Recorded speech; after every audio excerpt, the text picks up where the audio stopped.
live in a vast world of animals that shape the environment and are shaped by the environment they live in. What happens when we give a wild dog the power to breathe fire, add in a rampaging sea monster only heard of in legends, and metallic creatures that absorb and release electricity at will? You get the wild and vast world of Pokemon, and I'm here to explain to you how these Pokemon interact with each other and why they live in these environments through the complete ecology of the Kanto region. Howdy there, I'm Curlic, and I'm so excited to go through this video with you today. Now, if you've already seen the Pokemon food chain, I'm going to tell you right now, this is basically going to be an infinitely better version of that, in my opinion, when it comes to information and how this is laid out. My reasoning for this is the fact that I am not limiting myself purely to the Pokédex, meaning there was far more information per Pokemon that I could have gone over, but the Pokédex kind of lies to you, who would have guessed? So, through the use of more than just the Pokédex and not limiting myself, we have so much more and so much more accurate information to go over when we're going through the ecology of the Kanto region. And if this video does well, I would love to do a video like this for each of the regions going forward. So, without further ado, let's actually just get into the video by starting to explain to you what even is ecology. Ecology is the branch of biology that deals with the relations of organisms to one another and to their physical surroundings. With this, we are going to focus more on Pokemon and their relations. We'll be mostly removing humans from this and focusing more on the natural world, meaning that I'll mention the cities and the man-made structures, as with Pokemon like Meowth, which are affected by humanity or affect humanity by taking coins or whatever else they might do. Other ones include Magnemite and Muck, as it's impossible ultimately to not mention the influence of human settlements on their existence as an extension of their own relations to the natural world. But I will also state I'm not going to be considering ponds that exist within the cities of Pokemon, as they're likely man-made and are not a natural space for Pokemon. This rule will likely change depending on certain locations if I can find that it explicitly states that it was a natural body of water, naturally formed cave, so on and so forth. In addition, we do need to lay down some ground rules to keep this entire thing more realistic and understandable. Otherwise, this is just going to become a massive mess. So, we will primarily base it on the games and supplement our info with Pokédex info or info from the anime, whatever I could pull forth, with my main source, a lot of this information being Bulbapedia. If we decided to consider the anime fully, each anime rendition of some of the routes are different. Some of them even have mountains, while others have ponds, and others just don't have either, only have one of them. And I understand that it could be, oh, you know, you're on different sections of the routes, but when you're starting out at the beginning of the route and it's not showing the same relative thing and there's an entire mountain missing, we need to just fix whatever's going on here, okay? In addition, I am getting my Pokemon frequencies, my percentages, how often they appear, from Fire Red and Leaf Green, which is considered Generation 3 information. This also allows me, by mixing and matching this information, to have the most fleshed out versions of these routes in the region without game design kind of getting in the way from older games that want to try and stick Cricketot into the Viridian Forest or completely skew the percentages of encounters and create vastly different ecosystems than what naturally originally existed. Map descriptions and berry plants info are like brought together through Heart Gold, Soul Silver, and the Let's Go Pikachu and Eevee games. And lastly, for organizational purposes, we are simply just traveling through Kanto route by route in order, for the most part. Any caves or forests we see along the way, we will talk about as we travel through them, so we'll just hit you with a little bit of nostalgia along the way, and let's begin with the general geography of the region itself. But before we continue, I just want to say thank you so much for watching. I appreciate you for being here and viewing the video.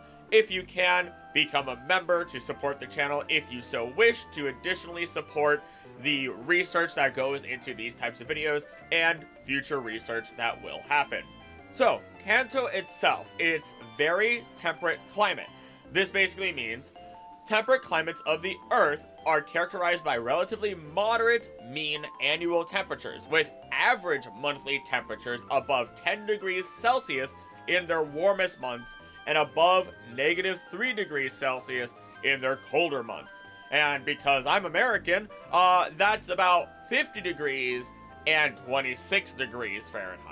Real-life examples of this that I quickly searched up would be Northwestern Europe, Northwestern North America, Southeastern and Southwestern South America, Southeastern Australia, and most of New Zealand.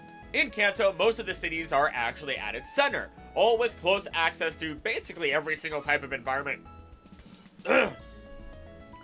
All of them with really close access to basically every single type of environment. You're looking at the seas, the mountain, the forest, whatever it might be. Mostly land with a large bay at its southwest. And it has several mountain ranges, with one of the biggest mountain ranges being the one that separates it from Johto. One final note, since these are the Pokemon that naturally occur, we are going to be missing a number of the original 151 Pokemon that do not have actual spawns in Kanto itself.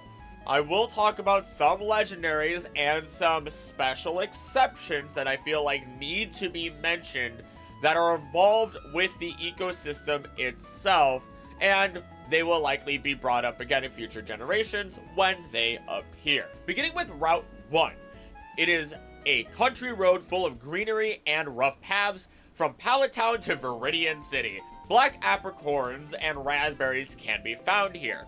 And I didn't realize, I mean, I get it, apricorn, apricot, acorn, like, I get it. But my brain, for some reason, didn't think that Pokemon itself considered apricorns an actual fruit. They are actually mostly irrelevant until they spoil, as Pokemon can't digest unspoiled apricorns. Otherwise, it is suggested that any Pokemon that isn't just an obligate carnivore would just eat these, and who knows, maybe they would still eat them if they absolutely had to. We'll also say raspberries in real life, or at least their bushes, provide a lot of undergrowth coverage for small animals such as birds and mice, for example. Though the seedless fruits that would exist elsewhere would probably just be better energy for birds. But speaking of small animals, what do we have here? We have Pidgeys and Rattatas, our birds and our mice. It actually makes sense, and it's usually when I'm in the early writing process of all of this that I'm like, okay, is this actually gonna work? And when I read this and I ran it through and, you know, try to use what knowledge I do have and what I have been taught, it lines up. It's already lining up, and I'm excited to continue. So, Pidgey is our common bird, and likely preys on our Rattata as a normal bird would. It also likely eats the raspberries as the supplementary food. They both have like a relatively even encounter rate, and Rattata, on the other hand, is known to just eat anything it can get its hands on, even if it's rotten. So, pretty simple for our first route. We have a nice little picture of the little Rattatas scurrying through the bushes. Maybe they're hiding inside of the raspberry bushes, especially when it gets cold. They're able to stay warm in collections of raspberry bushes, and our birds, they might have migrated, but when it gets warm again and everyone's moving around, there are plenty of Rattata, as they usually move in swarms, for our Pidgeys to swoop in and try to take one of them. Otherwise, they just supplement again. They just eat what they can, whether it's raspberries or anything else that's not a named fruit in the Pokemon games. Now, as we move on to future routes, if/when we get to, you know, Pokemon we've already talked about, I will name them, but if there's no new ecological speculation for me to state, then I'll just continue on to the next Pokemon immediately, as I want to try and streamline this as best as I can. In other cases, they might have ecological information, but I might be waiting until the end, and I will remind you of that route, in order for me to paint a proper full picture for you, rather than making small assumptions along the way. Moving on to Route 2, a path that bends from the forest's entrance. Now, this does connect Pewter City and Diglett's Cave, but you have to get through Viridian Forest in order to get to Pewter. Now, we'll also save Diglett's Cave for later, because it doesn't really have any real effect or direct effect on this area. Now, when we look at it, there are far more trees, there's a higher tree density, it's really nice for a number of different creatures, great for birds, it's a great coverage, and really, when I say it's great for birds, it allows them, when they're flying or migrating or moving around, to find themselves a nice place to rest. Alternatively, birds will sit in the edge lines of trees because what happens when it's morning time, maybe it just rained and the sunlight is up, the worms are going to come up. Perfect time for the birds to come down. Maybe there's other animals moving through in the open plains and the grasslands, and they're not going to move through the forest itself. That means that these birds sitting in the tree line have the perfect opportunity to stay safe, relatively, assuming there aren't any bigger birds in the area, while also being able to keep an eye out for their next meal. Now, there are a few thick grass patches and less like properly mowed, almost quote-unquote looking mowed down areas in between, and there are some Pokemon that wander out from Viridian Forest itself that we will talk about. We do get our common Pokemon of Pidgey and Rattata again. Their diet is now expanded with the Pokemon wandering from Viridian Forest. Those Pokemon are actually Caterpie and Weedle. Now, of course, the two games, Fire Red and Leaf Green, do have different spawn rates, but I am mashing it all together as we're not going to focus on exact percentages, but use them as a guideline. I will be naming percentages here and there, being like, oh, this one's 30%, so this one definitely has the highest of all the encounters that are here, but again, it's a general guideline. This is also how I speculate that these two bug Pokemon are wandering out of the forest rather than actually living outside of the forest. We see the rate appearance at about 45% for Pidgey and Rattata each, and then Caterpie and Weedle would just be about at 5% each, based on the numbers. Meaning that, for some reason, they are leaving the forest, being relatively found here often enough that we can actually state that when trainers are going through the rough patches of grass, you have a chance of encountering one of these two bug Pokemon, and they serve as supplementary prey for our bird and our rat, mouse, purple thing. Though something we will run into often that I found incredibly strange is that there's this really weird skewing of prey population versus predator population. In the real world, you would typically get less predators than you would prey in an entire given area. This is because the more prey that there are, the more food there is for predators. This in turn drives up their population. So let's take a small tangent in order to explain this better. Let's say there's more sunlight in an area. This in turn would mean that there's more vegetation generally, assuming the proper conditions. Now, more vegetation means more food for animals such as deer, squirrels, mice, so on and so forth. This actually drives up their population, assuming there's enough space and water in this area, and as such, because they realize they have all of their natural resources that they need, they will have more children, or rather, more children will survive in these areas. Now that we have an increase of our prey population, let's throw a predator in. Let's literally just throw in a wolf. So the wolves now have more food since they eat all these other prey creatures that exist in the area because their population grew because of the increase in vegetation. More vegetation, more herbivores or prey animals, I suppose, in this exact case, more predators, more wolf in this case. This, in turn, would increase this wolf population, assuming all the other factors are good to go. But let's say they eat too much, or humans intervene, or there's a cataclysmic event where a meteor comes, I don't know, whatever it is. Something that only affects the prey somehow, right? So the prey being affected, their population begins to go down.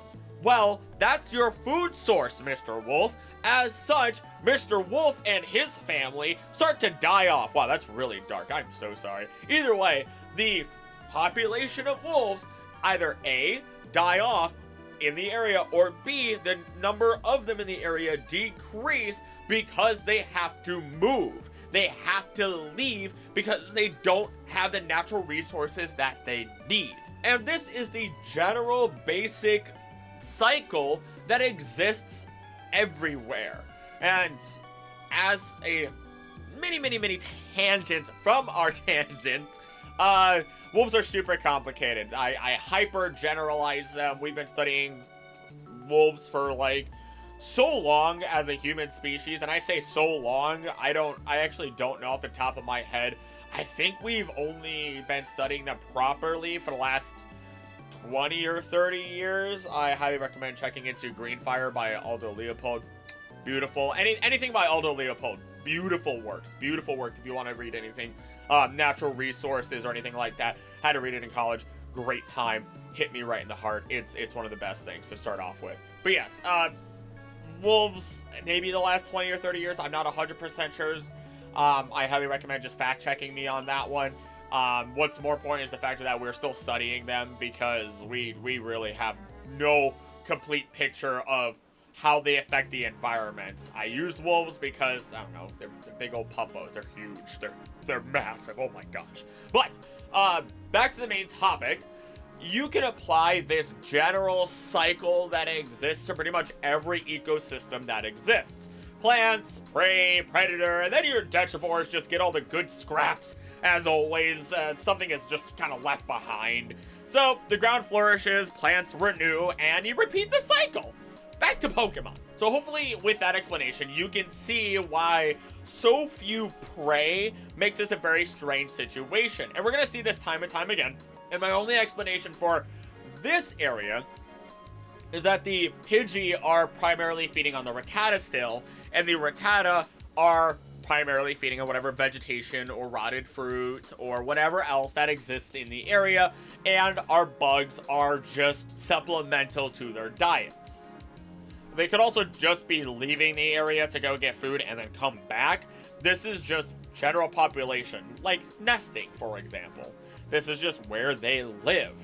So they could be leaving and coming back for their food. There's nothing saying that they don't. The only other options I really had to making that assumption was to try and take the numbers we have and just twist them, make them more realistic so that there isn't game balance and that there's instead a more ecologically sound population percentage per given area. But I really just did not want to punch that hard into numbers when I could explain things the way I just did. It makes it better and more accessible to not only myself, but you. And we're just gonna, again, use those percentages as general guidelines, and I'm not going to take them at verbatim, as some areas will just have a plethora of Pokemon, and balancing all those numbers is just gonna be nigh impossible. And realistically speaking, real surveys need to be done in areas over the period of years at a time in order to properly document that type of information for it to be really accurate, which is pretty much impossible unless one of you wants to hand off a Porygon that I can just go right into the virtual world in. So we work with what we have, and we're going to use what real life information that we have at our disposal to structure future areas as best as we can, as we did with this one. Have I expressed how much I'm loving this, by the way? This is really what I studied. This is like almost pretty much exactly what I studied in college for a while and did some field work with. So this is fun. This is amazing, and I'm in love with this. So let's not gush too much right now. I will certainly gush more later on, and let's jump to Viridian Forest, a deep sprawling forest that extends around Viridian City and is known to be a natural maze. I don't know why my brain immediately made me think of like drawing the maze, like the SpongeBob, like. Anywho, It's a deep sprawling woodland with trees that are so dense that the light actually has trouble getting through, making it very dark and gloomy. Now, the thick canopy actually means that there's much less floor greenery depending on the section that you are in. Again, we go back to less light, less greenery on the ground. Those trees are sucking up all that sunlight and really competing with each other as they're growing taller than each other. Now, the entrance isn't as thick in terms of those canopies, and so we have more grass to work with, or the tall grass to work with, and otherwise the grass is unmaintained. Who would have guessed? It's a forest. Now, people do get lost in here, and they are going to be dropping items. I'm not going to talk about, oh, Mr. Johnny Two Shoes over there ended up dropping a potion. I don't care. That doesn't really affect what we have here. Sure, it's a little bit of litter. Unfortunately, that's going to damage an animal or two, or hundreds down the line of years of decay, or whatever the heck ends up happening. I don't know how potions are made in Pokemon. Ah, crap, that's another video. But in the forest, we find Caterpie and Weedle in large numbers.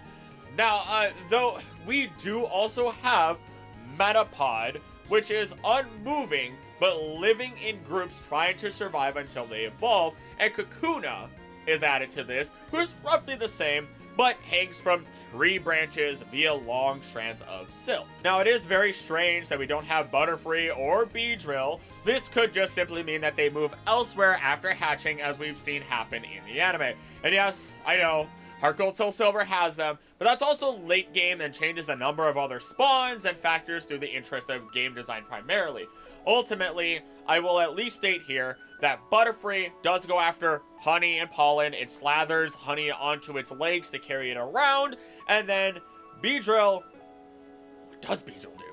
Okay, so a Beedrill does do what I expected, and it also creates honey as a normal bee would, and protects both Weedle and Kakuna, as it's very concerned with their well-being and welfare. Now, before I explain how all of that fits together, we also get this little 5% chance of seeing a Pikachu, which is known to eat plenty of berries, roasting them with electricity. Now, mice and rats can eat insects, but Pikachu just doesn't really show any evidence of this or interest in this from what I'm able to find. And they're a rare find in the forest. Assumedly, they have no regular predators. But when we look at the overall ecosystem of this, we have a nice dark area where both Weedle and Caterpie are able to move about living their life. They live rather separately because Beedrill are very aggressive of their territory, and as such will likely just shrink anything that comes near their babies. Understandably so. So, you get them separately, rarely interacting with each other. Now, when you look at Weedle and Caterpie, they are just eating a bunch of leaves. They're larvae, so they're eating leaves, and I know some, to my knowledge, there are larvae that will eat other bugs, depending on what type. Like, I know dragonfly larvae, those are sick looking. They will eat other bugs. But these two, they're eating their leaves. They eventually, get their chrysalis, so they're turning into Metapod or Kakuna. For the Metapods, they're going to try and stick together, so they're going to have 4, 5, 6, however many they can, to stay together in like this cluster, so that way they hopefully have a higher chance of having at least one of them survive an attack if it happens. So then they could become Butterfree and leave this area to better pastures where they could go collect pollen. Then when we transfer over to Kakuna, hanging from the trees, we've seen it in the anime, there are so many of them, they're terrifying, and eventually they will crack open and turn into Beedrill, which will likely just actually be around the area in order to protect the newborn young. Pikachu, on, the rare occasion that it wanders through, will go grab berries maybe, live its life. It might run into an encounter or two of this, and on an incredibly rare occasion, I have to at least mention that when Pikachu are gathered together, there's a high chance that like a thunderstorm may occur, or lightning will strike in that area, so there's always the chance that a wildfire may kaboom into Viridian Forest because of that rare number of Pikachu actually staying together, finding each other, and they're roasting their berries, and then, you know, bad things happen, unfortunately. And it's not their fault. I mean, technically it is, but they're not doing it on purpose. So there's our little picture of Viridian Forest. Before we jump into Route 3, how does this look? I'm not wearing my coat, I just realized. Either way, I'll put the coat on in a moment. I drank some tea and my back was itching. But how does this look? I like my framework right here. I'm not moving around as much. And at least if I ever have to actually sit down for a video, which I know you guys like me jumping around and everything, but if I have to sit down for a video because maybe my office changed and I'm in a smaller space or anything like that, I can at least work with it. And hopefully you're getting better audio quality. You're hearing less of me going, you know, and stuff like that, or at least in general, you shouldn't be hearing my breathing as much because I just talk so much and breathe so little. There's an example right there if you heard the breath, and you really shouldn't be hearing any of like if I end up talking too long without drinking any water, you shouldn't be hearing me, you know. So hopefully I've increased our audio quality, as my goal is to always try to improve the quality of these videos. More specifically, the sound, because a lot of you just kind of listen to the video more than you do just watch it. But I'm going to put the coat back on, and we're going to go into Route 3. Just let me know in the comments what you think. Route 3, a road where many rocks have fallen from the sky to create craters. We usually just call those meteors, Pokemon. Thank you. But orange berries can be found here, assuming they do grow here, because it doesn't say that there was an orange berry plant, but Raz and Nanab berries have shown to grow here, though that is the influence of Pokemon Let's Go, Pikachu, and Eevee. I'm going to be trying to keep the Raz and Nanab berries when they appear, but I'm not going to talk about if silver, gold, or whatever the heck the variations of those appear, if they appear, whatever. I feel like that gets away from what I said earlier, the original idea of let's try and keep this as close to Generation 1 as possible while having more fleshed out information. Now, Pokemon here include Pidgey and Spearow.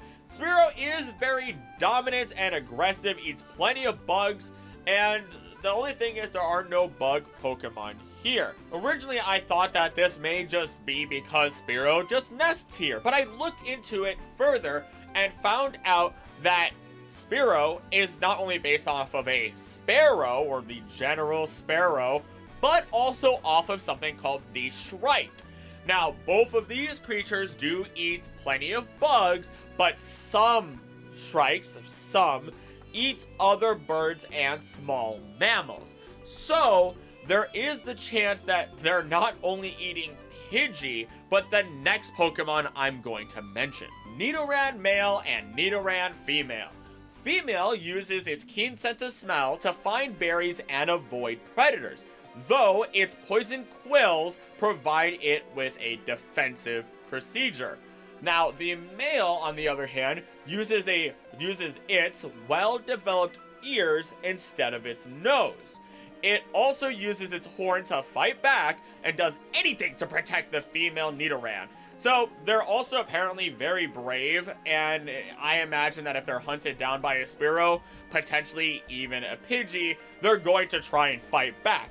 My initial reasoning for this is that they do have some basis in being rabbits of some kind. I mean, let's look at their evolutions later on. They evolved via moonstone, moon rabbit. It's a thing in Japan.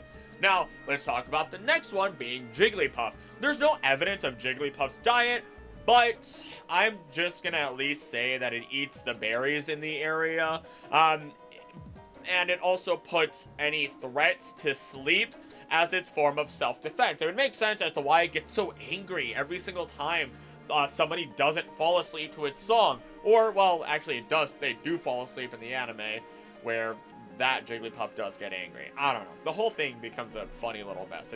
It's fun. Anywho, it is also the balloon Pokemon, comprised mostly of air.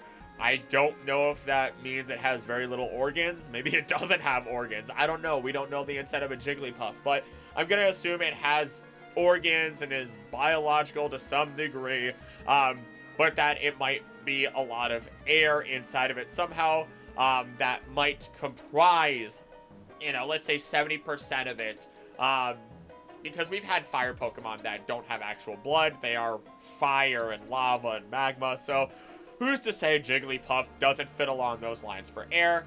I'll let you decide. Ultimately, if it's the balloon Pokemon and it's mostly air, I question if anything actually tries to eat it and it just gets pushed out of other Pokemon's territories. The last one in this area goes out to Mankey, shown to be fond of bananas in the anime, but prefers chestnuts. The problem is they don't have the dexterity that they need in order to actually crack open the chestnuts appropriately, and because they can't crack that chestnut open, they end up getting really angry and fly into a rage. So it likely just eats the nat-nat berries in the area and gets attacked by the birds, as Mankey also lives in trees, taking away from one of their food sources.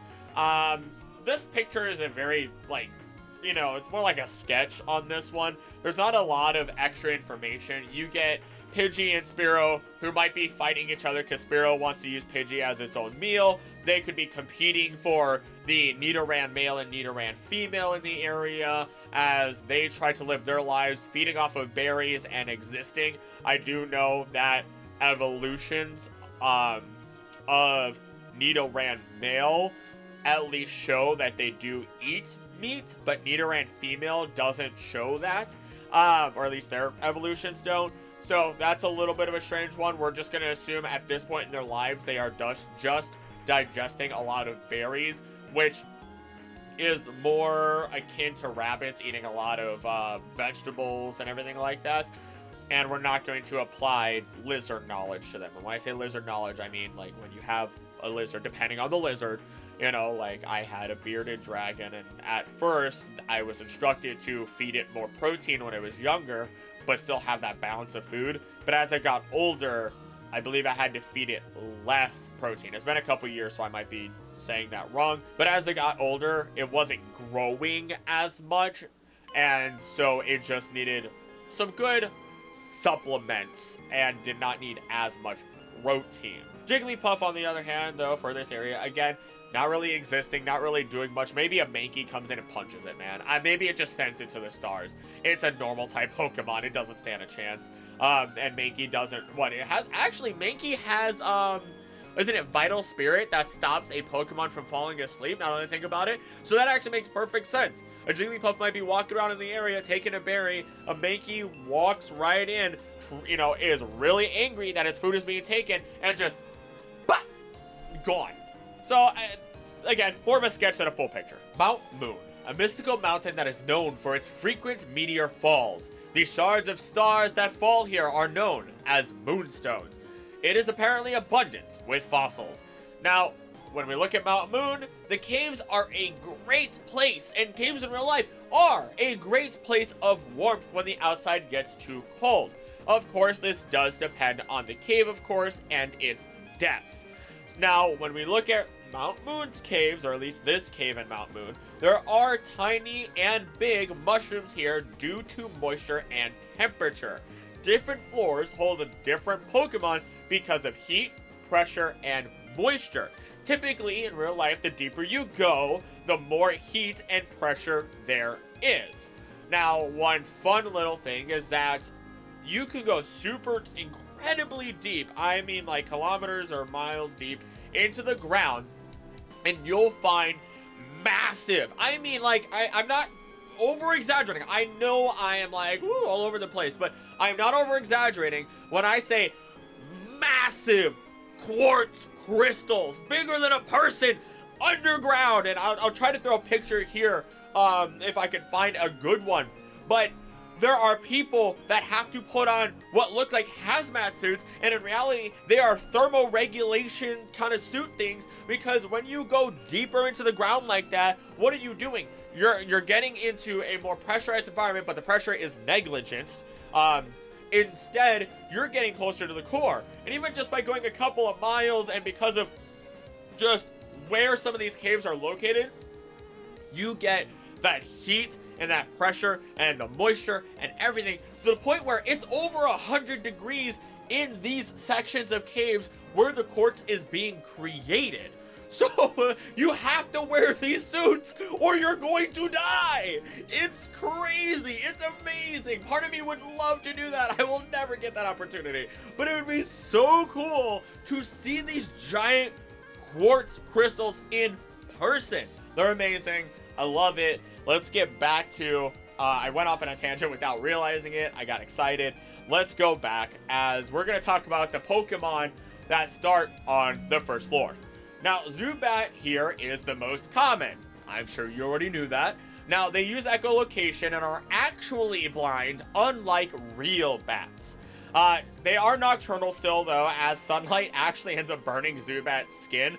Though, we'll talk about training them. If they are trained, they can become resistant to sunlight. That's some fantasy vampire stuff going on right there. I couldn't find any information directly on their diet, but if they're anything like their evolutions, then they feed primarily, if not solely, on blood. And there are a couple of strict blood-feeding vampire bats that do exist.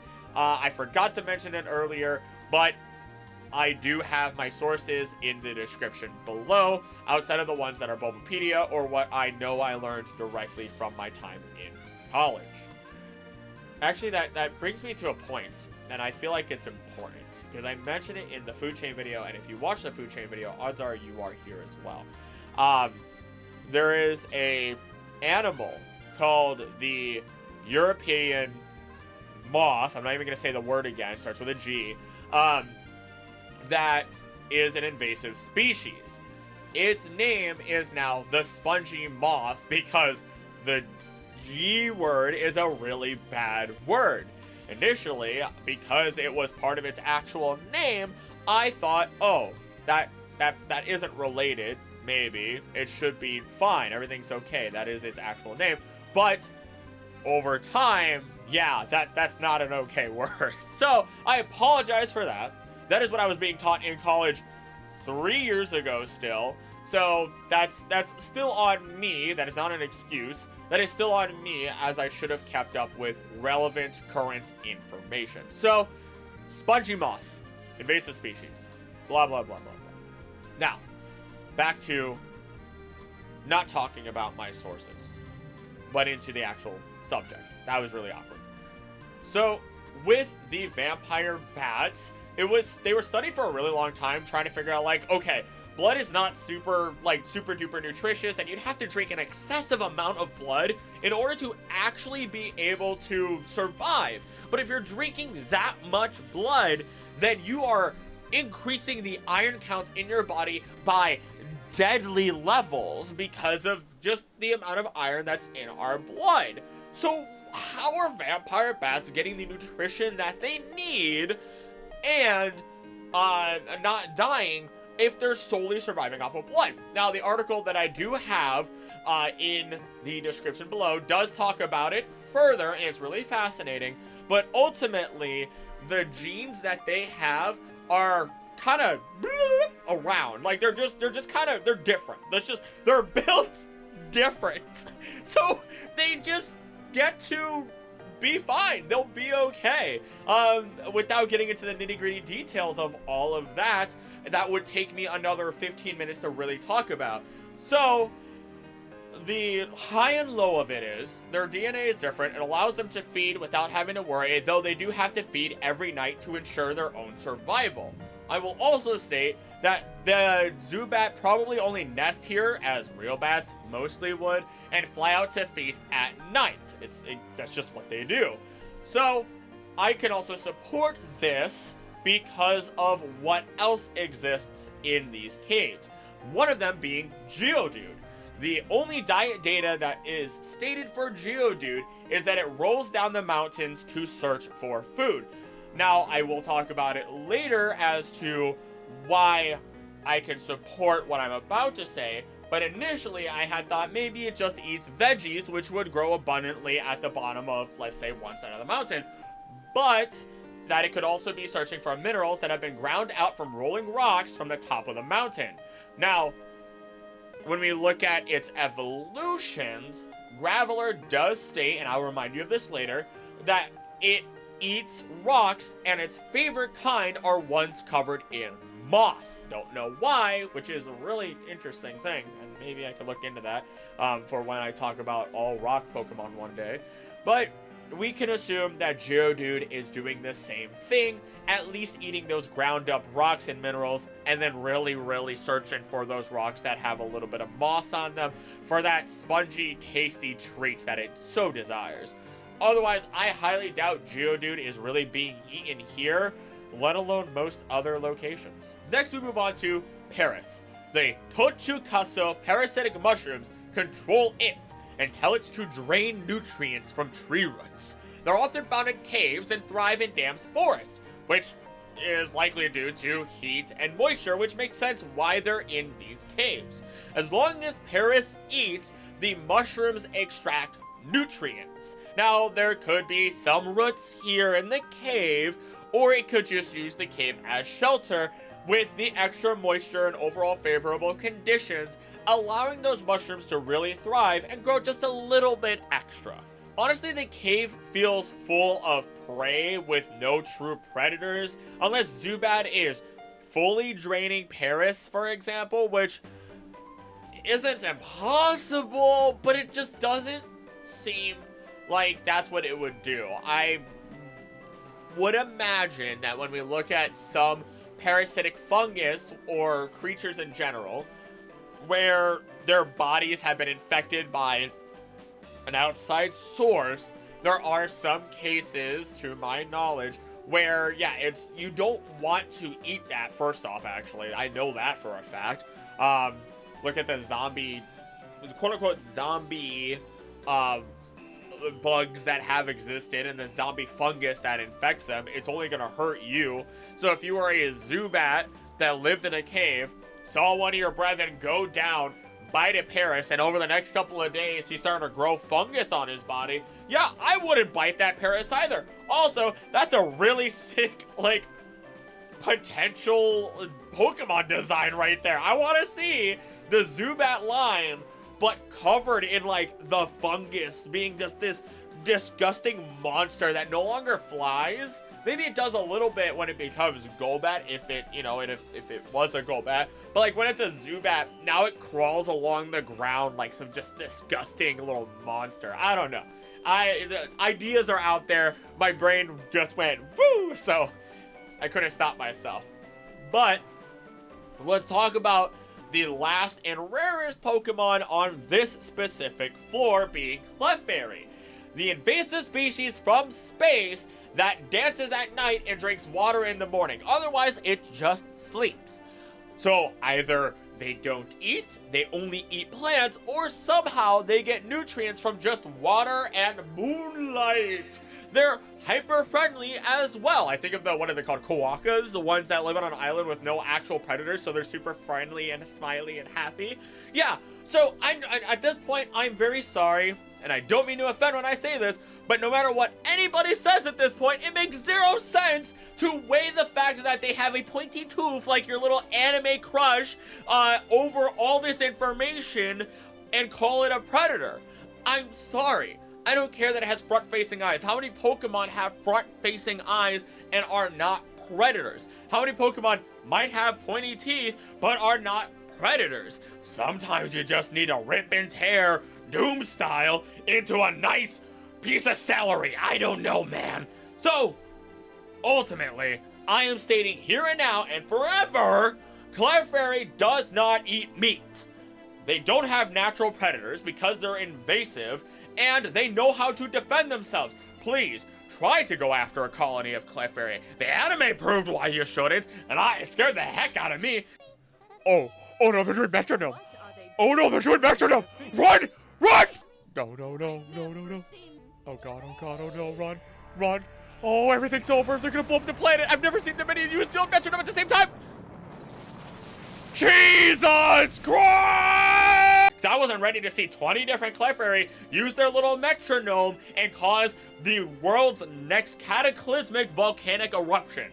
So, unless you want to end the world, you better leave the Clefairy alone and they just get to exist freely. The insanity is starting to set in and it's only been about 40 minutes of recording. Oh no. Going into Basement 1F, it's just Paris in here. This might actually be because the area is the warmest with the least potential conflict with other Pokemon. So, the two combinations of what it would want the most. Could also be, if I remember correctly, B1F is just the shortest area that you can go into. So maybe because it has such a small area but still has that warmth, the additional, the addition that happens is more moisture, less open air, more heat, and then of course again, less Pokemon that aren't Paris in the area. It just becomes very favorable for a Pokemon that's just a mushroom. Now, when we get into B2F, the rate of Zubat decrease and the rate of the rest of the Pokemon in the caves increase. Now, that could be because maybe Zubat truly does cause conflict with the other cave Pokemon. Now, I would expect it to attack Paris and Clefairy at least here and there, but not regularly enough. Maybe it doesn't even actually try to drain blood. Maybe it just, you know, antagonizes them. I see red-winged blackbirds all the time bothering other birds, hawks, ducks, everything. They don't really eat them, to my knowledge. So they just, you know, they're jerks.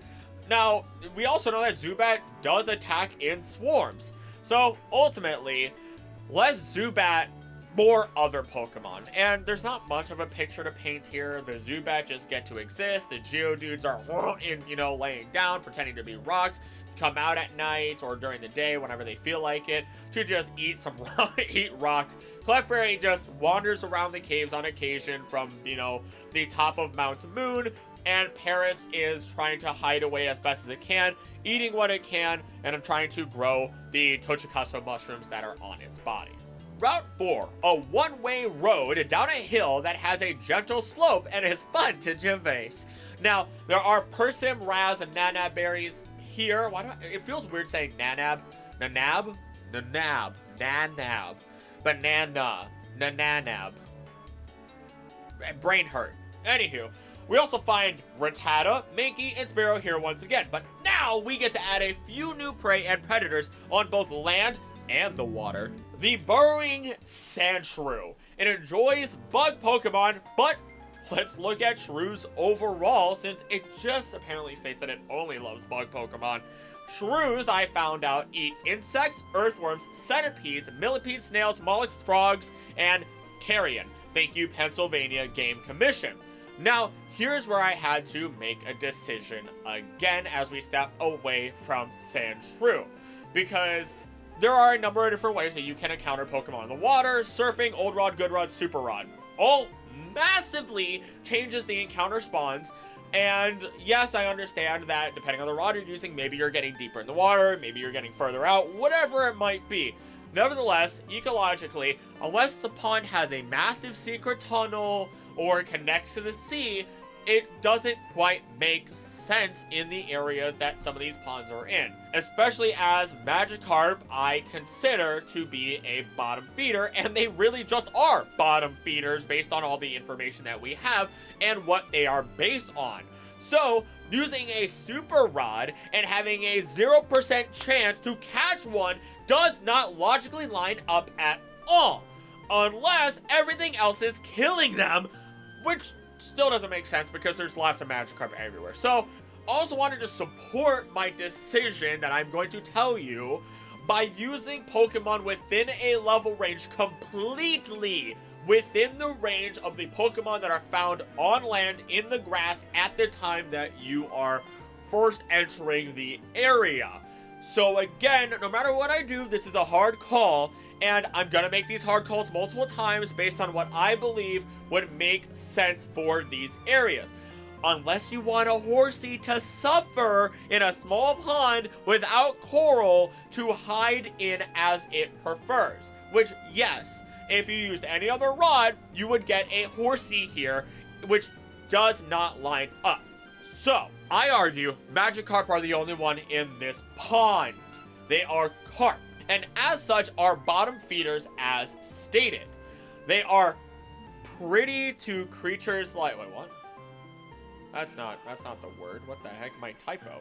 It's supposed to be prey. They are prey to creatures like Pidgeotto, so we can assume that other Pokemon will eat them, and Spearow will likely hunt them as well. Rattata can likely swim considering its evolution. Raticate has webbed feet, so maybe Rattata hunt down Magikarp as well, having developed that trait early on before its full-on evolution.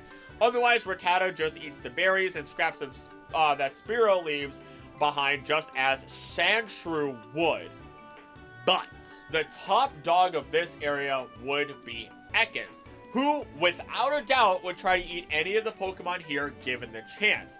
Though if it eats too much, it'll become immobile and may actually end up being eaten by Spearow.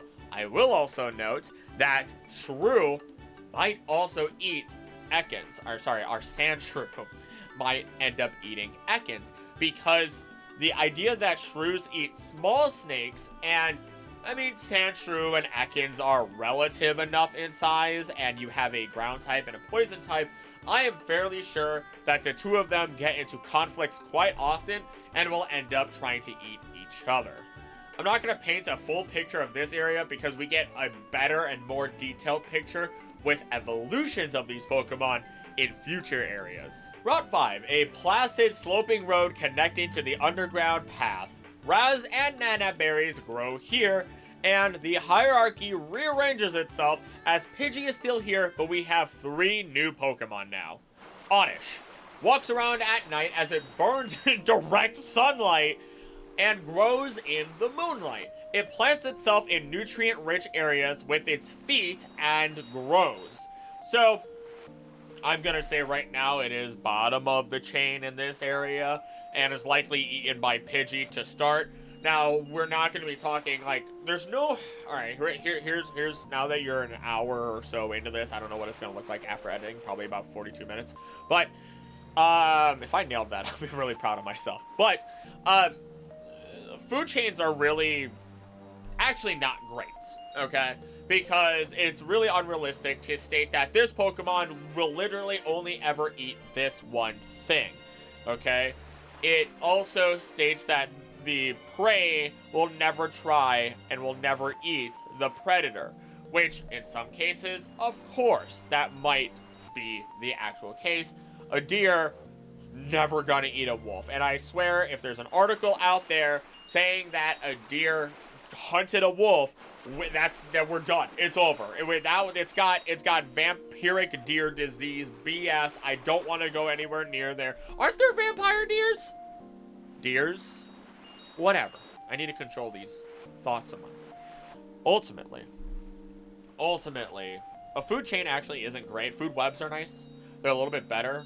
It shows, like, how it all courses around. And it's also why, when I made that video, I knew that there were going to be mistakes. I knew that there was going to be weird stuff that could be argued, left, right, and center. We have proof and evidence of animals that only eat grass, quote-unquote only eat grass, or stuff like that, and berries, eating and hunting actual live creatures. A tortoise or turtle ate a bird. There's goats that have eaten birds. So on and so forth. These are rare scenarios where they have to do what they have to do to get their nutrients. But let's talk about Bellsprout, who's next. It does use acid and wants to wrap up anything that moves to capture it as prey. That acid will break down the Pokemon that it sprays it on. It states that it eats bugs, but I would not be surprised if it eats any Pokemon that it can get its roots on. It could also just corrode down with that acid. It also does dig its roots deep into the ground for water, which would mean that this Pokemon is drought resistant. That's because when water levels go down, because there's not a lot of rain, those plants with deeper roots are still able to get water. This also hurts other plants in the area and increases its own survival, because it means that, let's say you have a plant here that has super deep roots. It's going to go super deep into the ground and pick up water that the other plants aren't. So let's say these have short roots. These die off.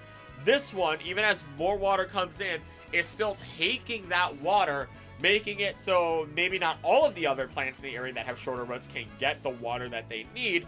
They, again, die off. And now you have this plant with super deep roots that are able to then have more of itself and create a monoculture. Basically, in a culture or area where there is only one species, one creature, one Bellsprout. Bada bing, bada boom. Fun stuff. The last one in this area, as per new additions, is Meowth. It loves coins and sparkly things, wandering the city for them, and even sleeps on the coins themselves. This route is between two cities, after all, and while there are many routes that are technically between two cities, every time I talk about Meowth that happens, and I lean into it, it is a shorter route between two cities. I need to restate that sentence for you. So while there are many routes that are technically between two cities, this one is shorter between the two cities. Meaning that this Meowth is likely able to just go from one city to the next, get the coins, maybe go back to the other one, whatever happens. You know what I mean? Now, they are playful, fickle, and have a high intelligence. Meowth itself is nocturnal, and cats themselves are obligate carnivores, and Meowth does explicitly state it hunts for prey. Sorry, the thought of, every time I say obligate carnivore, I've seen so many cats that chew on bark and everything like that, and that's not them eating it. That's just, you know, that's for whatever reasons that they need. Maybe they're grinding down teeth. I don't know. I didn't research that, so I'm not going to claim anything there. Just I've seen cats eat so many plants and everything like that, but they're not really doing it for sustenance. It's like they're doing it because they're curious or because they're stupid and want to eat a cactus. I don't know, man. So, going back to Meowth, though, it likely just eats Pidgey, as I argue that most grass Pokemon, not all, but most grass-type Pokemon are just fully sentient plants. That is a video I will do one day, where I talk about all grass Pokemon and plant sentience. But October's coming up, so, I might have something else in mind. But I will state at least that Pidgey could be eating our two plants, and Bellsprout might even try to eat all of the Pokemon here, except for Oddish, especially as we don't really see any bug Pokemon here. Ultimately, though, Oddish just gets to absorb nutrients from the ground as a primary source of its food, so when everything dies, it just works as a normal plant, and hopefully it can wander off running away on its two little root feet and escape. Also, it's one of the only Pokemon, if not the only Pokemon, that has a Latin name. I'm not going to talk about that here, but language in Pokemon and the history of language is very interesting when you look at it with a magnifying glass. So this is actually the only time that two routes will be out of order, because for some reason, they decided that routes 24 and 25 would be north of Cerulean. And I typed this after being just one step away from getting to Victory Road, so I was done with the script! And I had to go back and write this, so tired script writing version of Acrylic is called the shots, and basically said this has to go here, and that I have to express his exhaustion and frustration here. So, 24 crosses the waterway via the famous Nugget Bridge just north of Cerulean City, and 25, a path that winds through the forest and comes out overlooking the sea. Not much of a forest when we compare it to Viridian. Now, luckily, they have the same spawns. Caterpie, Caterpie, Metapod, Weedle, Kakuna, Pidgey, Oddish, Bellsprout. Pokemon rap, I can feel it in my spleen. Now, though, we do have one extra Pokemon added to this, and that's going to be Abra, who honestly just eats berries and otherwise doesn't contribute to the ecosystem. Effectively, at least. It just teleports away if there's danger, which it can sense pretty freaking easily. So, yeah, sure, if somehow, you know, maybe Pidgey gets its beak on it, or Bellsprout somehow gets close enough, sure, maybe, just maybe they eat an Abra. But I just don't see it happening, and this ecosystem is wildly untouched. Now, I'm sure if Bellsprout tried to eat all of our bugs, it's gonna get some kickback from Kakuna, because it's gonna try and eat all of our bugs. It explicitly states that it wants to eat bug-type Pokemon. But Kakuna also has a little needle in its chest that it can just kind of beep you with. So, I mean, the only problem with that, it's poison points. Bellsprout is a poison grass-type Pokemon. It's not going to be very effective. So if Bellsprout really wants to, it's going to eat that Kakuna. Meanwhile, Caterpie and Weedle will likely still have their moments where they can get the upper hand and eat Bellsprout instead as they hunt for food so that they can eventually evolve. So it's kind of a real back and forth battle going on here between a lot of these Pokemon where Pidgey just kind of, you know, swoops in, it gets its meal, and it moves on. Unfortunately, though, Oddish just has a lot of predators here. So it can only just hope that it can run at night, far away as it can, and then dig itself into the ground near the stream banks for any nutrient-rich sediment that gets deposited on Route 24. I will also state, Magikarp is also here, but just kind of gets to exist rent-free. I mean, yeah, sure, the Pidgey might come in and grab it, but otherwise there's no additional extra predators to worry about. And honestly, Pidgey might just be plenty distracted by all the other prey that maybe it doesn't need to go after the fish as often unless it needs a nice fatty meal. Route 6, a road linking Saffron and Vermilion City. Now, we do have some of the same Pokemon as before that we talked about before routes 24 and 25 decided to get in. But we also have citrus berries here, so Pidgey gets to eat those. Once again, though, as a reminder, because of how spawns work in the water between Surfing, Old Rod, Good Rod, and Super Rod, I am making a call based on what makes sense for the area and gives a fair variation as it fits within the ecosystem according to my knowledge, understanding, and belief. Okay? So, Magikarp is back, which will add Meowth as a predator of. But we also have Goldeen, which states that it is common in any freshwater, breeds in the spring, and is aggressive even to its own kind. Little fancy tail that it is, little beta. Now, it is partially based on Tusakeen, which are omnivores, apparently. They may just attack and eat anything that enters their territory, speaking on Goldeen, for that matter. Then we have Poliwag. Now, Poliwag is a pure tadpole. It is the tadpole Pokemon. When we look at frogs will eat bugs. They will eat, like, mice and everything like that. But when we look at pure tadpoles, they're eating, like, pond scum, vegetation, and moss. Which, Poliwag being a pure tadpole, is likely only going to eat those things until it evolves. Moss is potentially extra supported with that then, as Poliwag is said to cling to rocks with its lips, which might not just be for eating moss, but actually might be for safety, since it kind of just has its tail and legs, and I don't know exactly how fast it can swim. It is likely eaten by Pidgey and Meowth, and if it gets the chance, especially during the daytime, it might try to eat Oddish. And then there's the very rare chance that it might try to eat Bellsprout, but I don't imagine that would go well for it. So, the other thing about Oddish is that apparently it's very much like a, what is that thing? There's that thing, a mandrake. It's a mandrake, where they're in the ground, and if you pull them up, it just, you know, it screams. It does its thing. So, apparently that's also what Oddish is. So, it might spook Poliwag and actually run back. I would actually, ultimately though, even say that there's a chance Bellsprout would actively try to eat Poliwag whenever it gets onto land, because Poliwag does run back to the water to escape any predators that may be after it. Again, I'm holding off on some picture painting because we have more complete versions of these later on. On to Route 7. I don't, you know what, there's always a chance that I accidentally do like some weird sign language that means something that I don't think it means, and I don't know sign language. I know very, very, very little, and I want to learn. But That's besides the point. Route 7.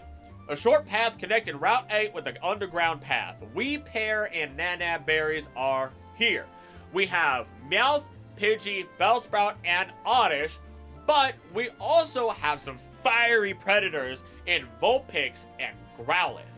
Now, starting with Vulpix, as per Woodland Trust, foxes have a really diverse diet. They are expert hunters, catching rabbits, rodents, birds, frogs, and earthworms, as well as eating carrion. But they aren't carnivorous. They are actually omnivores, as they dine on berries and fruit too. This means every Pokemon's on the chopping block for Vulpix.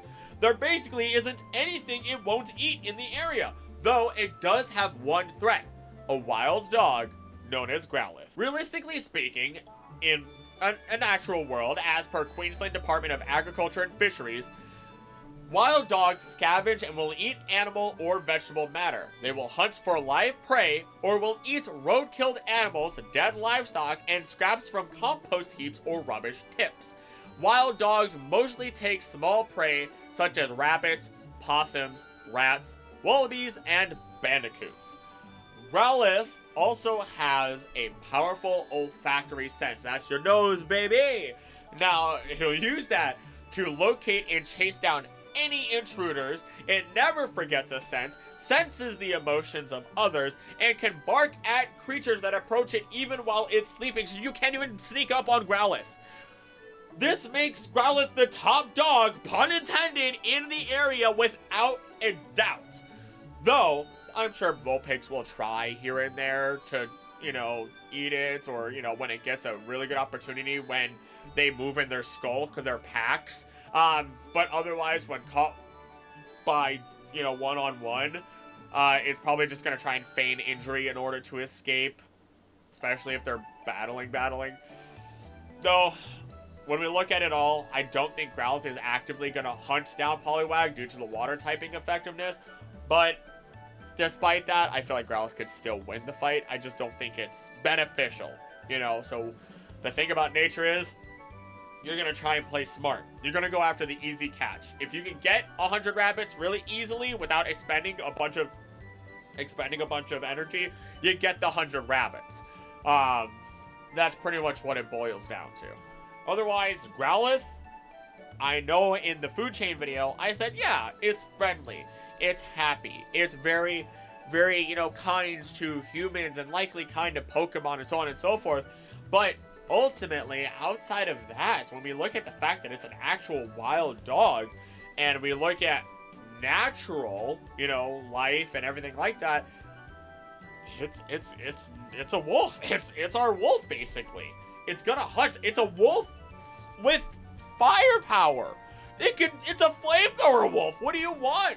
There's no way it's not going to eat other Pokemon.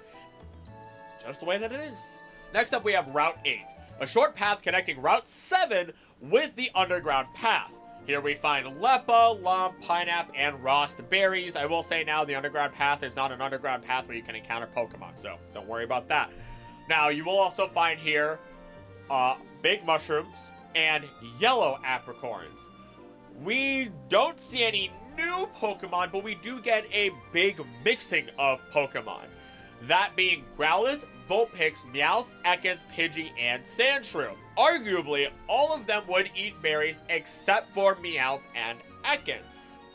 Growlithe would likely eat anything here. Vulpix would too, realistically speaking, but it might not go after Growlithe unless in a skulk. And Meowth likely just can't compare to Growlithe and Vulpix, but it will go after them if it thinks it can actually win, or it steps into their territory, trying, maybe they get attracted and maybe they're in its coins. And cats are one of those creatures where you don't mess with them. And let's take a slight tangent. And I've mentioned this before. Do you know what a bobcat is? I don't exactly know how to describe it. Just a solid-sized cat. We're not talking like a leopard. We're not talking a tiger or anything like that, right? It's a solid-sized cat, though. It's to me, it makes me think of like the Munchkin version of a leopard, like a fat version, like a mangy leopard. I don't know. All right, it's gonna be on screen. Nevertheless, bobcat or bear? Which one is quote-unquote higher on the food chain? Give you a couple seconds here. If you said bear, you are wrong. This is not me, like, listen, I'm not exaggerating. You are wrong. And you're like, well, a bear's gonna that bobcat no problem. What are you talking about? And it's like, no. Technically, yes. The bear could absolutely demolish the bobcat, but bears actively stay away from bobcat territories because when a bobcat decides it's gonna kill you, it does not stop until the bobcat is dead. Meaning that unless this bear actually wins, the bobcat won't stop. It'll chase it down. It'll keep going. That bear will not get off rent-free, damage-free. And as such, it's not worth it. The bear stays away because it's like, I don't want to eat you. You're not worth me eating. I can get easier food elsewhere. There's some nice fatty salmon right over there. Or these berries. Or how about just a very occasional, very sweet honey. Whatever it is, the bear is not going to go after the bobcat. It's not worth it. And in fact, it could end up causing the bear to end up with an injury that could get infected or otherwise and put the bear's life in danger. As such, bobcat higher than bear, which it's weird. It's so weird to think about. So if you wanted food chain based stuff, again, it's going to be a mess. Like if you wanted... The food chains are just not accurate, and that's why I'm so happy to be doing this and having the stronger level of accuracy thrown in here. So, with Meowth here, it's, you know, sure, if these Pokemon end up in its territory, it's gonna throw down the gauntlet. But otherwise, it's probably not gonna go after them, and instead will just happily eat Ekans, Pidgey, and Sandshrew. And again, Ekans, being a snake, will also happily eat Pidgey, even climb up their trees and go after their eggs, of course. And then Pidgey now has Sandshrew as a food source, but Sandshrew might actually try to eat it back because short-tailed shrews eat songbirds. And again, Sandshrew, since it is not dramatically smaller than Ekans, there's a very good chance that it will also eat Ekans in return, or even actively hunt them, as short-tailed shrews will eat small snakes. Route 9. A road that forms a maze crossing a small rocky mountain. Pineapple and Chesto berries are here. And our array of Pokemon includes Spearow, Ekans, Sandshrew, and Rattata. Fairly streamlined and similar to the previous areas, but now with Spearow taking top dog, quote-unquote, in this area as our bird. Though now we have the interaction between Sandshrew and Rattata, which we've covered that short-tailed shrews will eat mice.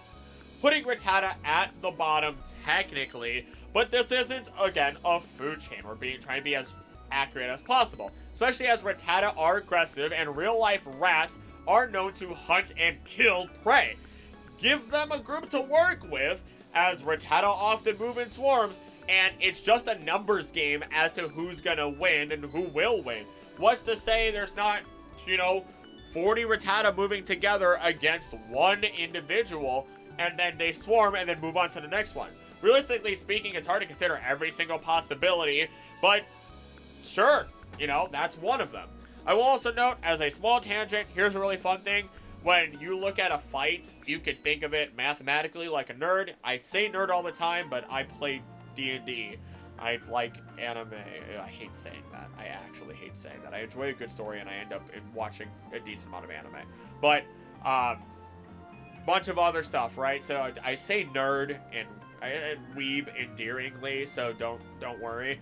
But if you want to take a one-on-one fight or more as a nerd and put a numbers game to it, the power of a person in a group against another is exponential. So a one-on-one fight is a one-on-one fight. A one-on-two fight is actually a one-on-4 fight. A one-on-3 fight is a one-on-9 fight. Go so on and so forth. You got 16, 25, 40, wait, was it 49? Is it 49? 36, 49, 64. Do your times tables in school, kids.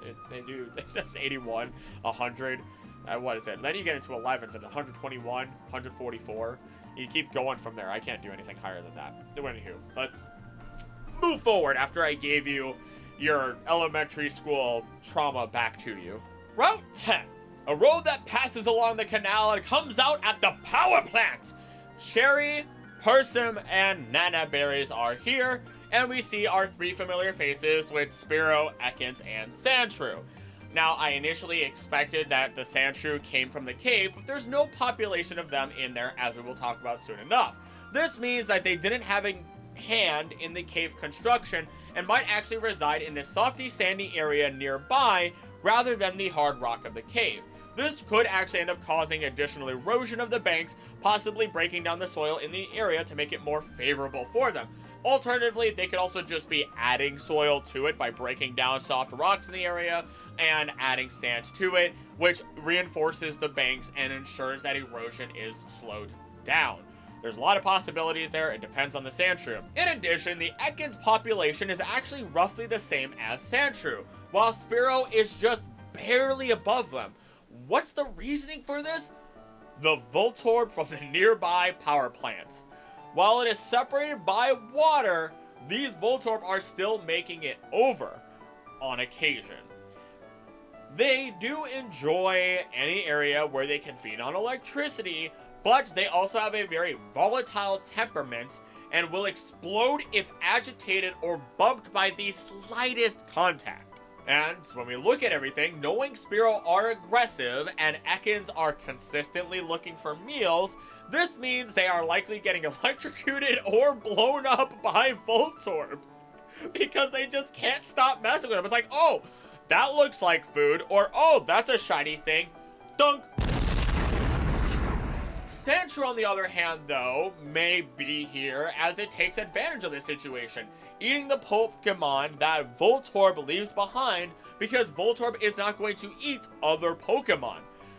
I also wouldn't be surprised if this causes additional erosion of the stream banks and helps widen the canal incidentally, potentially even ruining some of the Sandshrew's, like, you know, hidey holes because Voltorb is just kabooming. But why don't we follow Voltorb back to the power plant? A power plant that was abandoned years ago, though some of the machines still work. It is infested with electric Pokemon. Here are where our Voltorb come from, but there are a number of other electric Pokemon here that call this place their home. Pikachu being one of them, likely finding the place to simply be a nice little safe place for it to recharge some electric energy or discharge some before heading out to forage for food. But we also have Magnemite. It and its evolved forms are entirely mechanical, but do show that they need to eat something and can display emotions and even reproduce. I don't want to find out if those bolts are anything more than just bolts. Its main form of nutrition would be and is electrical currents and is found in power plants or caves with strong magnetic fields because of this. These Pokemon have been around apparently for over 3,000 years, as they were depicted in carvings discovered in the ruins of Alph and in AZ's retelling of the Kalos War. Magnemite generates an electromagnetic field to defy gravity and even disrupt electrical equipment. That's why its and Magneton and Magnezone can float. Though it is not unnecessarily aggressive, it might approach with little warning or notice, so you might just have a little jump scare from a Magnemite behind your, shoulder there. And in fact, if you approach it, it may even flee, as it does not care for any interactions whatsoever. But if you try to attack it, it's going to retaliate at you with non-damaging moves, paralyze you, and kind of away. Up next, though, we have its evolution, Magneton. The magnetic forces that hold the 3 Magnemite together are powerful enough to dry up all moisture and raise the temperature by 3.6 degrees Fahrenheit or 2 degrees Celsius within a radius of 3,300 feet, 1 kilometer. And you were afraid of things like Slugma and Magcargo. Little did you know Magnemite's a threat. It can also be disruptive to electronic devices and induce earaches. I actually have tinnitus, so as much as I love the Magnemite line, that might be horrible for me.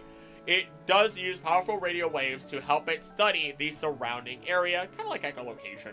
Though it is roughly 3 times as powerful as Magnemite, it is not necessarily 3 times smarter, and it still feeds on electrical currents and lives in the same areas. Though when sunspots flare up, Magneton tends to appear more often, presumably due to the changes in the sun's magnetic field. It also gathers in high areas when it storms so that it can get struck by lightning. And it can turn that electricity into platforms and barriers and even produce electromagnetic pulses to destroy electronics. But finally, we have the rarest encounter here being Electabuzz as we move away from Magneton. In the dark, it glows light blue from the electrical charges running across its body. This is because it is constantly leaking more electricity than it consumes. If you stand near it, your hair will just stand on end, and they will often group together around tall trees so when they get struck, they can absorb the lightning's energy. So they're often used as an alternative to lightning rods and communicate with each other through these electrical currents. Blackouts happen when they gather to consume electricity from power plants on occasion, but more often than not, that's actually the power plant just messing up and not doing what they should, and they just blame it on the Electabuzz Pokemon, which is very unfair. Funny enough, it also hates the color red and will go into a rampage if it sees it. I wonder if that's related to Magmar, but it's found in grasslands, so I don't know if they come in contact all that often. The power plant itself, really, though, is just a place for all these Pokemon to try and absorb electrical energy. Though, since Electabuzz hate red, they might try to fight Magnemite and Magneton because they have a little bit of red on them, and Voltorb, which I don't imagine ends well for it, as the Magnemite line can, even though not use electricity to paralyze Electabuzz, will likely use sound to overload the Electabuzz, make its ears ring, whatever it is to distract it, and then run away. Meanwhile, Voltorb will just simply go, alright, screw you, screw me, screw all these guys, and boom. This might also explain why they are present in such low numbers in terms of Electabuzz itself. Just isn't the greatest environment for it. All while Pikachu is simply there to either recharge and discharge energy, which is what might also be supplying Pokemon here with the energy that they're getting because they keep coming back here, but that doesn't provide nearly enough energy for all of these Pokemon. So that can't be the source. Instead, it's our legendary, Zapdos. This place is humming with electricity because Zapdos resides within it, brimming with electrical energy that it can simply release by just flapping its wings, which are said to crackle with that energy.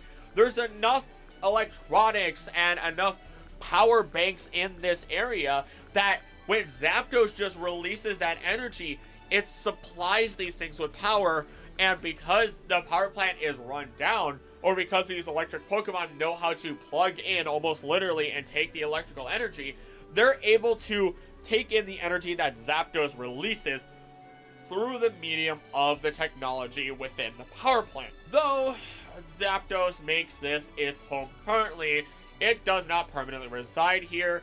It does enjoy living amongst the thunderclouds and just uses this place as it deems fit to just kind of rest, maybe, and inadvertently ends up creating an ecosystem for electric Pokemon.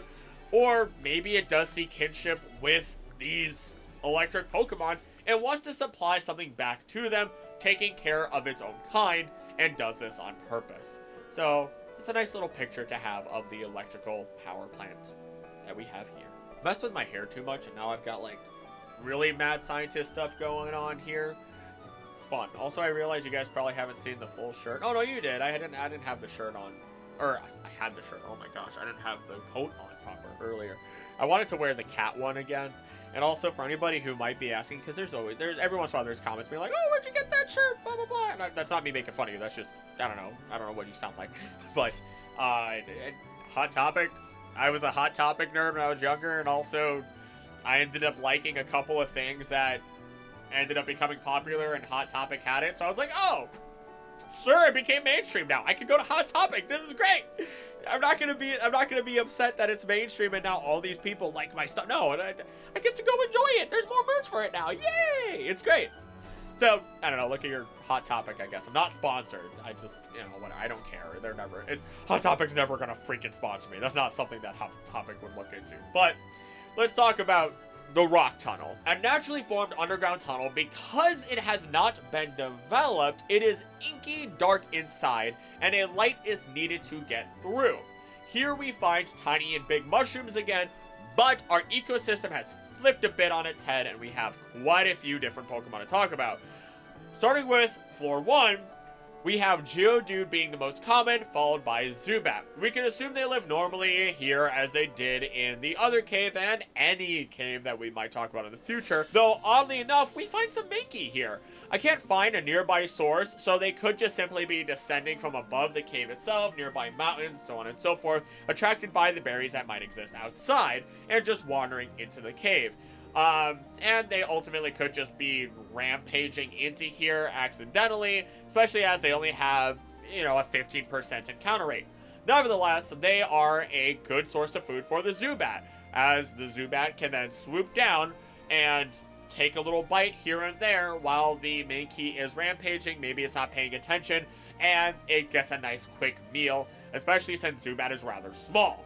Just gets what it needs. Machop, though, is also in here, going through daily training routines involving lifting boulders and gravelers repeatedly as if they were barbells. Because I've been talking about Pokemon for so long, when I said boulders out loud, I thought I was saying a Pokemon's name. It is drilled into my brain where I have accidentally so many times called Pokemon animals and animals Pokemon. The worlds are blending and I'm going crazy. Back to this though, Machop also lives in the mountains, eating a diet of highly nutritious food to efficiently build those muscles. Once again, as I stated for Mankey, this area does have the previous route where there was a multitude of berries that could provide plenty of nutrition, and in here, it's a nice little training area. Now, while Zubat do inhabit the cave, Geodude may move a few rocks, smoothing out the ground by rolling it around. Maybe a Mankey destroys a rock or two in its rampage, attacking Geodude, occasionally disturbing a Zubat, and maybe even the Zubats go after the Machop, which it happily takes on the challenge, or fights mano-a-mano with those Mankey whenever it gets a little too antsy and ornery and decides that it wants to try and fight, Machop. But there's one more Pokemon on this floor that contributes primarily to the structure of the caves, and that would be Onix. Being known to tunnel under the ground at over 50 miles per hour or 80 kilometers per hour, this creates tremors and echoes along the way. This likely disturbs all Pokemon in the area, especially Zubat. So, it absorbs any hard objects, and we can assume inorganic material in general, into its body. This allows it to become sturdier, especially as it consumes boulders for food. The tunnels it leaves behind are also used as homes by Diglett, and of course, in this case, we can see that it's being used by a plethora of Pokemon, creating an ecosystem. If in pain, Onix will constantly attack humans and other Pokemon. Though it is said that if an Onix has parts ripped away from it, that over time it can actually regenerate those parts, being even separated and reforming itself from its separated pieces. It also sleeps while in the middle of digging sometimes, which I couldn't tell if that meant that it's digging and then stops and falls asleep, or while it is still digging, it is like sleepwalking, but sleep digging, which is really, really scary and to be really... I mean, they don't go deep enough that they'll run into lava based on the information, but it would be kind of funny if they just kept digging while they were asleep and just slammed into a big chunk of lava. Onix does serve as both a creature that none of the other Pokemon will bother, while also shaping the environment through its natural existence. It's like a beaver, in my opinion. You know, you get beavers. They decide that for some reason they don't want the ground foliage. No, they want the leaves. They want the leaves on the tree. So what do? They walk over a tree, bite onto it, the tree drops, and they're like, fantastic. I get to eat this little bit of leaf that was up there. And they love it. They're happy and they're great. And then they're like, well, what do we do with this, Chuck? And it's like, I don't know, Bill. How about we make a dam? Let's completely destroy this ecosystem over here by blocking the water. Ooh, fish. Wait, do beavers eat fish? Looking it up. According to the state of Maine government website, Fish and Wildlife, beaver, their diet includes leaves, inner bark, and twigs of deciduous trees and shrubs that make up their primary food.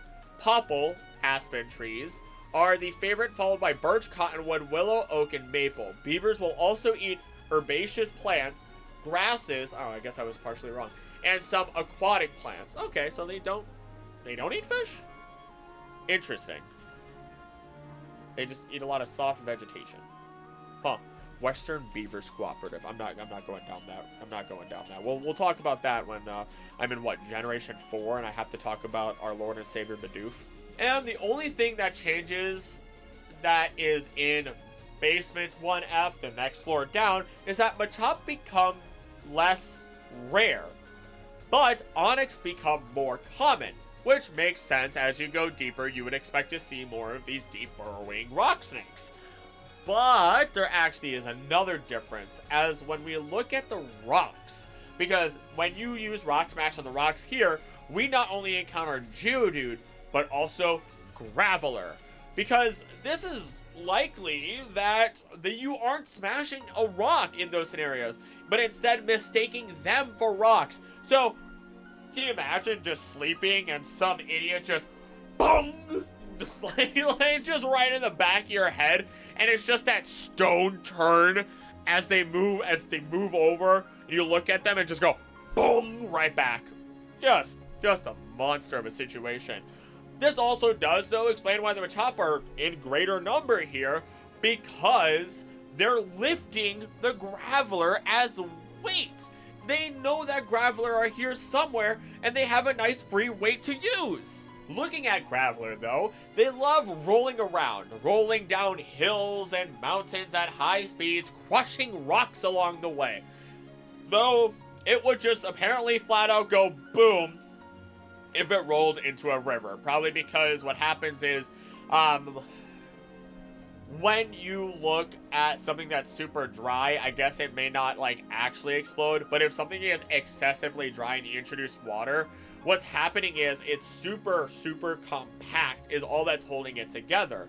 So, all that happens at that point is if you introduce water, what, it's able to do, or what it has been doing, which is just barely holding itself together just by pure compaction, you're introducing water, which changes the composition and causes it to fall apart. And I'm not going to get into it here because it's way more complicated than I'm willing to get into right now, and I had to go through it in my geology class, but ultimately, dirts, depending on its composition, you have clay, sand, silt, and when you add water, you can add a certain amount of water to your soil, and depending on its composition, water can help it or hurt it depending on just how much water there is. Clay, with a bunch of water, clay is super absorbent. It is thick, it is strong, it is dense. Well, I guess it's not.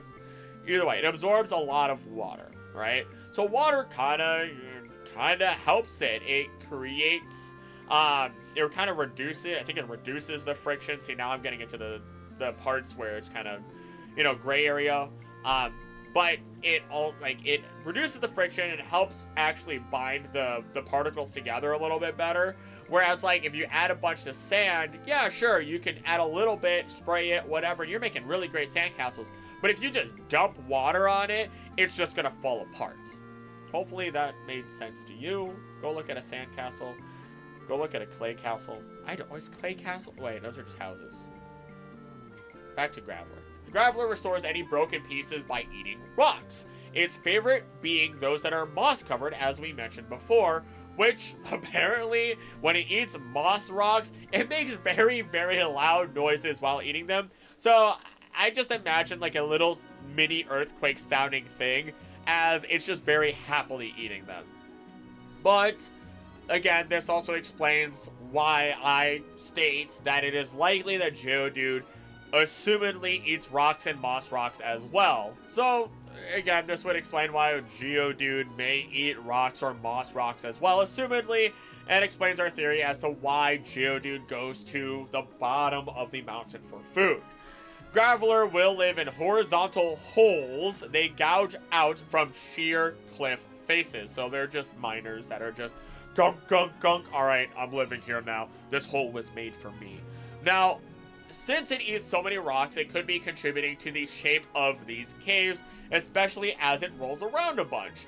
Honestly, this might be one of my favorite little ecosystems so far, as it feels very complete and interconnected. It's not just a prey and predator idea, but more of a functioning ecosystem that can continually evolve and expand rather than just be a normal cycle of rat, bird, bug, rotate, rat, bird, bug, you know? So imagine what could happen in this cave and what Pokemon could take refuge here eventually with the further expansion of it. And I'm sure we will see that in future generations when we look at things like Sableye or, oh gosh, whatever other Pokemon might end up being in caves. I'm thinking of the one that's based on a Yukiona. I know that's so descriptive. It's a yellow one with the black on its head, and it's got a mega form, and it looks like a girl, and then when it turns around, it eats you with its hair thing. Whatever, we're moving on. Next up, we actually have Pokémon Tower. This one was a fairly strange one for me to include because it is a man-made structure, but I actually couldn't ignore it, and it brings me to a couple of interesting theories that I'd like to throw out there, because many Pokemon are types, and what I mean by this is that you're not a bug, you are a bug type. You're not normal, you're a normal type. You're not a ghost, you're a ghost type. It's alluded that they aren't actually what their type is. They're just related to it. And I mean, realistically speaking, not every fire type is pure fire. Some of them just control fire or have a fire organ, whatever it is. And then when we add the knowledge that we know that the Pokédex has lied to us before, or more scientifically speaking, it just doesn't have the complete information yet, and so science has to adjust what we know to be more truthful as time goes on. This might result in new information down the line, such as maybe Yamask, or Yamask, I'll say it right for you, but Yamask sounds better on my mouth, tongue, lips thing. I talk like an alien sometimes, my gosh. But maybe Yamask doesn't actually carry the mask of its former self when it was alive as a human. And maybe many ghost types aren't actually ghosts. Now that's my teaser to you, as when October rolls around, I am going to cover every ghost type Pokemon and explain some of the theories around them. So look forward to that. And thank you for making it this far. I appreciate you. If you're sleeping to this, as always, I guess have a good dream.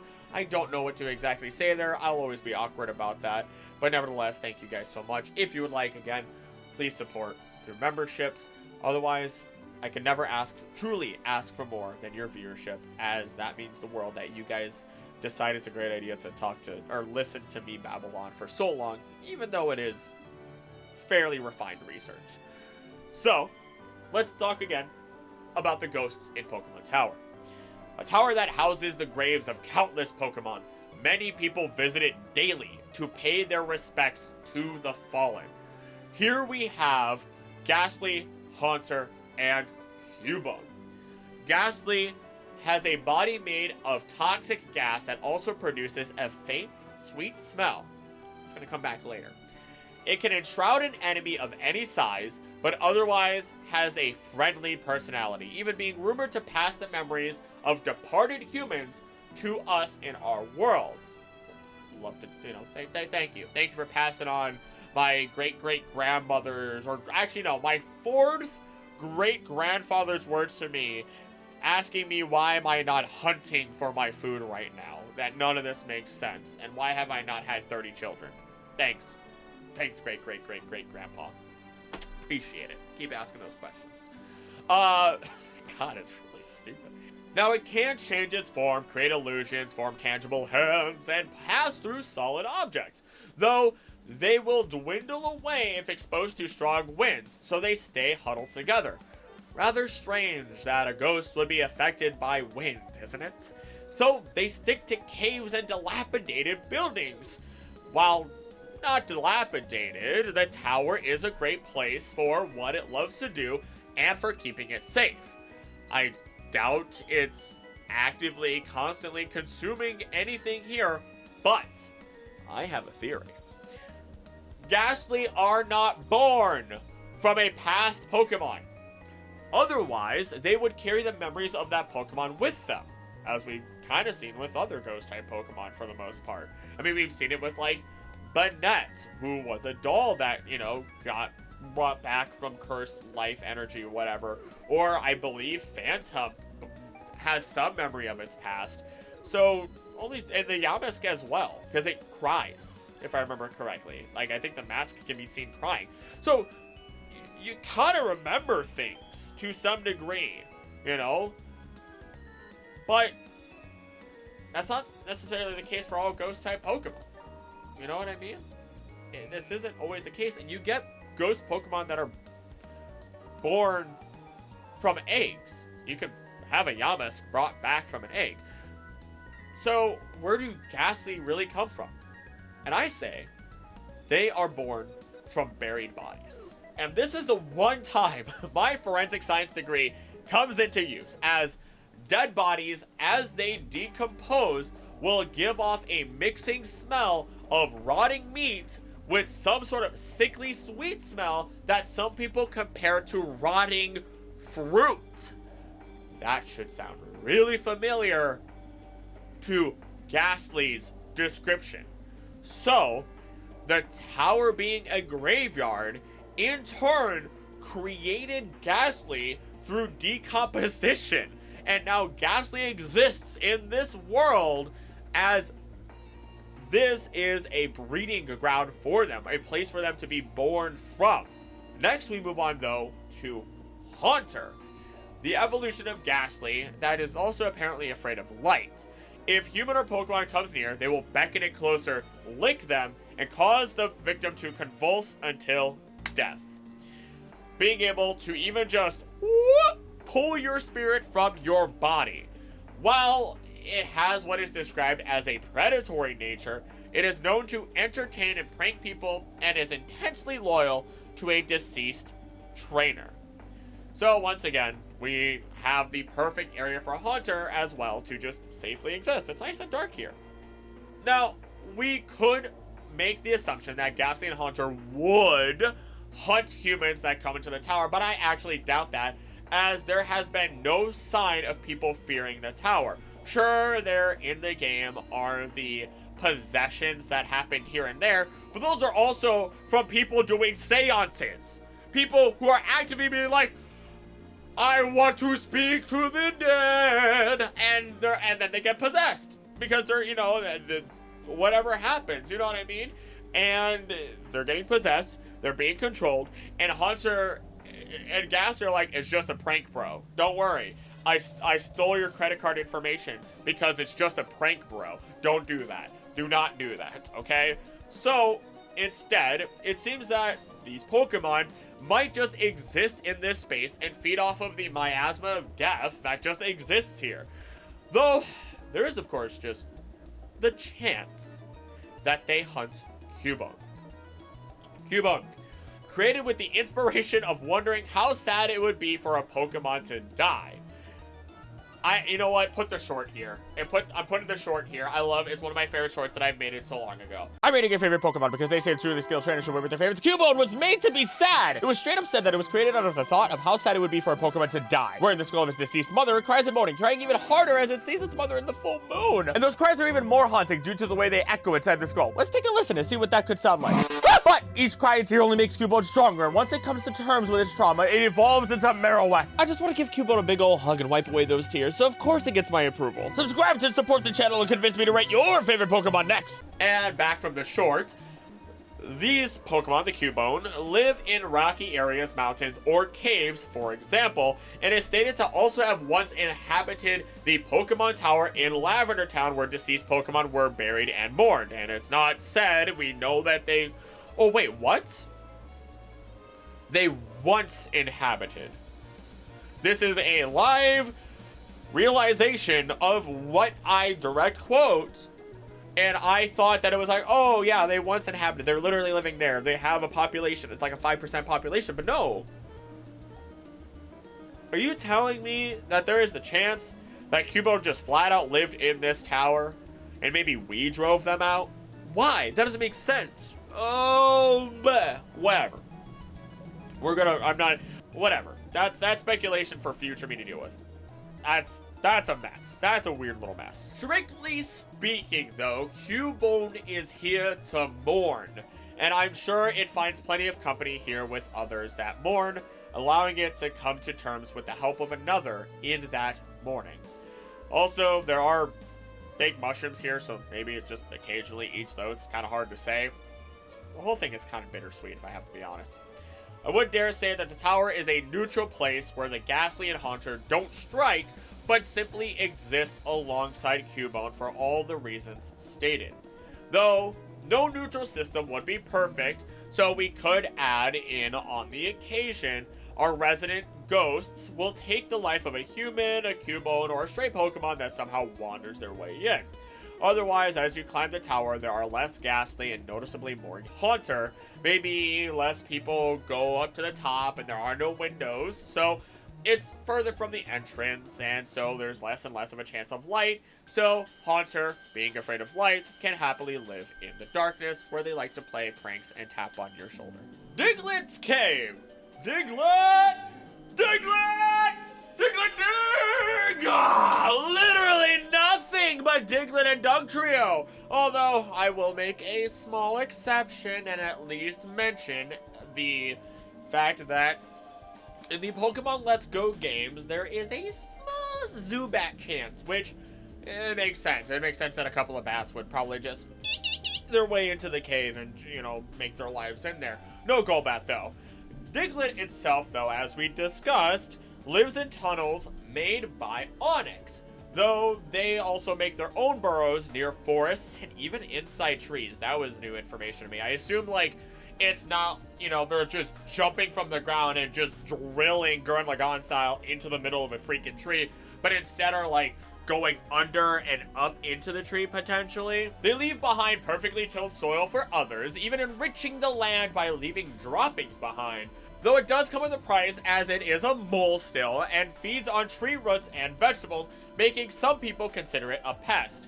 It spends so much time underground and has a thin skin, so if it's ever exposed to sunlight, its blood will heat up and it'll grow weak. Speak about the #1 Pokemon that needs to go touch grass and be out in the sun more, so that way it actually gets stronger. But that'll take generations for them to be able to do that. I did have to do some mole research, of course, and found out from the University of Aberdeen.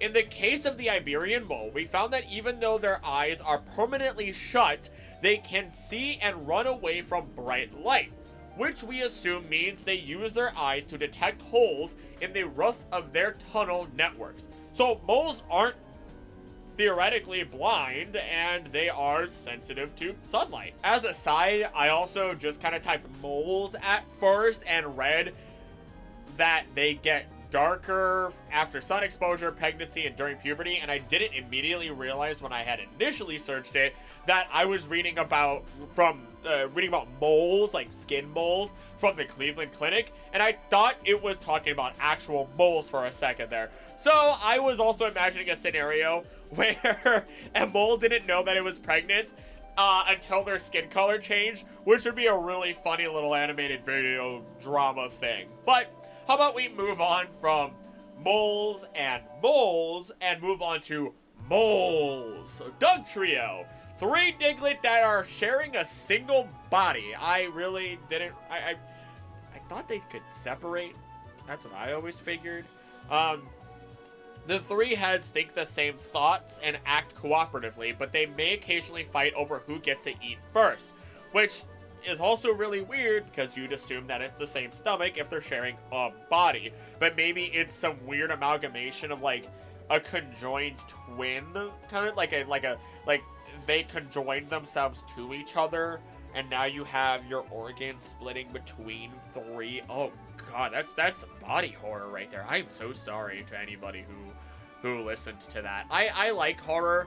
I never talk about it. So, I mean, I'm gonna have fun in October. Come join the streams. I'm probably gonna play the Alien games, Alien Isolation. It's doing great. Usually I don't get scared very easily, but when I get scared, I sing. It's great.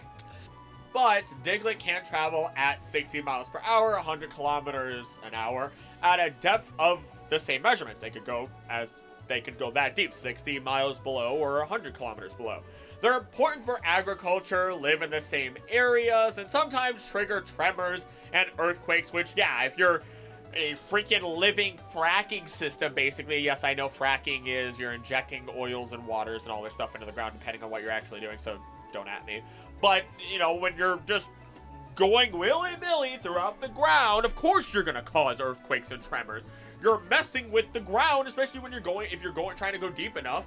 So, overall, the Diglett species gets to basically live rent-free here in its perfect little habitat without having to worry about anything or anyone else other than, you know, maybe a Sandshrew in other areas might try to dig in and grab it. Maybe an Ekans, when it gets cold, decides to use one of their tunnels as a place for it to sleep. Maybe all these different things that happen, which is very possible and can paint us a better picture of the world ecosystem. Oh gosh, that's a whole other thing. That's nigh on impossible. That's nigh on impossible. That would cause so many problems to try and figure out, that there would be so many inconsistencies. I don't even want to think about it. We're going to move on to the next route. Route 11. A grassy path with a gentle, refreshing breeze. We get some green apricorns and raspberries, and everything seems normal again. We have Spearow, Ekans, and Sandshrew filling in their normal niches as we've already talked about. Maybe the Spearow are just in the tree lines waiting for their chance with Ekans and Sandshrew in quarrels.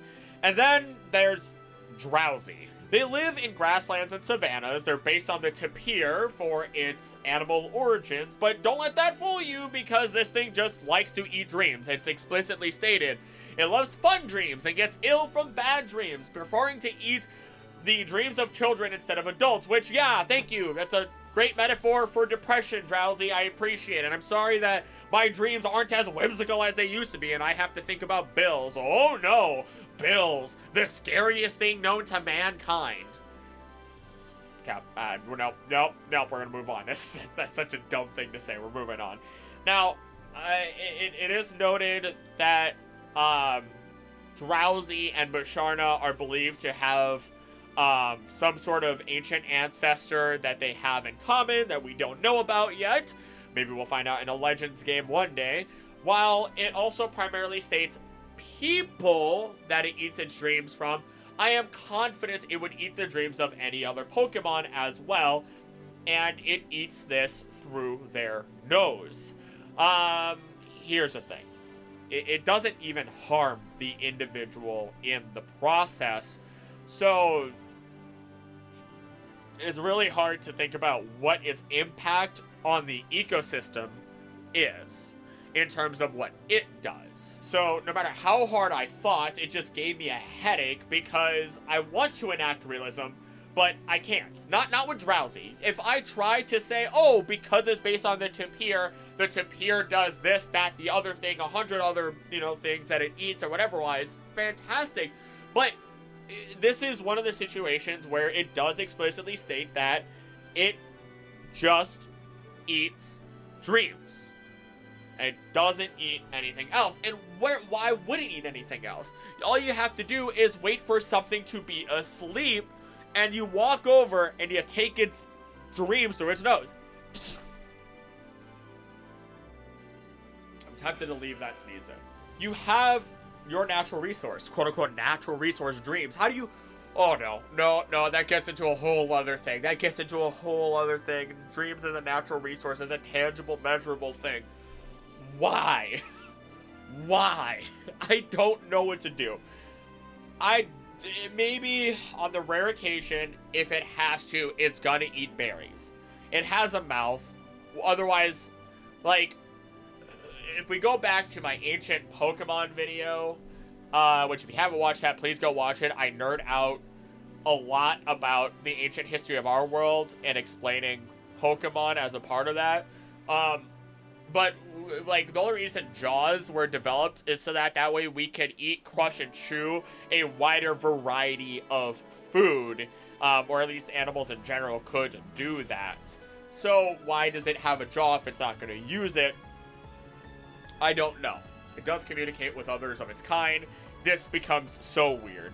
I also don't know how attractive dreams are in terms of nutrition. How do you weigh the health of a dream? Clearly, the happy, fun ones are the ones that it eats, and it is healthy from it because it'll get sick from bad dreams or unhappy dreams, and it remembers every dream that it eats, so that way it can share it with people. So maybe it's just large right now because it's collecting the dreams within its body, but then you have weight added to dreams.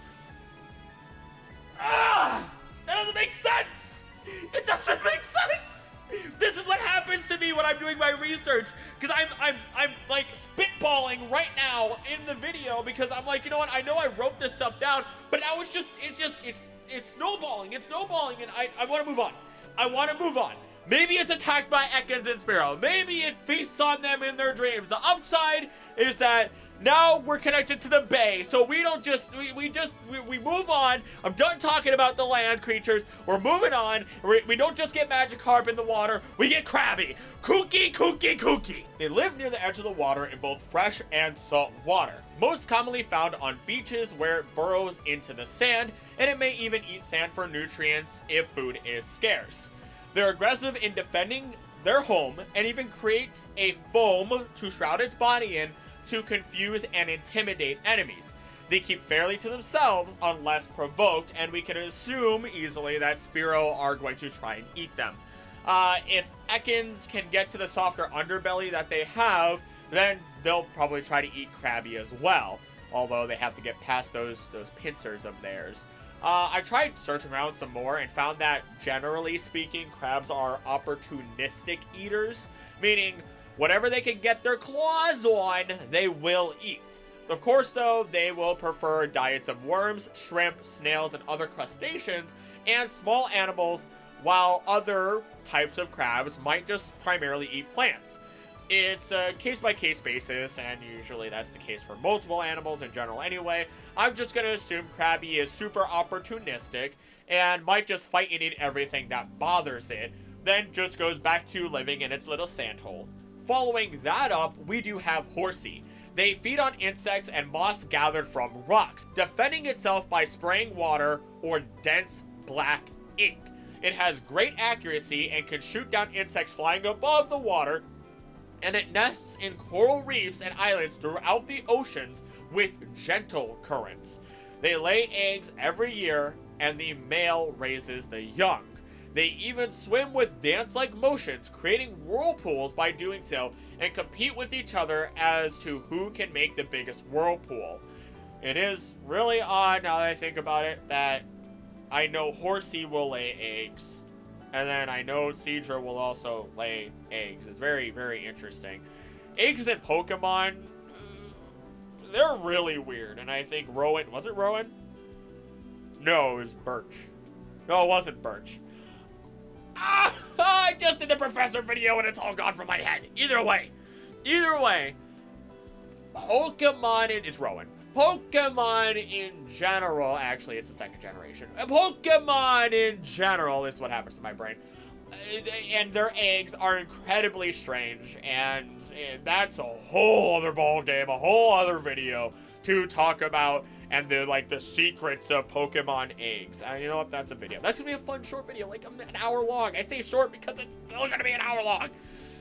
Back to Horsey. So the weird thing is, despite it eating insect Pokemon, we don't really have any regular insect Pokemon. Sure, one or two might fly by and just get sniped by this pea shooter here, but it will likely primarily just feed on moss and try to stay away from any Krabby that get a little too venturous.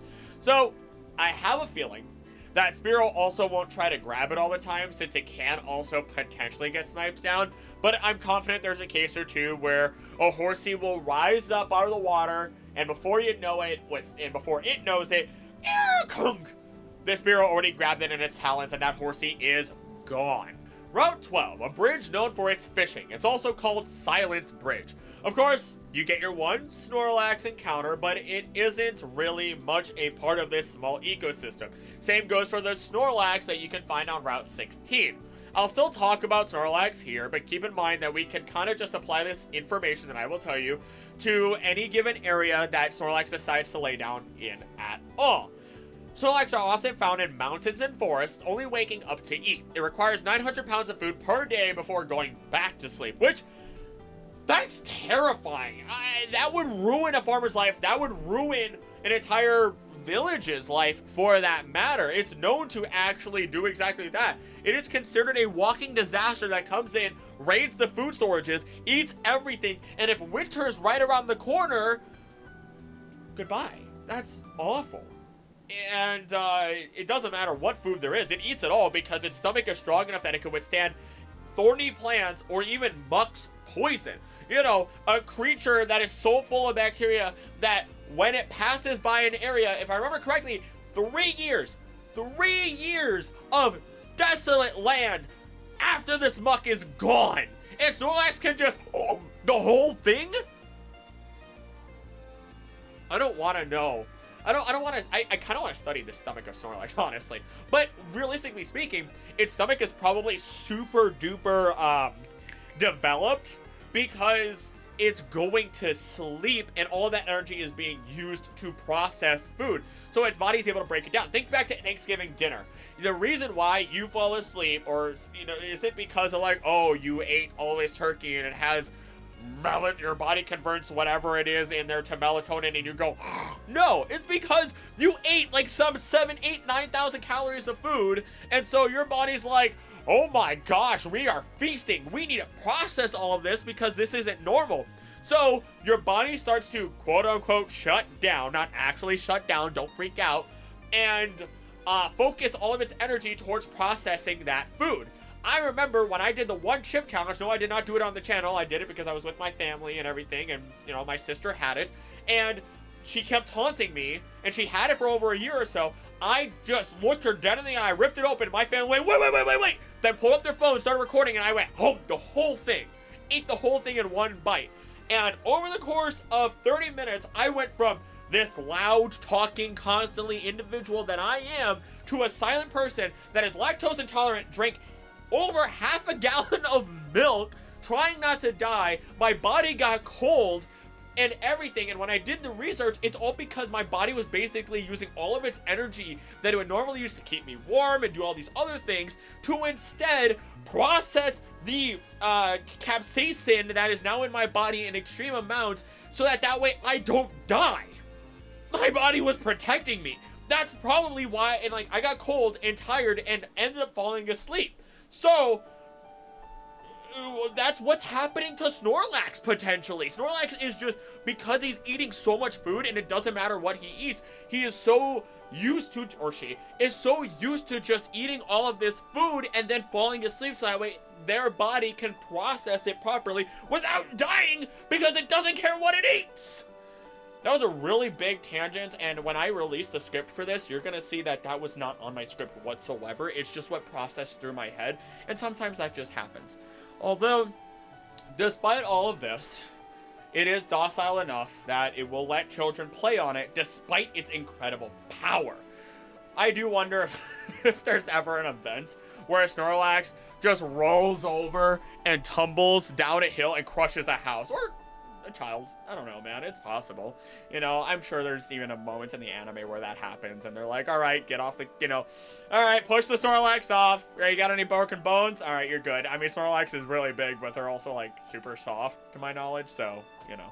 This, ultimately, though, Snorlax, is just another example of a Pokemon that, once again, doesn't really take part of the ecosystem, other than making it so that wherever it goes, everyone else starves, since it ate all the food. Which, it can affect the ecosystem, but I, again, dare say it's not part of an individual ecosystem, because this would overall cause populations of Pokemon to decrease for a time, because it ate all the natural resources in the area, which we talked about previously, or at least natural resources in terms of food. It doesn't even talk about what water it drinks. I don't want to find out. It probably gets most of its hydration from eating. I mean, a lot of animals do. They don't really, you know, you get like a lot of predators that, because they eat raw meat, there's a lot of blood, and that's where, you know, they get a lot of their hydration from. So maybe it does the same thing. We do also get Pidgey, Oddish, Bellsprout again in this area, stepping away from Snorlax, but we do get the addition of Gloom. It trickles sticky nectar from its mouth with the consistency of drool. It can be used for plant fertilizer, and the nectar and flower on its head produce a strong enough odor to induce fainting in humans from over a mile away. But this scent can also attract prey, and some humans do find it appealing, even using it in some perfume. The odor worsens if Gloom feels that it's in danger. So, despite it having basis in the Rafflesia flower, and the same can be said for its evolution, which I'm just going to tell you now, its evolution, Vileplume does not have any natural spawns in anywhere in Pokemon Fire Red or Leaf Green. They both being related to Rafflesia flowers, Rafflesias do not, I'm going to clarify this now because I can feel myself muddling my words. Rafflesia flowers do not eat bugs, insects, they're not carnivorous, whatever it is, despite their large size and attracting creatures of many types. But this Pokemon does. So this is where, again, we have another clashing of information, despite what our real world reference is. And Vileplume, we're basing this off of Vileplume, we could say it eats bugs primarily, but I would not be surprised if it eats anything else. And we'll talk about what bugs are in the area, though, in a moment. For now, let's jump into Weepinbell. It camouflages itself as a plant in the forest while waiting for its next victim. It immobilizes prey with its poison powder, then melts it with its internal acids. And its own fluid neutralizes these acids so it doesn't get harmed from itself, which, to be fair... Thank you, Odie. Don't know if you heard that. She got up and, you know, her collar rang. My dogs are always right behind me when I do this. One of them was literally snoring 3 seconds ago. You shouldn't be able to hear it because of how the mic is, but, you know, maybe you'll hear little snores. I don't know. Either way, back to our stomachs. Our stomachs kind of do the same thing, though. If you notice that you salivate a lot right before you vomit, it's because your body's trying to protect your teeth. What it does is your saliva is then, like, has a bunch of enzymes and everything in it that helps protect them, coating them, so that way when your stomach just and all the acid comes out, your teeth are then not completely eroded. I am so sorry to anybody who saw that the collar was popped this whole time, and I did nothing to fix that. That's probably a little bit of my insanity showing. But nevertheless, that's the way that your body protects your teeth, because otherwise your stomach acid is incredibly corrosive, and there's nothing, like, it's terrible just how powerful that acid is. Same thing kind of goes for, like, the inside of your stomach. Your stomach lining is, like, you have, like, there's stuff in there, and I didn't do the research. I just kind of generally know this, so I'm not going to talk about the specifics of it all. But all of that, I'm, like, up here for some reason, even though it's down here, is coated so that way the acids in your stomach don't just rip you apart, because holy crap, that's why you should be afraid of ulcers. Try to keep your stress at a minimum. Eat the appropriate amount of spicy foods that your body can handle. Otherwise, there's always a chance ulcers happen, and that is very damaging to the inside of your body. Your stomach's jungle juice is incredibly powerful, and so is Weepinbell's. but if the prey is too large for Weepinbell to appropriately swallow completely, it will actually use its leaves and cut that prey apart. Weepinbell does hang from branches, living in temperate forests and jungles, and sometimes falls to the ground, and despite hitting the ground, will stay asleep.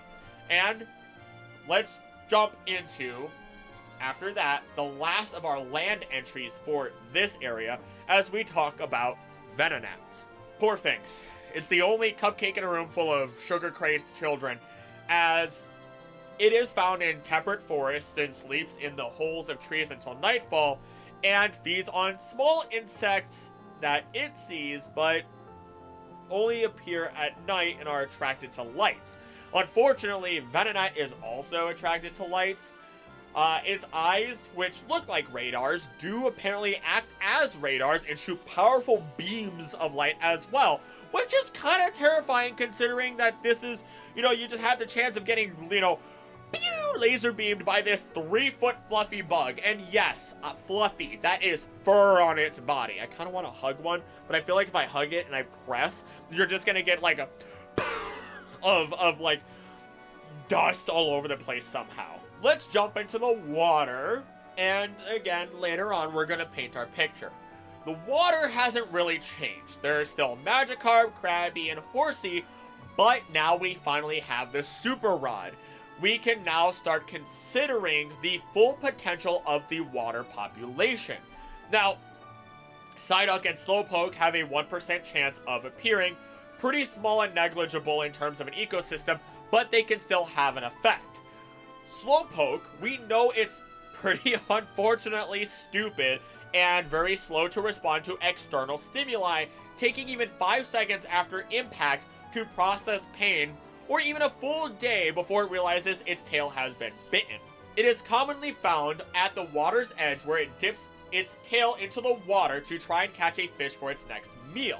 Problem is, it forgets what it's doing pretty often and just spends the entire day loafing about, so it likely has to move at some point for food, which there isn't really any here for it, explaining why it has such a low population here, yet somehow it did get here, and we'll talk about that later. It's also just likely eating berries in the area as supplement.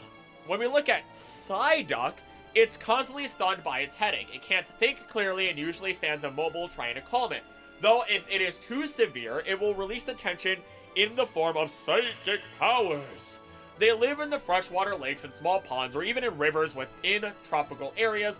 Ducks, in real life, will eat a wide range of food: worms, slugs, roots, seeds, frogs, insects, snails, fish, plants, crustaceans, and more. Thank you, city of Bothell. Whatever. So our dear Psyduck is lazing about, swimming along, and we just accidentally caught them as well. There's also, now that I think about it, the idea that maybe if you look at sensory deprivation tanks when you're in the dark and in the water, that could calm a headache, or when you're in water in general, especially colder water, it can help release tension.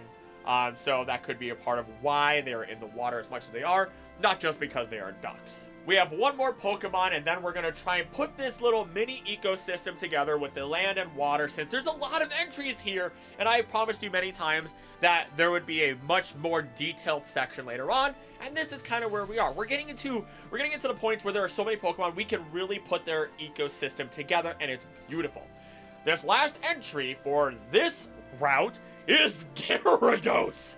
Incredibly violent in nature, its fangs crush stones and its scales are harder than steel. If it rampages, it lasts for a month at a time and will destroy everything it comes across. It lives in both fresh and salty waters and can leap huge distances from the water, from the ground even, and is rarely seen in the wild. So again, I should try and say that the right way, or in a better way. It can jump from the water super far, and if it lands on land, it can jump from land elsewhere super far. Now, this all could, why, like, Gyarados is rarely seen and everything, can apply to the theory of deep sea gigantism. Now, I have talked about deep sea gigantism before, but I feel like I need to talk about it more in detail, at least in this direct quote from AMHS News. Thousands of meters deep below the ocean's surface, you'll find an overwhelming majority of Earth's largest underwater creatures. This isn't a coincidence. It's a phenomenon known as deep sea gigantism. Creatures living in the deep sea have the tendency to be larger than their counterparts living in shallower waters.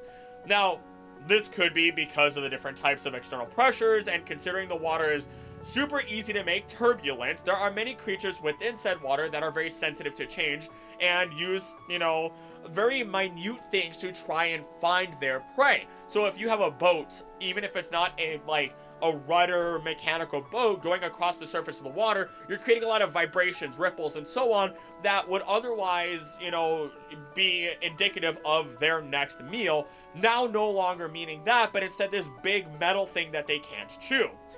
So, strangely enough, Gyarados I would consider to be one of those creatures. As such, it is best that it stays deep underwater where it can hunt without incredible disturbance. And now, let's paint a really nice picture of what Route 12 looks like. Pidgey live in the tree lines as per usual, feeding on its pick of prey, that being Oddish, Gloom, Venonat, Bellsprout, Magikarp, Krabby, and maybe an occasional Slowpoke tail. The problem it has is that it may get caught off guard by a Weepinbell that it thought was an easy treat, and the Weepinbell eats it instead. Otherwise, it may eat any sleeping Weepinbell it can. Oddish, poor Oddish, lives its life as the prey of the area, as we've previously discussed, trying to run around at night to try and get as far away from its predators as possible, and finding good nutrient-rich soil so that way it can grow and flourish. But when Gloom arrives, it now gets to have its revenge and attract Venonat to it. Maybe a Pidgey, or a desperate Krabby, or a confused Psyduck, and then devour them. Bellsprout and Weepinbell seem to take no prisoners and will eat anything they can justifiably take down. Living within the forest, living within the weeds, wherever it can camouflage itself until it can strike. And then we have Venonat, that very well could just prey on tiny non-Pokemon bugs, I suppose, or it could be taking its fair share of the array of plant Pokemon meals in front of it. But generally speaking, gnats don't damage plants, so Venonat is a bit of an anomaly here. Krabby and Horsey act as they always have, with no new real additions, as Krabby may try to take down a Horsey and eat it, or even go after the unsuspecting Magikarp that may get too close to it, whether the Krabby is moving on land or within the water itself. Psyduck, I'm sure, stays plenty far away from the most trouble that there is, but may on occasion eat or be eaten by our plant friends. Luckily, it does have some psychic power, and with a strong enough headache, it may survive these encounters. And finally, Gyarados. To me, Gyarados is like Snorlax, a beast that can't be stopped and puts a wrench in the ecosystem. Gyarados is top dog and is almost like a restart button, but assuming it stays in the water, it may just try to eat anything it comes across. In this area, it may even keep a consistent diet of Horsey and Magikarp, maybe an unlucky Slowpoke or Psyduck that drifted far from the shoreline, or a Krabby that ventured too far into the deep. I have to note, I have so much of this actually scripted in heavy detail that was all scripted, as I'm sure you saw my eyes go to my script over here, because I just started writing full paragraphs. I really felt myself falling into the writer mindset, knowing that I need to add more detail and fun to this, and I know I add more detail to some of the areas later on as we get evolutions. And honestly, this script visually is kind of a mess that I had to try and fix, but content-wise, I feel so incredibly satisfied with what I've been able to write here and what I'm able to explain, and it only gets better in my eyes. So hopefully it's just getting better to you, and we're gonna keep moving on. Route 13, the maze-like path with a refreshing coastal view. Everything else is pretty much exactly the same. Pidgey, Oddish, Gloom, Venonat, Bellsprout, Weepinbell. But now we added a new top dog predator to the area, Pidgeotto. It is a powerful flyer capable of carrying prey several miles to its nest, and it has amazing vision. It will catch prey such as Execute and Magikarp, and has a territory of more than 60 miles or 100 kilometers that it defends fiercely with its nest at its center. So, I mean, it's eating eggs and and fish. Who would have guessed, right? So while it's sharing its environment with Weepinbell, I'd say there are pretty low chances of it being eaten by one. And it may just leave this area to go hunting far and wide, which affects the surrounding areas, but also explains why it doesn't have a population there, and it's just a quick flyby of a Pokemon. And to kind of add to that, considering we don't see Pidgeotto on the previous route, I really wouldn't write it off. For example, you have a pretty low chance to see bears as you go more south in the United States, or at least like when you're talking population, like more bears in the north in the cold versus less bears in the south in the United States again, but it's not impossible. And, you know, as they run out of food in their preferred habitats, they might go really far south to try and search for whatever they need in order to survive. But all of this doesn't stop there, because we also have Ditto, which is another anomaly, and I mean like a huge anomaly, because it simultaneously fits perfectly into these ecosystems, but also exists outside of the ecosystem depending on it being observed. We have like a weird, almost Schrodinger's Ditto situation here, because it can become any Pokemon, becoming them biologically, so that way they can have children together, ruining the lives of whatever, you know, let's say, what if it was a cardinal? What if it was a cardinal? They mate for life. Do you imagine a Ditto becoming a cardinal, and then they mate, they have children, everything, and the Ditto's like, bye? Like, it's like, my husband, why? I thought you were my love. And the Ditto's like, I wasn't a cardinal to begin with. Ditto don't even like each other and competes to see who can transform better and faster. It stays near civilization and people, and even transforms into cubes in Pokemon Scarlet and Violet. They can transform pretty much into anything it wants, and copies an opponent's genetic code and rearranges its own cell structure, then turns into a stone at night when it, or whenever else it decides to sleep, so that way it can avoid being attacked. It literally just transforms into whatever it wants as long as it's seen it before, though it may have trouble if it's going from pure memory.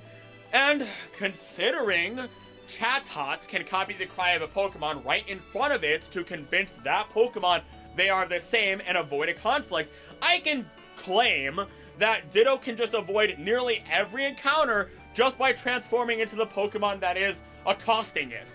So the thing is, with all of this, on top of it all, is that Ditto can't even breed with its own kind, meaning it has its own egg group that it can't even have eggs!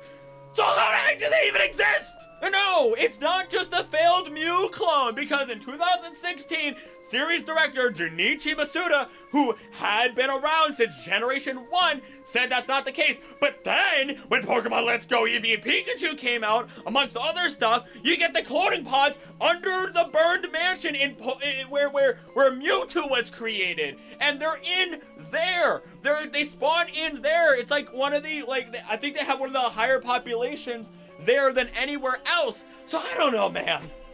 I don't know. Ditto just exists. Nothing is gonna eat it. It isn't gonna eat anything. It's a freaking single cell amoeba that maybe eats some berries and apricorns when it feels like it, but otherwise can just turn into a plant Pokemon, change its cell structure, and chlorophyll it up, absorb that sunlight, and not have to fight anything, not have to deal with anything, not actually be a part of the ecosystem if it doesn't want to be. And I don't know. We're gonna take Ditto and we're gonna whip it out of the ecosystem. It just shouldn't exist in the ecosystem. It doesn't make sense. It's not here. This is just one of those things where it's like, I tried to make sense of something and it doesn't fit. No matter what I do, it does not actually fit. Maybe one day, in one of the games, Ditto will just absorb each other and become the Dittochondria, the powerhouse of the Pokemon cell or something. I don't know. We're going to Route 14. Which is a pleasant coastal road where the breeze blows and waves roar.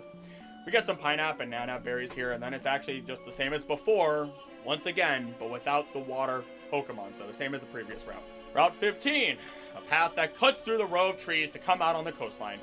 More pineapple berries here, and once again, same array of Pokemon available as the previous route. But don't worry, once again, we've got plenty of areas to encounter Pokemon still, and plenty of pictures for me to paint for you. Route 16 links to the north side of Pokemon Road, a route that is always bustling. We get a Snorlax here as mentioned previously, but let's talk about the regular residents. Because not only do we have Rattata and Spearow duking it out with each other as before, we now have Raticate and Doduo. Raticate. It has webbed feet that allows it to swim and hunt for prey in the water, it uses its whiskers for balance, and if attacked, it stands up and bares its fangs in an intimidating manner. It will take on larger foes if provoked, and those teeth that it has constantly grow, causing the need for them to gnaw on things to cull the growth, and guess what? They can even just chew through steel. They'll eat anything, even chewing through the walls of houses, and even topple concrete buildings, which is actually kind of insane, considering I'd expect there to be tons of Raticate since there are so many swarms of Rattata. But then again, maybe not, because most of them don't survive to evolve, which would make sense as to why there are so many Rattata. And part of that might have to do with the new predator that just appeared alongside it for the first time since we've been talking about these routes. Doduo, with two identical brains thought to communicate through some sort of telepathy, they work in tandem. Even when one is sleeping, eating, or drinking, the other is actively keeping watch for enemies. They trade shifts every hour or so, only allowing themselves to both sleep if they truly feel safe. Otherwise, both heads have the same genes and battle in perfect sync. It can't fly very well, but it is a powerful runner that can run at 60 miles per hour, 100 kilometers an hour. I don't know why we keep hitting that same number over and over again, but when it does run, it leaves powerful footfalls. In fact, actually, it leaves a 4-inch deep footprint behind as it runs.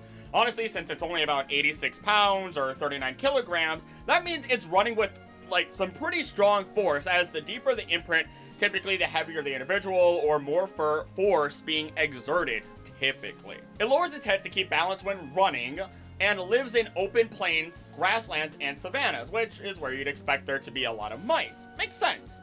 Doduo does get a little bit complicated, so let's try and break it down to figure out where we can draw reliable info from in order to establish what it eats. It is stated that it was discovered 3 years prior to the original games, and the double head is a recent mutation. So there may have been a pre-evolution where there was only like a single-headed Doduo, maybe? I know there's like the beta Pokemon of that, I'm pretty sure.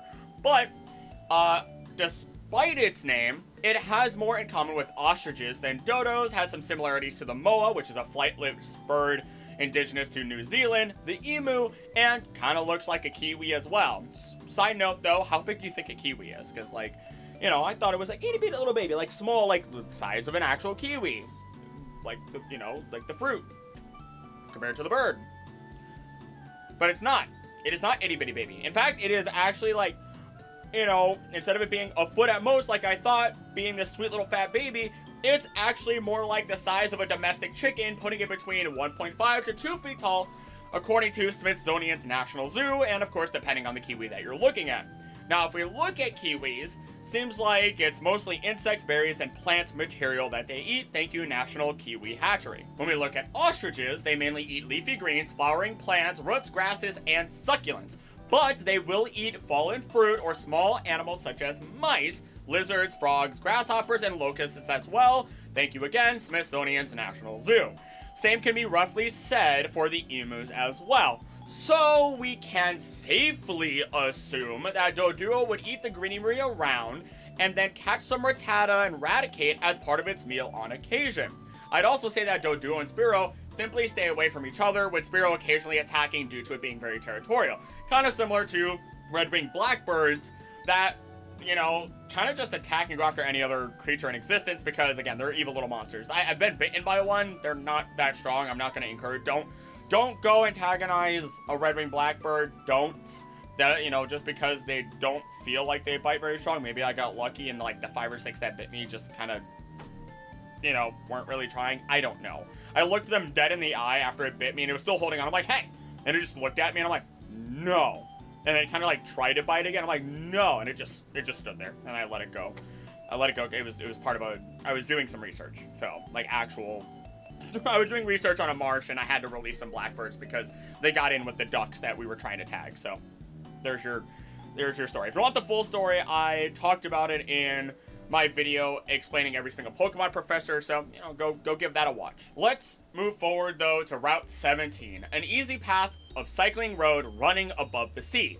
We have Raz, Nanab, and Pineapple berries galore, and we have an interesting collection where Rattata, Raticate, Spearow, and Doduo are back, but now we finally get Fearow. It has stayed mostly unchanged for years, being shown to be about the same even in ancient murals, with large wings and great stamina, allowing it to go for long flights without landing, and a long neck and beak to pluck prey from land and water, even known to steal from unwary humans.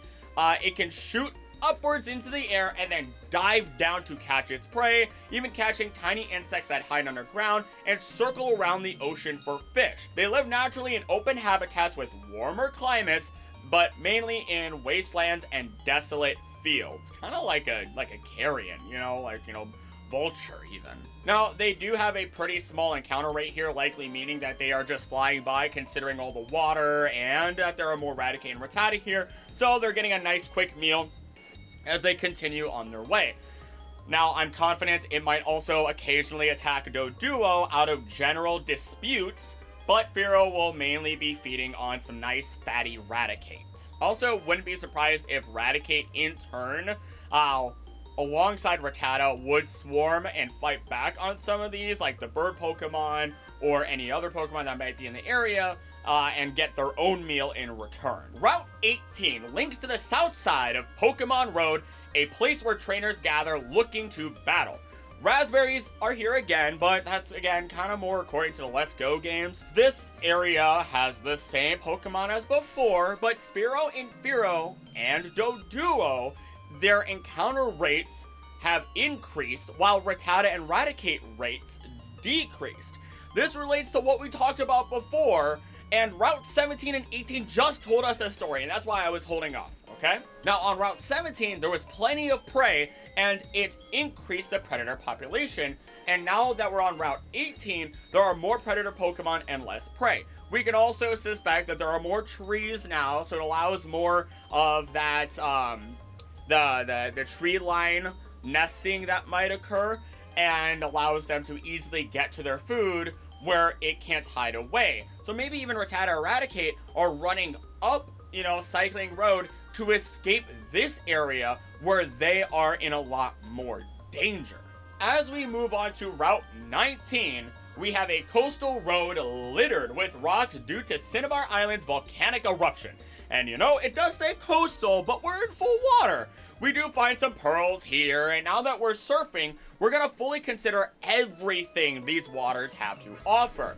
We have our collections of Magikarp, Horsey, Psyduck, Slowpoke, Krabby, and Gyarados again, but here we add 3 new additions that we'll talk about before we paint a really nice picture of the Pokemon and how they interact with the environment and each other, starting with Tentacool, otherwise known as what some people call it, the Zubat of the water. The jellyfish Pokemon, made up of 99% water and the remaining 1% being the organ that produces its poison. It absorbs sunlight and refracts it, using the water inside its body to convert it into beam energy. Its tentacles are laced with stinging cells, and the poison is so potent you'd need to go to the hospital immediately if you get stung by it, which is very reminiscent of a man-of-war jellyfish. Now, it isn't a very strong swimmer and just travels around using the ocean's currents throughout the world. And it searches for food while drifting on the surface of shallow seas. They blend in with the water and sometimes wash up on shore and dehydrate, but they're still dangerous despite that. And if you just throw it back in the water, it'll get revived. So you can, if you really want to, grab these things by the head like a trash bag and just, woo, if you want to save it. Now, I will tell you now, Tentacool will not be picky. It will eat anything it can get its tentacles on that won't kill it in return, which there are 2 others that I have a feeling would deflate this little water balloon, one of them being Seadra. With dorsal fins that exude venom so toxic that it causes numbness and fainting in humans, this Pokemon swims in any direction while still facing forward with the use of its fins and tail. It catches prey by trapping them in whirlpools, and after the prey is exhausted from trying to escape, it swallows the prey whole. Nasty little sea snake that it is, even though it's not a snake. It nests by wriggling in between or anchoring directly to branches of coral under the ocean, and male Seadra take care of the young after the female gives birth. And Seadra are considered vicious, mercilessly attacking anyone who comes near their nest, and during this time, the male's venom becomes thicker and stronger than usual. So, now Horsea is upgraded from just eating bugs and moss and now has focused itself on prey within the water itself. But let's talk about that more after we talk about Kingler. Found on the edges of the water, usually in the ocean, its powerful claws have 10,000 horsepower and can pry open the shells of Shellder and Cloyster. To give you an idea, and I quote from Calculator Academy, horsepower is a unit of power that represents the rate at which work is done. It is traditionally measured as the amount of work required to lift 550 pounds 1 foot in 1 second, or 1 horsepower. This measurement can also be represented in terms of foot-pounds per second. So, 10,000 horsepower, if you run the numbers, it can move 5.5 million pounds in 1 second. Though, despite that power with that big claw, the weight of it actually ends up tiring Kingler out rather quickly after it's waving it around for too long.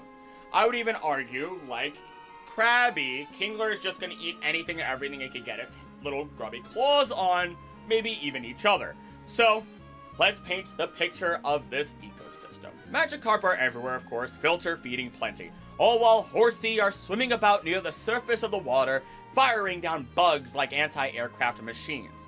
On the surface, we might have the rare drifting Psyduck and Slowpoke as well, but whether it's the surface or deeper into the water, we have a new potential threat, Tentacool.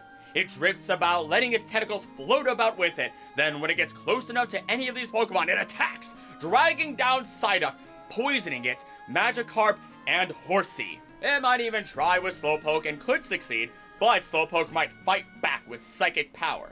And with the area having Horsea as one of the 2 most common Pokemon in the area, that means this is a breeding grounds for the aggressive Seadra.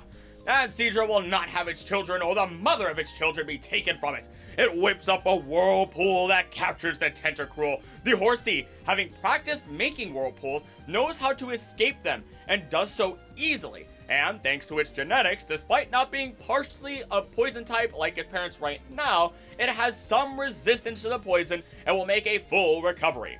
The Seadra keeps the Tentacruel and any other Pokemon unlucky enough to get stuck inside the whirlpool completely trapped until they are exhausted. Then he, his partner, and even their children get to feast as they learn to eat more than just bugs. Any remaining portions fall to the ground where Krabby, the most common Pokemon in the area, and Kingler take up the extra scraps, fighting each other as they are more solitary creatures looking for their next opportunity for food.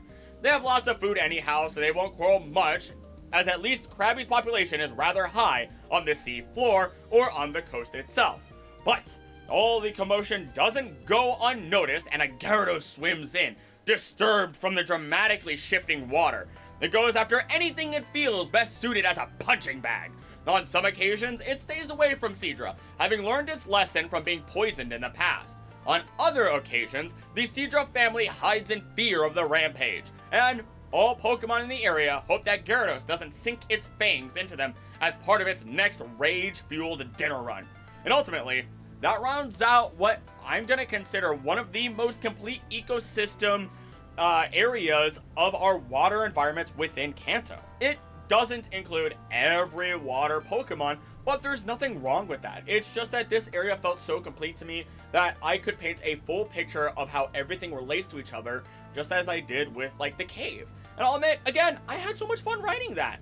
Now, I know Shellder isn't here, Cloyster isn't here, Starmie isn't here, and honestly, I'll be real with you. Since I'm not really going to be including the Seafoam Islands, and I'll talk about that later, why that's the case very soon, they're not really here. They're not appearing naturally here. And we know Staryu and Starmie are from space. But, to go back to Shellder, Route 19 and 20 are the same, but if you fish on Cinnabar Island, you can get a Shellder. Its shell is harder than diamond, it does love Slowpoke tail, and it is a filter feeder, you know, getting the sand through its body and just filtering out whatever it can. As it is also hunted by Krabby and Kingler, I'm sure maybe there's a rare chance that Gyarados might go after it. Otherwise, most things aren't going to have a very good time being able to get inside the shell because it has that incredibly hard shell, but it's very soft on the inside. In addition, we do have evidence that they move around a decent amount, but they are sticking to those shores of Cinnabar Island, maybe because it's warm and they can filter feed a little bit easier. I'm not entirely sure. In addition to, well, some of the evidence is that they move around is because we do get pearls in the surrounding areas. So maybe they're just moving around quite a bit. I'm not entirely sure why they aren't fully included in a number of these areas, but we're taking these ecosystems as they are. For now though, before we go to other routes or other islands, let's talk about the Seafoam Islands. This area is going to have a lot going on with 5 floors, and at the bottom of which sits another legendary Pokemon. First floor, we have a mixing of Psyduck and Slowpoke being the most common, followed by Zubat, and for the first time we get Golbat. Its fangs have hollowed tubes specialized for sucking blood and are thick enough to pierce thick hide, but are unexpectedly fragile. Some are missing fangs as they try to drain Steel-type Pokemon. It's really funny to think that it's just going to go after whatever it can, because it is a greedy Pokemon, as I'll mention soon enough, and will just snap its fangs on the Steel-type, thinking that it could get through. Now, it does feed on both humans and Pokemon, drinking over 10 ounces in one sitting.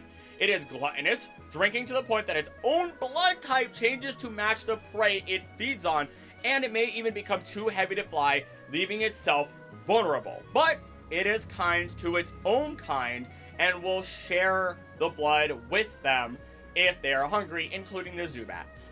It is nocturnal, found easily in caves, and let's just see how this first floor works then, as Psyduck might like the cold and dark as it eases its headaches, so it wanders in from outside.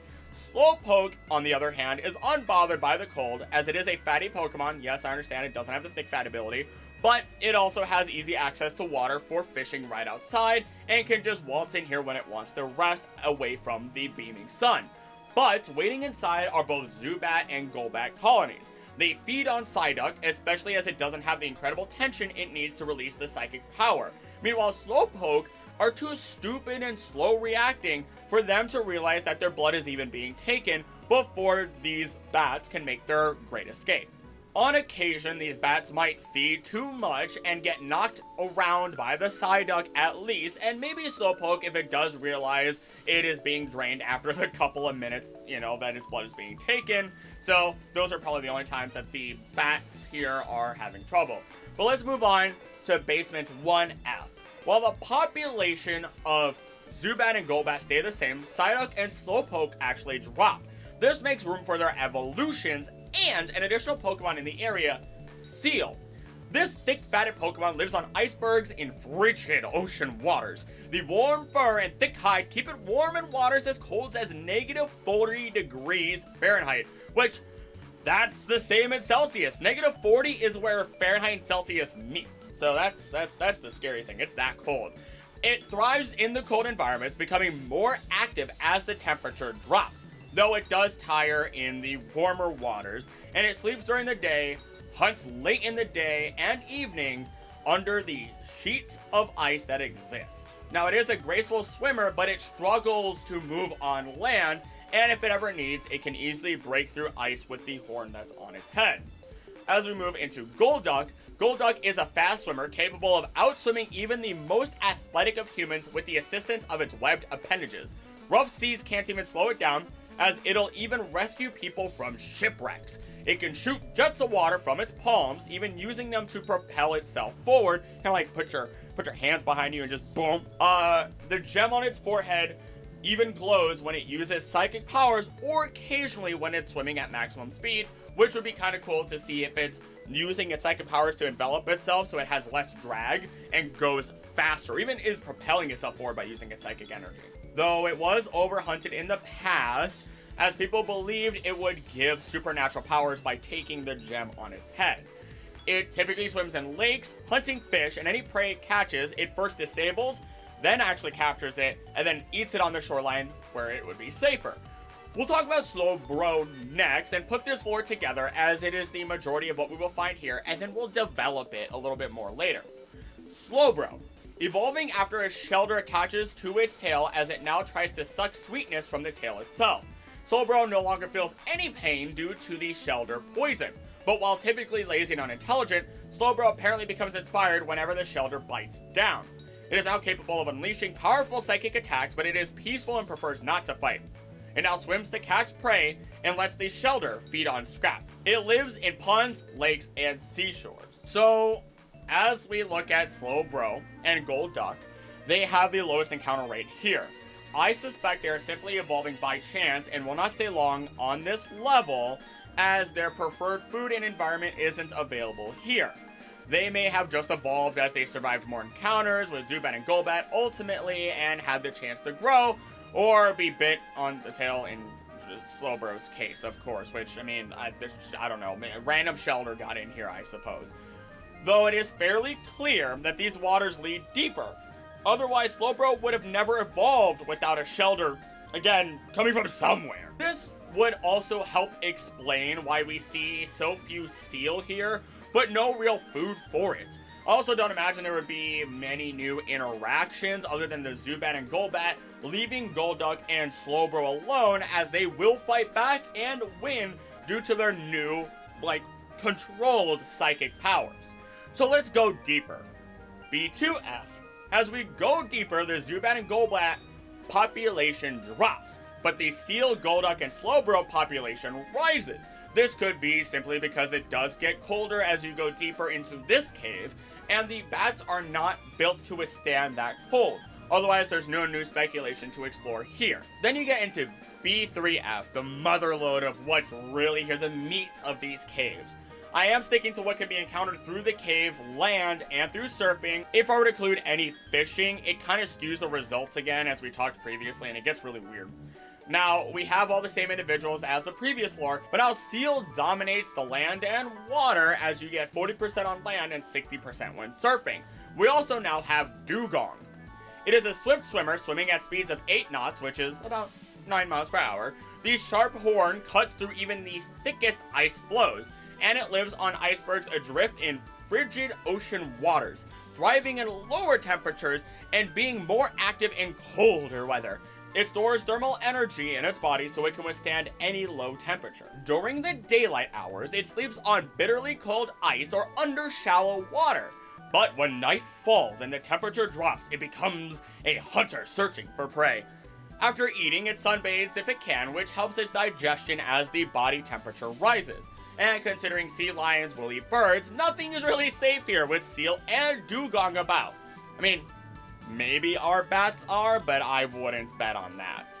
Now, we do have a lot of our friends from other places now here. Horsey and Krabby are apparently here as well in decent numbers. I get, some crabs, snow crabs, yeah, sure. And I don't know how Horsey is really surviving this, but here's how this frigid area plays out.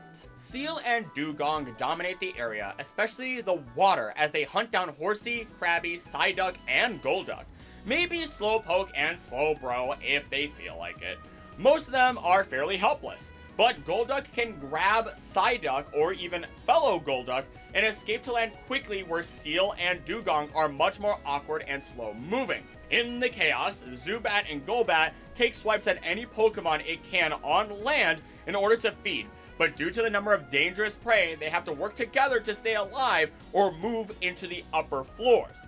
Krabby takes any scraps it can, as always, as it sits on the ground underwater, maybe occasionally moving to land, but it doesn't really have it doesn't have a population there. And I'll say it now, it doesn't make much sense that we see Horsey here, as it's not its preferred environment, so maybe large numbers wander in randomly from time to time.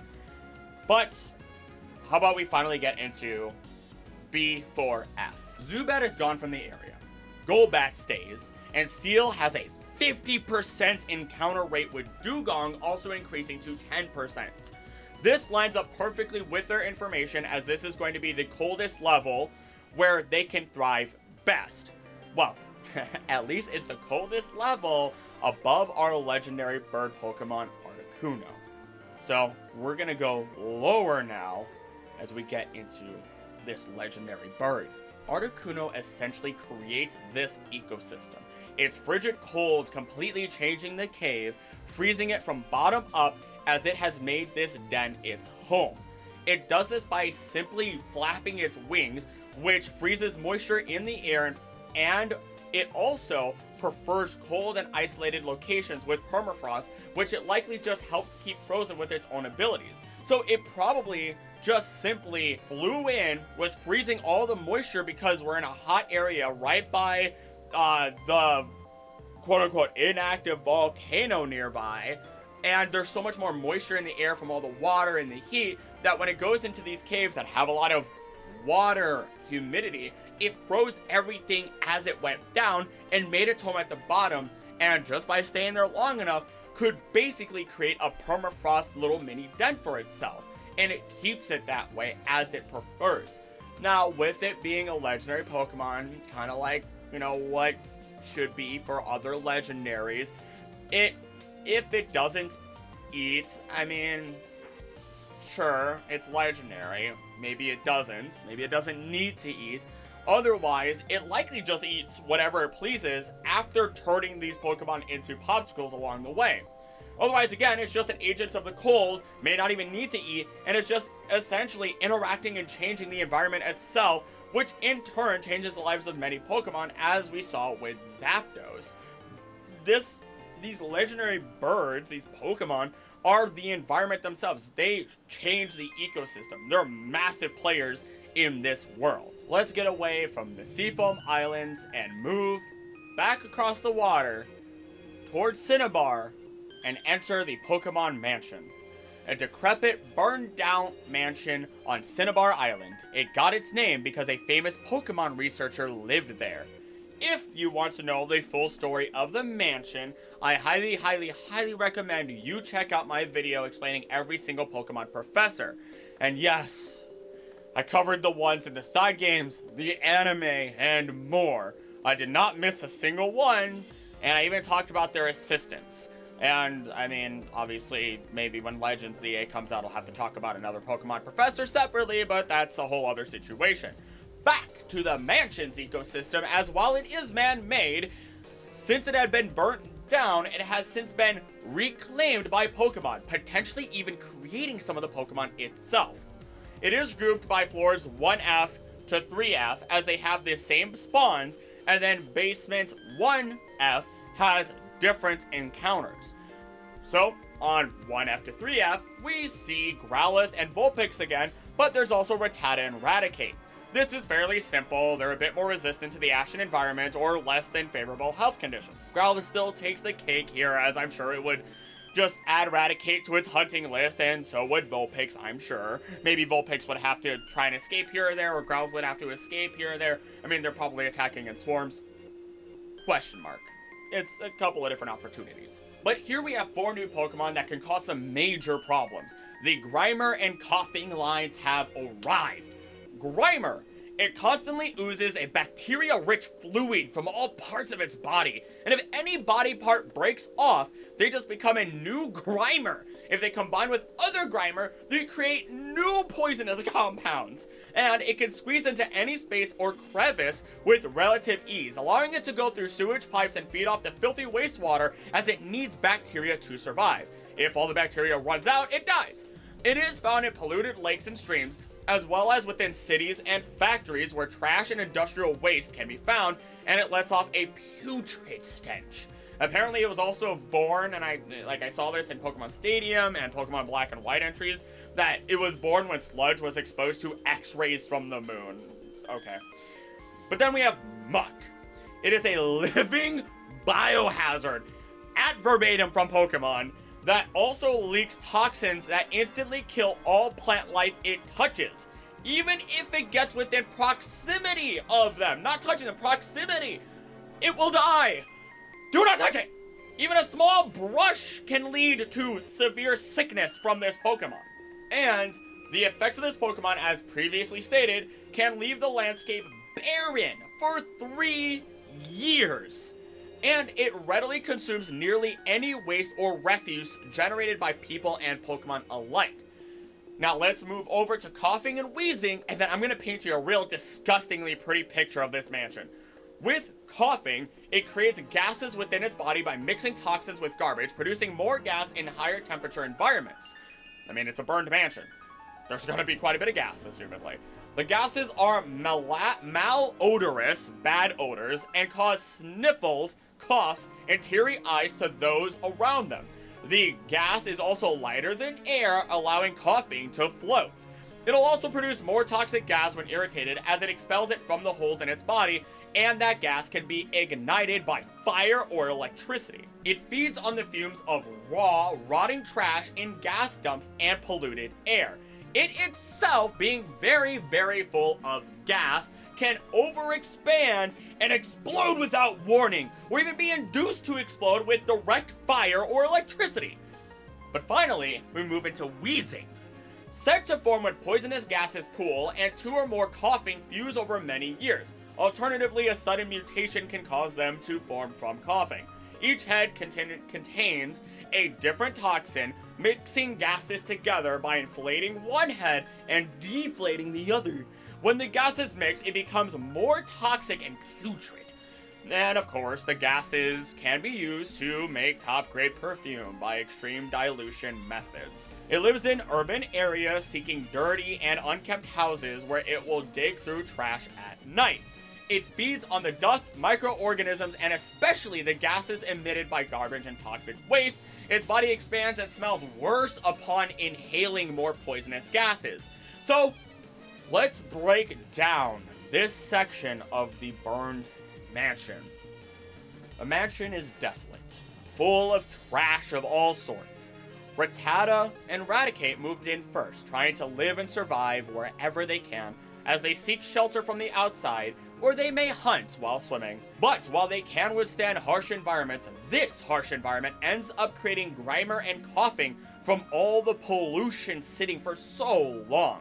These two creatures continue to devour and produce waste, and any Rattata and Raticate that exist only create more waste with the sheer amount of bacteria-rich droppings that they leave behind. Vulpix and Growlithe, looking for an easy meal, chase Rattata and Raticate inside, creating more destruction with their own flames. But they don't stay long, as our toxic friends dominate the building. And after years of being abandoned, more ash and dust developing, the toxic miasma builds up with the droppings and everything being left behind, to the point where the levels of them become unbearable, at least to normal life forms, because this actually becomes the perfect breeding ground for toxic gases and repulsive bacteria, resulting in both wheezing and muck to form and thrive, just to repeat the cycle indefinitely until the mansion one day is either cleaned up or collapses. Now, we're going to talk about B1F, but, you know, the basement, but nothing really changes except for one thing. Technically two, because, you know, the amount of Rattata in the area drops, and Ditto takes the 10% as it exists in the basement, and we've already talked about this anomaly, so there's nothing new to say here about the smiley face little monster it is. So how about we take a trip across the water to Mount Ember? I will say now that I am going to skip the Seafoam Islands themselves, as I don't want to ignore the influence of future Pokemon from later generations on the area, but I also don't want to skip around the routes or exclude them or whatever it is, because I think it would just be best to keep everything about them together rather than split them up. I'll have to decide whether or not they need to be included as part of Generation 2 or Generation 3's explanations, or, I mean, even if you, I don't know if you even care about the islands themselves. I mean, that would be the routes, the treasure island, everything related to the Seafoam Islands. It's a whole thing in and of itself, right? Just let me know in the comments what you think might be best, because I have to make that judgment call eventually, and it would be nice to have a little bit of input for that. What I won't skip, though, is just the brief mentioning of Tentacruel.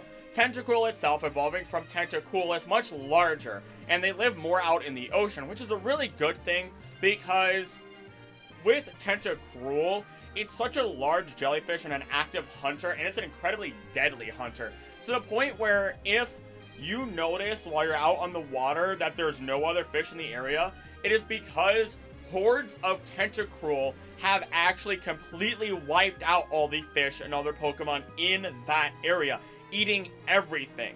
They are a force to be reckoned with. They are ecology destroyers. They are a factory reset. And honestly, I don't even know if Gyarados could take on a swarm of them. It might. Hyper Beam, sure, but these things also have beams of their own. It gets nasty. So, how about we move on to Mount Ember instead? Supposedly an inactive volcano, however, there are persistent reports that the peak blazes with fire at night. In the base area, we have Spearow, Fearow, Machop, Geodude, and Graveler. But they're in fairly low numbers as we've made room for 3 new Pokemon. One of them being Ponyta. Only an hour after being hatched from an egg. That feels wrong. It feels very wrong. Horses don't hatch from eggs. I mean, yeah, I get it, it's Pokemon, but still. This horse has fire appear all over its body an hour after hatching from an egg. It can leap over tall buildings, even the Eiffel Tower apparently, in a single bound, but the newborns are weak runners and can barely stand. It strengthens itself and becomes faster by chasing after its parents and jumping over grass that grows taller by the day. It can even control its flames so it doesn't harm others, and tends to live in grasslands, plains, mountains, or anywhere else it can run freely. Apparently its hooves are 10 times stronger than diamonds. Of course, everything's stronger than diamonds. Everything's related to diamonds. Diamonds! Diamonds! Oh! Girl's best friend! Oh, they're so rare! Oh! Shut up. They're not. They're not rare. Diamonds. Whatever. Anywho, we also get its evolution here as it comes in contact with firestones that naturally occur here. Rapidash. Able to run at roughly 150 miles per hour or 240 kilometers per hour, chasing everything that moves in hopes of racing it. Apparently in the modern age, it actually will even run alongside cars because it really loves how fast they go. It can reach top speed in 10 steps. And in full gallop, it barely touches the ground, which, I mean, I think regular horses are like that also, to be fair. And the faster it runs, the longer the swaying flames of its mane will become, even sparkling in a full gallop. Really happy little horse Pokemon, not really little. Unicorn horse flame Pokemon. It lives in grasslands, but can be seen on mountains. And the last Pokemon of this specific area that we'll talk about is Magmar. Its body temperature is nearly 2200 Fahrenheit or 1200 Celsius, giving the body an orange glow. It hates cold places and typically resides in and around active volcanoes where it is born from. It is known to spit scorching flames to establish a warmer environment for itself, and in battle, it'll spout flames from everywhere to intimidate foes and incinerate its surroundings.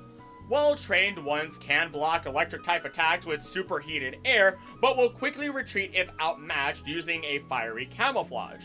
It will hunt down anyone who manages to defeat it and heals wounds and weariness by soaking in lava. Although it often also accidentally burns its prey to a crisp. Uh-oh, there goes dinner. So, let's put this area together. I love painting these pictures. Oh, it's my favorite part. It's so much fun. The volcano is incredibly hot, providing home to specialized Pokemon that can withstand the heat momentarily, or can completely withstand it. The Spearow and Fearow fly by, led by the Fearow as there are more of them. They strike at the Machop and Ponyta in the area, aiming to get a good meal. The Machop are simply here to train in the heat, lifting Geodude and Graveler, and are aware of the threats here, including Magmar, and enjoy the challenge. Because Magmar will take on every Pokemon except for Geodude and Graveler. It wouldn't have too much trouble with Ponyta, even though they have the highest population here. But that is because of the few Rapidash residing in the terrain that are having offspring in this environment where they originally thought there would be less predators. These Rapidash fight back the Magmar, but they will come back on occasion to fight anyway and might get a victory here or there. It honestly feels like this area would have constant fighting between Fearow and Magmar, but the rate of Magmar is equal to Rapidash, so it may not be as terrifying or common as I once thought. I'm also fairly sure that the Geodude and Graveler wouldn't be opposed to helping our more vulnerable Pokemon here. From here, we move up, and Summit Path rooms 1 and 3 only have Machop and Geodude, so they're just training rooms for the Machop. We also do have room 2, which adds Machoke and Graveler.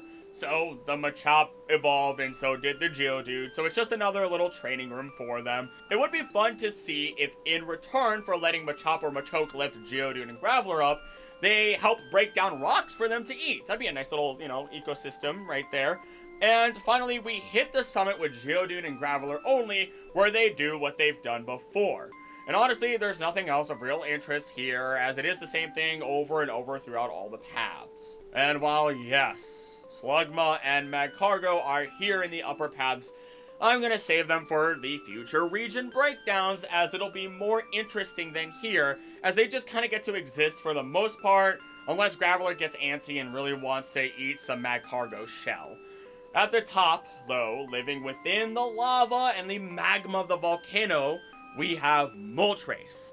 It sheds embers with every flap of its wings. And the reason it lives here is because it can dip into the magma of an active volcano and heal itself. It actually migrates from the south with the coming of spring, and is said to bring early springtime to cold lands. So, it's another legendary that is said to shape the environments, but this feels like it's not as powerful for the specific area, but rather is a living global warming wherever it goes, bringing again that early spring. Route 21, a coastal road where the only threat might be the volcano on the horizon. We're getting closer to the end, and scriptwriting Krillic wanted you to know that he was getting incredibly tired but trucking on. It's just what's written there, I don't know what to say. But there is nothing of note here on land or water, except for a single Pokemon residing by itself in the grass. Tangela, a plant-like Pokemon covered in blue seaweed-like vines that obscure its face. It is unknown what Tangela looks like without them, and those vines are covered in fine hair and are always growing. It can ensnare and entangle anything that moves too close with its vines, and the vines constantly jiggle and sway, unnerving enemies and causing a tickling sensation if ensnared. Though the vines will snap off easily and painlessly if the target pulls on them, so those targets can just quickly escape. The vines have a refreshing flavor and scent, and it can usually be found in temperate grasslands, often found swinging on tree branches using its vines, which is very cute. It does have chlorophyll, so it likely primarily gets its food from photosynthesis, although it can be an opportunistic feeder if any of our water Pokemon get too close. Maybe at one point it somehow ambushed all the Pokemon on land, and that's why there's only Tangela here, and it created a monoculture. A couple different theories you could throw out. Now, we do have the same array, the same full array as other water routes close to here, but I would assume that it would only have a chance of catching a stray Magikarp or Slowpoke if it really wants to. Any other Pokemon would easily get away or not even get close to it in the first place. And honestly, if there was a Krabby that rolled up here, it's decimating that Tangela without a doubt in my mind. Despite the fact that there's a grass water disadvantage, I'm fairly sure it's gonna rip it apart. Route 22, a paved road that leads straight to the Pokemon League. We're back to the usual being before we even had our little fancy fishing rods. So the only ones I'm going to consider existing in these small ponds or around them would be Rattata, Spearow, Mankey, and Magikarp, all of which have been covered before and are in the same restricted level range I had previously set. So let's move on to our final routes before Victory Road. And I'll tell you right now, we've got plenty of new additions, and the picture I can paint of this area it's my favorite. It's my favorite, it's really cool. So without further ado, let's jump into Route 23.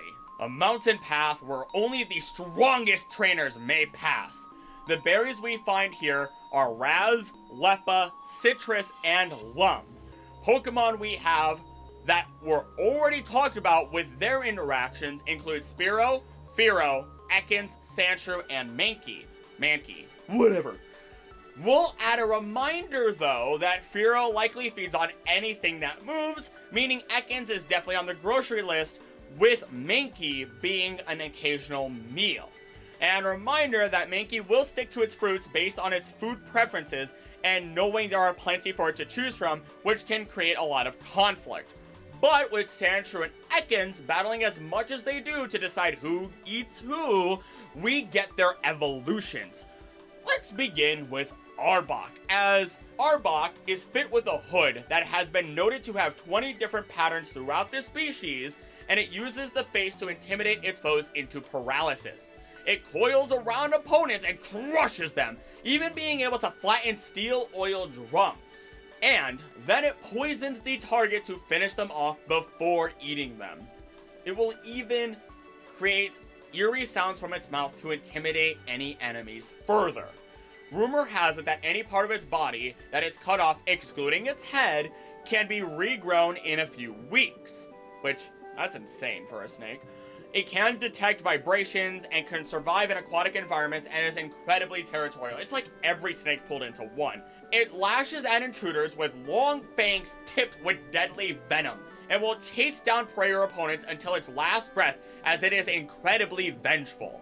It makes its home in grassy savannas and plains, but it also is found in forests and desolate wastelands alongside Ekans.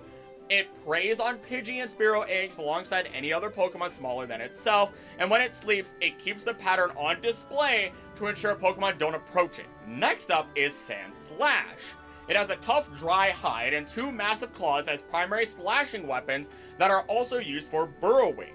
The claws and spikes on its back can break off, but grow back quickly, even being shed regularly, actually. They become harder and smoother in drier areas, and it can also curl into a ball, allowing it to attack or escape, protected from heat stroke, and guard its soft underbelly. It is adept at climbing trees and will ambush enemies from above, and it will climb trees to rest at night, and slash berries to feed Sandshrew below. Once again, I ask that you bear with me. I know I'm throwing a lot at you. We have a number of other Pokemon that live here on land or water before I can paint you my favorite picture of this entire video. But having been this far, I have a feeling that you can already start seeing these interactions and how they evolve and how this is going to work, and it's so cool. But how about I talk about Primeape next, which is easily angered, and even the slightest glance of eye contact will make it furious. Interesting, since there are some Primeapes where if you make eye contact or bare your, smile, you are baring your fangs, and they get aggressive. When it is enraged, blood circulation is boosted. The muscles get stronger then at the cost of its own intelligence. And it can also convert that anger into pure energy to attack with. It has sturdy vessels in its brain that keep it healthy despite constant anger, and it will chase anyone who upsets it and will not stop until it is caught up to them. Doesn't matter if it just woke up from a nap or if it's in its Pokeball, it is an angry boy out to fight. Though, because of all this anger, it does end up dying, and it looks rather peaceful after death, potentially due to its rage transcending and leaving its physical form to become something new.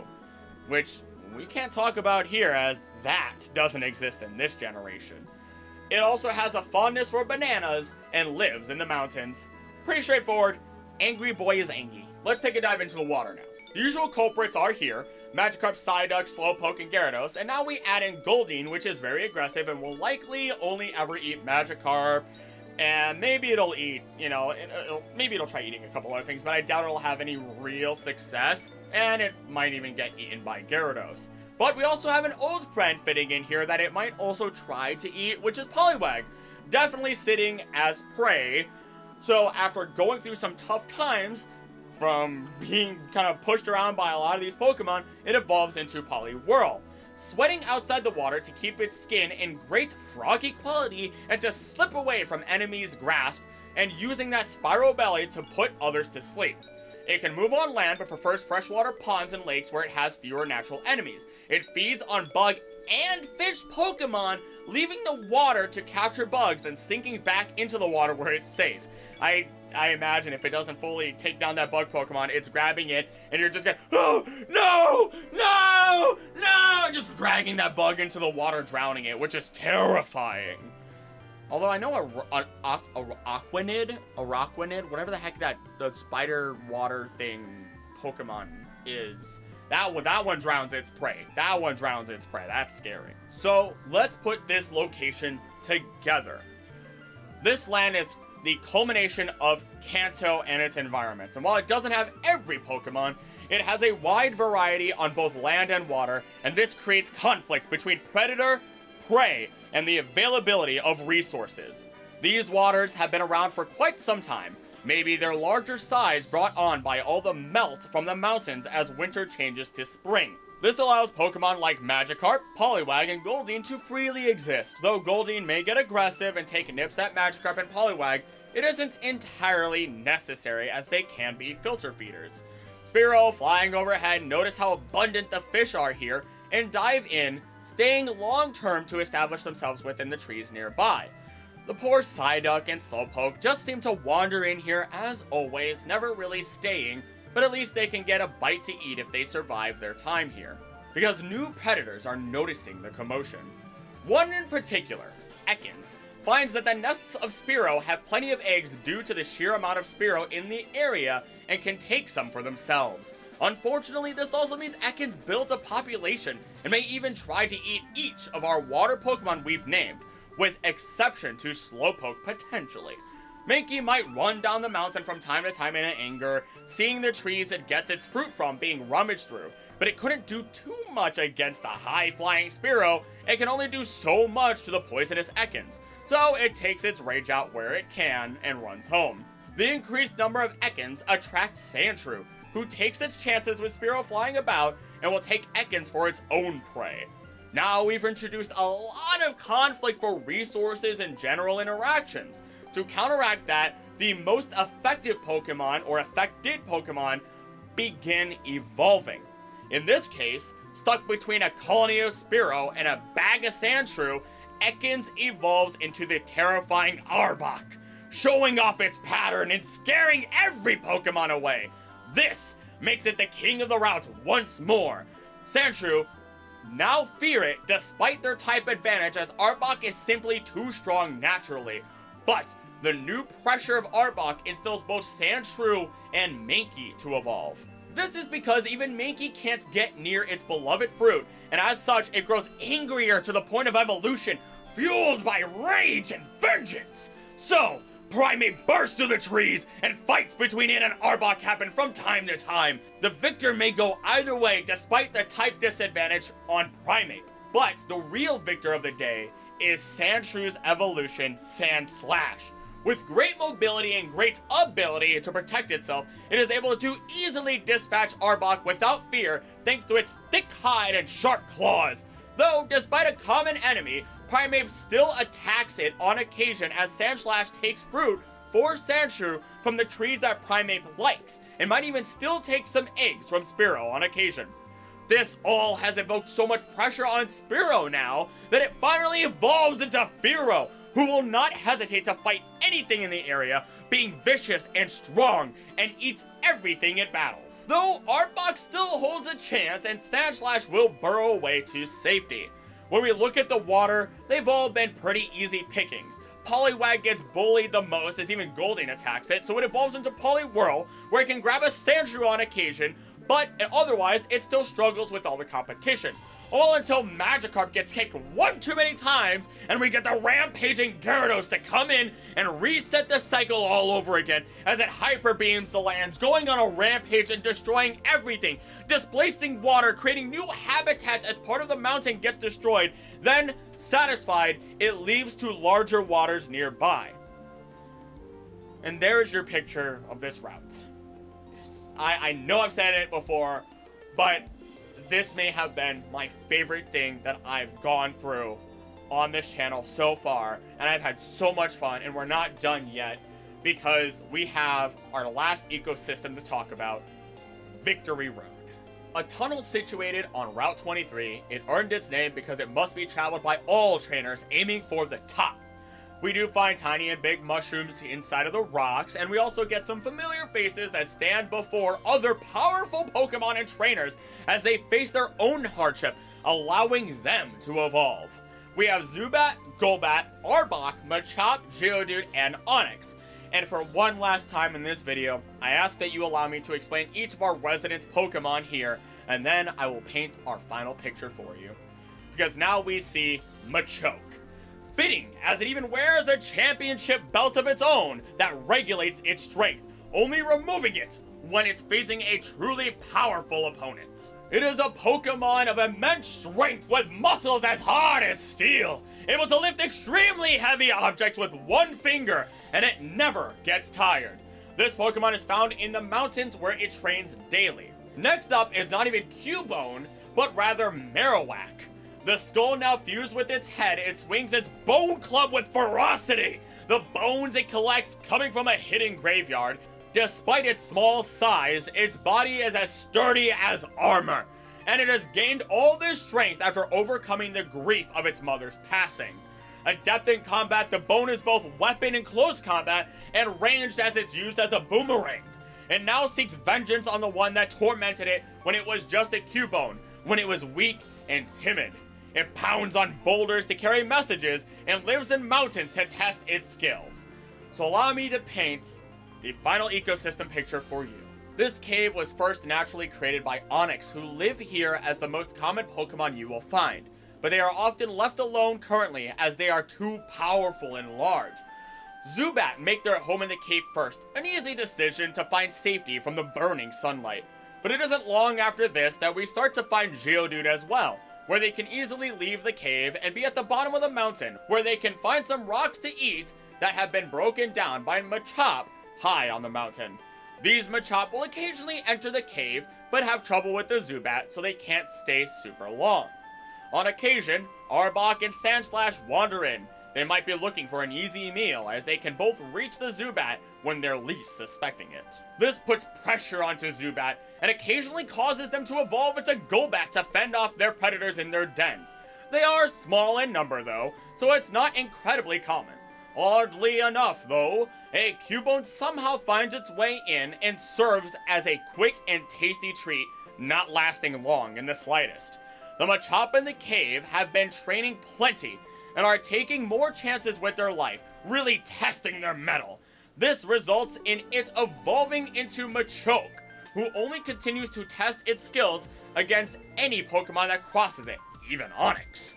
After some more time, a Marowak wanders into the cave, furious. The etches of salt stain its mask as its tears have dried up, and it faces the monsters that took its mother, and it gets its vengeance. After getting that vengeance, it now sits in the cave, making friends with Machop, Machoke, and occasionally Geodude and Onix, as they seem to dominate the cave and would get along decently enough. We're back with Generation 2, looking at every single route in Pokemon and painting pictures of its ecology. We have quite the slew of Pokemon living together on these routes, but how does the circle of life work on them? Who eats who? How do they contribute to the land around them? And how do they affect each other overall? Howdy there, I'm Krillic, and I pulled my data from Gold, Silver, and Crystal version of games, putting Crystal at the forefront primarily, as we will be going over the entire Johto region and its ecology. And just like last time, we are going to be laying down some ground rules to keep this as realistic as possible, while still being true to the Pokemon franchise, the games, and everything themselves, to kind of make everything make sense properly. We'll be mostly removing human interaction from the world. We want naturally acting Pokemon in their natural environments. We are studying ecology, the relationship between Pokemon and each other, or Pokemon and their environment. This also means that places like the Safari Zone will not be included, and a number of Pokemon that you would expect to see in this world are not naturally found, so they are not included in this.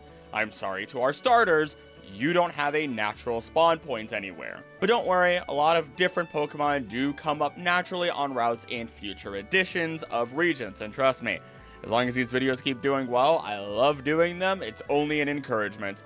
So, to add to it, we will also be considering water and rock smash encounters, but we will only include Pokemon within the level range of the natural wandering or grass encounters. That means we're not going to be using a Super Rod for a level 40 Lantern on Route 3, even though Route 3 is in Kanto. I decided not to use Pokemon Heart Gold or Silver as my primary source, as they had some Pokemon from later generations, and it would take away from the original intended ecosystem that was created in the first place. We will primarily base this, as I stated, on the Pokemon Crystal game and supplement our info with Pokédex info from the anime. Of course, I will use some Heart Gold Soul Silver info, and anything else. If we decided to consider the anime fully, then it would actually bog things down, routes are different, Pokemon encounters are different, and it would cause a lot of problems. Lastly, for organizational purposes, we are going to be traveling through Johto,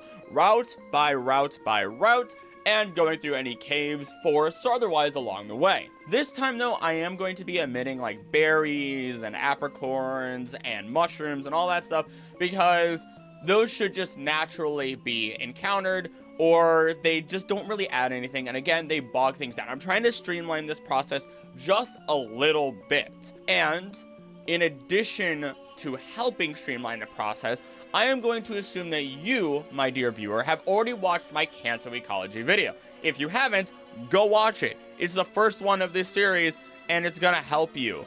Otherwise, by assuming that you've already watched it, what's gonna happen is I'm going to, let's say I touch on Rattata. I'm not going to tell you every little bitty detail about Rattata that's relevant to the ecology. Instead, I'm just going to move forward and say what it does or doesn't eat, and, you know, when I'm painting the pictures, it will be included. So, you won't get background info on Rattata as you would in the Kanto region edition, but it will be included. And now, as if it wasn't difficult enough to try and figure all this out, we have a day and night cycle to work with. And that makes it incredibly difficult because Game Freak decided that they really wanted to flex their muscles on that one. And we have Pokemon that are nocturnal and Pokemon that are around during the day or even in the morning, and they have split percentage encounters, and those percentages are really used as a form of guideline. They are not perfectly strict. So, once again, I will go over the Pokemon in the area during the daytime, then at night, followed by the Pokemon that are seen at all times of the 24-hour clock. And I'll go over the important details for each of the new Pokemon as we meet them, and then paint you a realistic picture of each route before moving on to the next one. So let's begin with the geography of the region, as I quote and get a lot of my information from, starting with Bulbapedia. The Johto region, like its neighboring region Kanto, has a temperate climate. However, Johto's climate is a bit wetter than that of Kanto's. Johto is notably more rural than the Kanto region, which leans more towards the urban side. The region has an abundance of water to the west and south, with Cyanwood City most likely being on a separate landmass. However, Johto is still dominated by land. The western parts of the region are mainly low-lying and forested and contain most of the region's population. Johto's ultra-modern Goldenrod City is found in the heart of the region, on the coast. It is the technological, industrial, and economic area of the Johto region. Due to its centralized position in the region, many smaller but important cities and towns connect to the city. There is one large mountain range encompassing almost the entire eastern half of the region, which separates Kanto and Johto and contains Mount Silver. Blackthorn City is nestled deep between the mountains and is very unique because it is a city for dragon tamers. Route 29, a road that begins a journey. The road smells like freshly cut grass. In the daytime, we find Rattata, Pidgey, Hoppip, and Sentret. We know that Pidgey's evolutions eat fish and other small mammals, so it can be assumed that they would be taught to hunt other Pokemon such as Rattata. And because I had some people argue that, oh, maybe Pidgey doesn't eat Rattata, I'm gonna put it this way to you. Birds are gonna teach each other how to hunt to some degree. You know, it depends on the bird, of course, but with Pidgey and Pidgeotto does eat Rattata. If it does teach Pidgey how to hunt, Pidgey's gonna hunt Rattata. And if your argument is that Rattata is too big for Pidgey, yes, I understand that they are different weights, but when we look at everything, Pidgey, Rattata, and Caterpie are the same size. Pidgey can still be argued to hunt Caterpie. If your argument is that they are too large, I want you to understand that Pidgey weighs less than Caterpie. Pidgey comes in at 4 pounds while Caterpie comes in at 6.4 pounds. So if your argument is that it is too big, then that means Pidgey should never even try to hunt Caterpie. The difference here, though, is that it is going to strike at these Pokemon, and it doesn't have to carry them away. It can simply eat them right then and there to conserve energy, especially as it is a Pokemon that is not trying to feed its young, assumedly. Moving on, though, we do have Rattata, which are known to be omnivorous, as mice or rats may be, being opportunistic eaters, and then you have Hoppip here. Hoppip just gets to float around and with the breeze helplessly as it photosynthesizes. Now let's talk about Sentret though. Sentret's our new entry, alright? Known to be cautious and timid, it stands on its tail to scout its surroundings. It only sleeps when there is another Sentret keeping watch, otherwise it is too afraid to sleep alone. I just imagine them like grabbing each other, like they're both plushes for each other and just kind of, you know, that's what I imagine.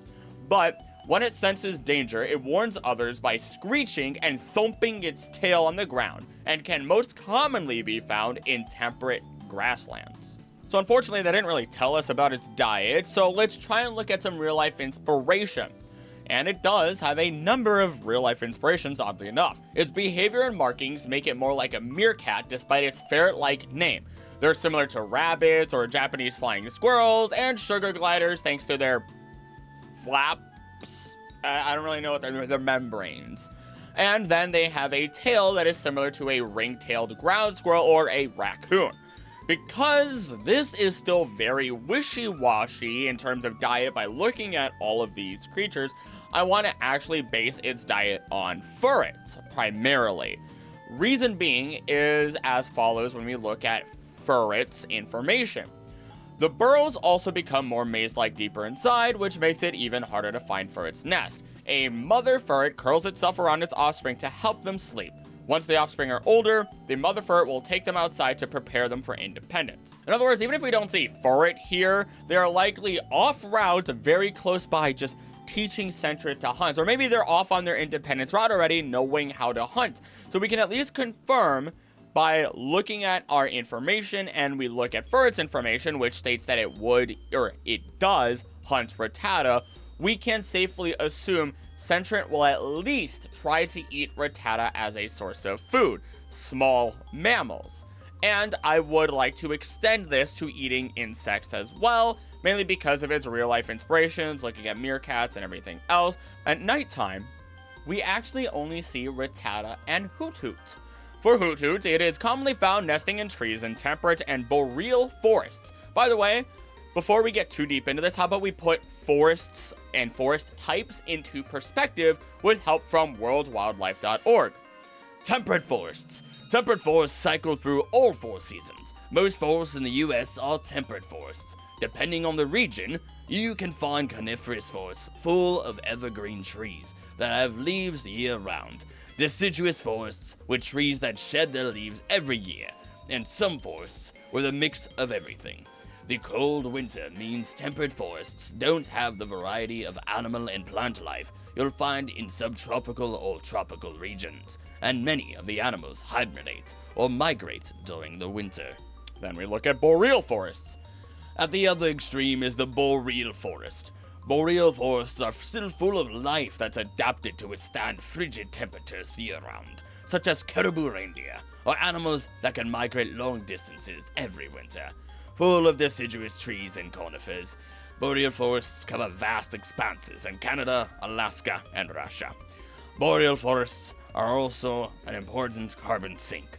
Like all forests, they absorb carbon dioxide, a main contributor to global warming and climate change, removing it from the atmosphere and helping to keep the entire planet healthy. Back to Hoot though. It is nocturnal, sleeping in holes carved in tree trunks during the day, and while Grubbin is in a different generation, it is stated that it feeds on Grubbin. This tells us at minimum it eats bugs. But I wasn't satisfied there. I'm never satisfied with just being like, oh, it just eats this. Oh, look at this. No, I want to dig deeper. That's the purpose of all of this, right? So if we look at Hoot, we do see that it and Noctowl are drawing inspiration from the horned owl, more specifically the Eurasian eagle owl. And Hoot Hoot's behavior of standing on one leg at any given time, this is really cute, was inspired by Ken Sugimori's childhood pet bird, who had shown a similar behavior, which I feel like I've seen a lot of birds that kind of just, you know, one leg up and just exist like that. But we're not done. We're not done. Let's support it even further. I want evidence upon evidence upon evidence to shut down arguments because it's fun. But if you do have arguments, that's always fun too. Now, from National Parks Service, we have owls are well-adapted predators. Owls eat mice, voles, shrews, rats, squirrels, lemmings, grasshoppers, fish, snake, birds, skunks, rabbits, insects, spiders, scorpions, reptiles, and even other owls. Some scientists estimate that one owl would eat 2,000 rodents a year. This makes Rattata a prime meal for Hoot Hoot to eat. Your dinner is served. Now, this also means we have to consider a lot of different foodstuffs or meals, prey that Hoot Hoot and Noctowl will do anything and everything to try to eat. I am going to assume that because it says other owls, I mean, yes, it probably could be of the same species. I'm going to assume that Hoot Hoot and Noctowl don't try to eat each other. Now, we're technically not done yet. While Headbutt is not a move that we have just yet, the level difference of Headbutt versus normal grass encounters is very negligible. Plus, in Heart Gold and Soul Silver, they changed it so that way you can Headbutt basically immediately out the bats and get more encounters of roughly the same Pokemon at the same level. So, long story short, and Headbutt gave me a huge headache, not a pun intended, we will be including Headbutt encounters, but they will not be included as part of the day or night cycle necessarily. I'm going to try and keep it as best as I can. And honestly, at the same time, those same encounters are very consistent throughout the entire game. So I'm going to mention them here and understand the Headbutt encounters are almost the exact same. Maybe take away a few Pokemon and then put them right back, depending on the routes, for every single route. So that would just bog us down and give us the same information over and over again. So I'm just going to mention it here. Especially as a lot of Headbutt encounters are just Pokemon that are sleeping and you are disturbing them. That's why they have a high chance of battle or a low chance of battle as stated. So currently hiding away in the trees, we have Spearow and Hoot Hoot. And then quite a few cast of new characters. Starting with Execute. Oh my goodness. Gathering in swarms of 6, they communicate telepathically in a way only they understand. If ever one disappears, they replace it with a similarly sized Pokemon. Hey, yo, Daddy! What's going on? Get over here! You're one of the eggs now! Otherwise, if it doesn't do this, it just gets very timid, nervous, cowardly, and so on and so forth.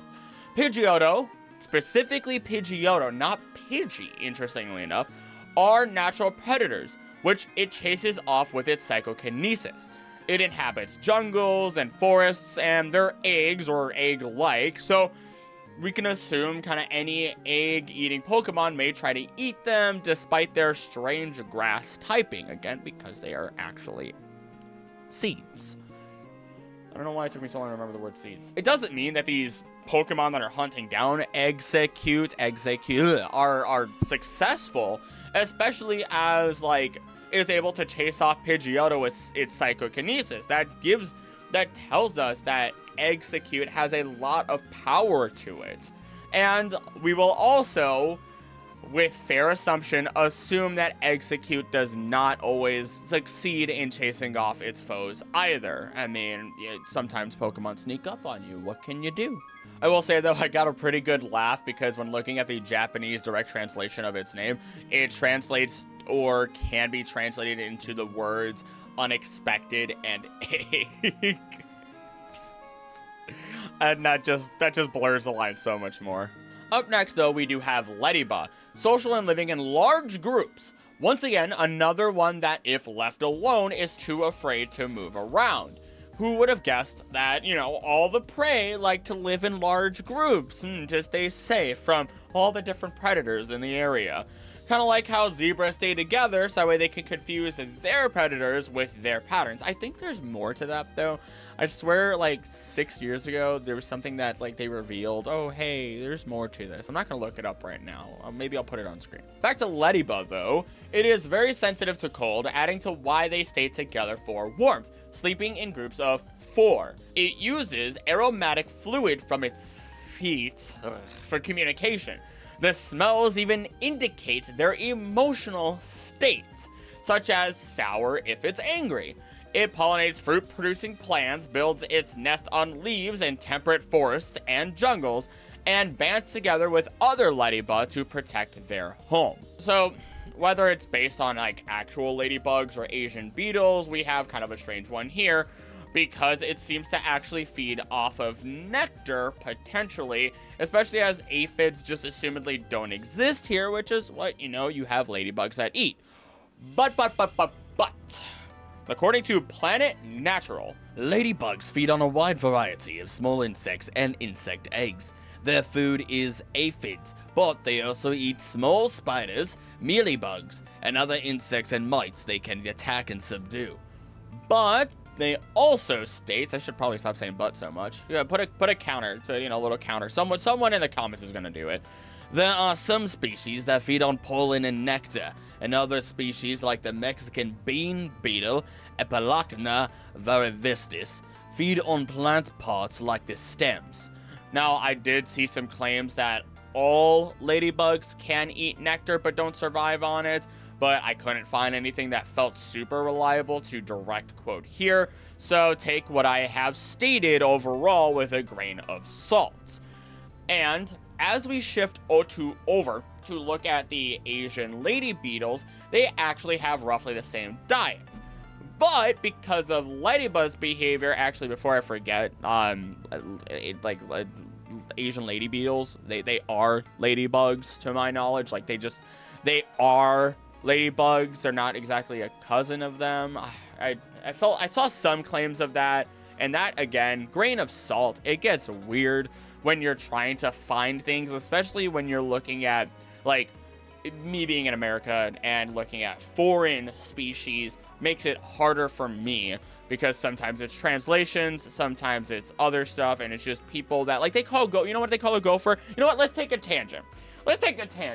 You know what they call a gopher? What's a gopher to you? I'm gonna give you 3 seconds to type out your comments. Just put your comments in a thread for your own comment. Keep responding to your own comments. But a gopher is either a lizard that digs, an actual gopher, a mole, or, again, any creature that digs that is small and digs into the ground. There are people who have called ground squirrels gophers, and that's why we use Latin, because people keep calling the freaking Florida lynx when it's actually a bobcat!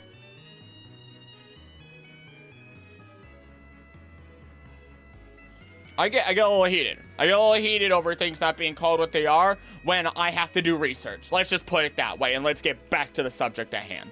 Because of ladybug's behavior, I am going to claim that it focuses on feeding on nectar as its primary food source, and there is a potential that it also eats fruit, since for some reason it focuses on pollinating fruit-bearing plants rather than plants in general. And as another small tangent, according to I'm pretty sure that's supposed to say naturemuseum.org. Butterflies will eat a variety of fruits. We like to feed them bananas, apples, and pears. We poke each piece of fruit many times to make it nice and juicy and give space for butterflies to stick their proboscises.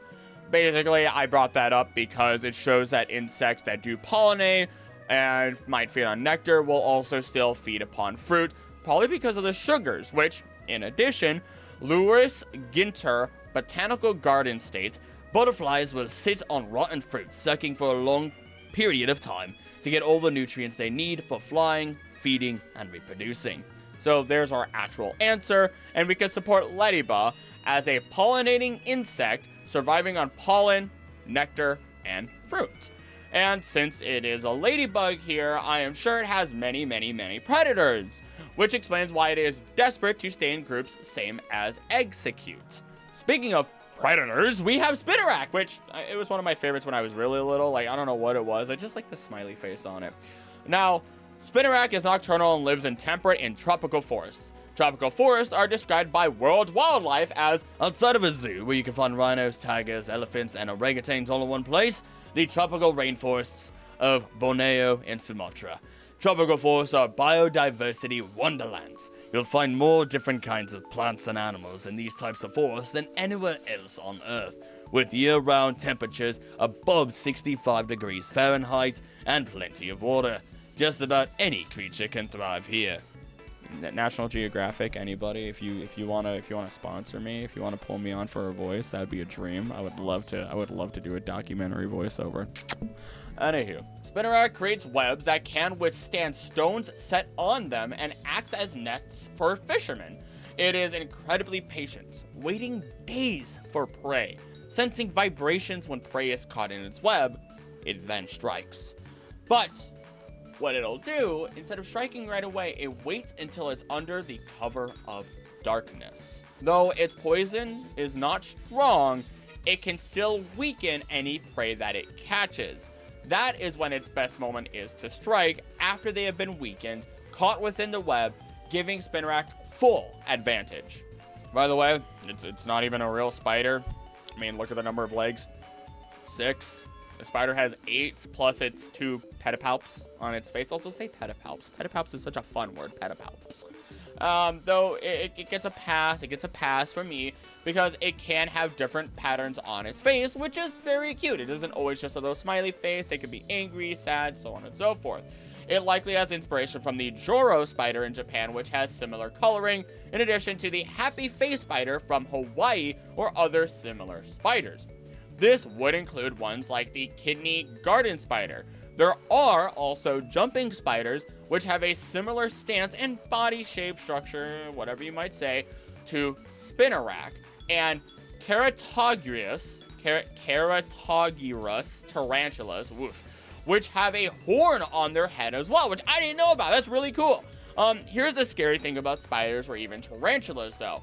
If they can eat it, if they can catch it, they will eat it. It's as simple as that.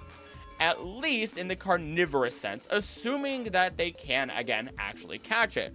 I mean, there is literally a tarantula called the Goliath bird-eating tarantula.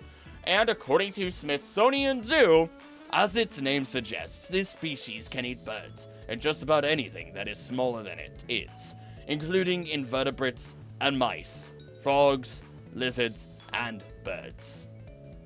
At the Smithsonian's National Zoo, they eat cockroaches. I thought that was a separate quote piece. But I'm gonna take the extra liberty and say that since this is a Pokemon, they don't necessarily need to be the same size or smaller or whatever it is. They just need to justifiably be able to overpower the other Pokemon. Ugh. Let's move on to Aipom. It uses its powerful tail freely and cleverly for many purposes. It helps to have a hand at the end of it, of course. It is known to wrap its tail around tree branches, and it sleeps so it doesn't fall, or as it sleeps so it doesn't fall. Because of its excessive tail use, its arms are not nearly as dexterous, and it becomes clumsy. I mean, yeah, if I was using nothing but one arm, one leg, whatever you want to say, for my entire life because it's fun and it's more reliable, yeah, of course, the rest of your ligaments are going to be, little weak little sausages, whatever, makes sense. They live in high treetops of tropical, temperate, and even boreal forests, using its tail for balance as it swings from branch to branch.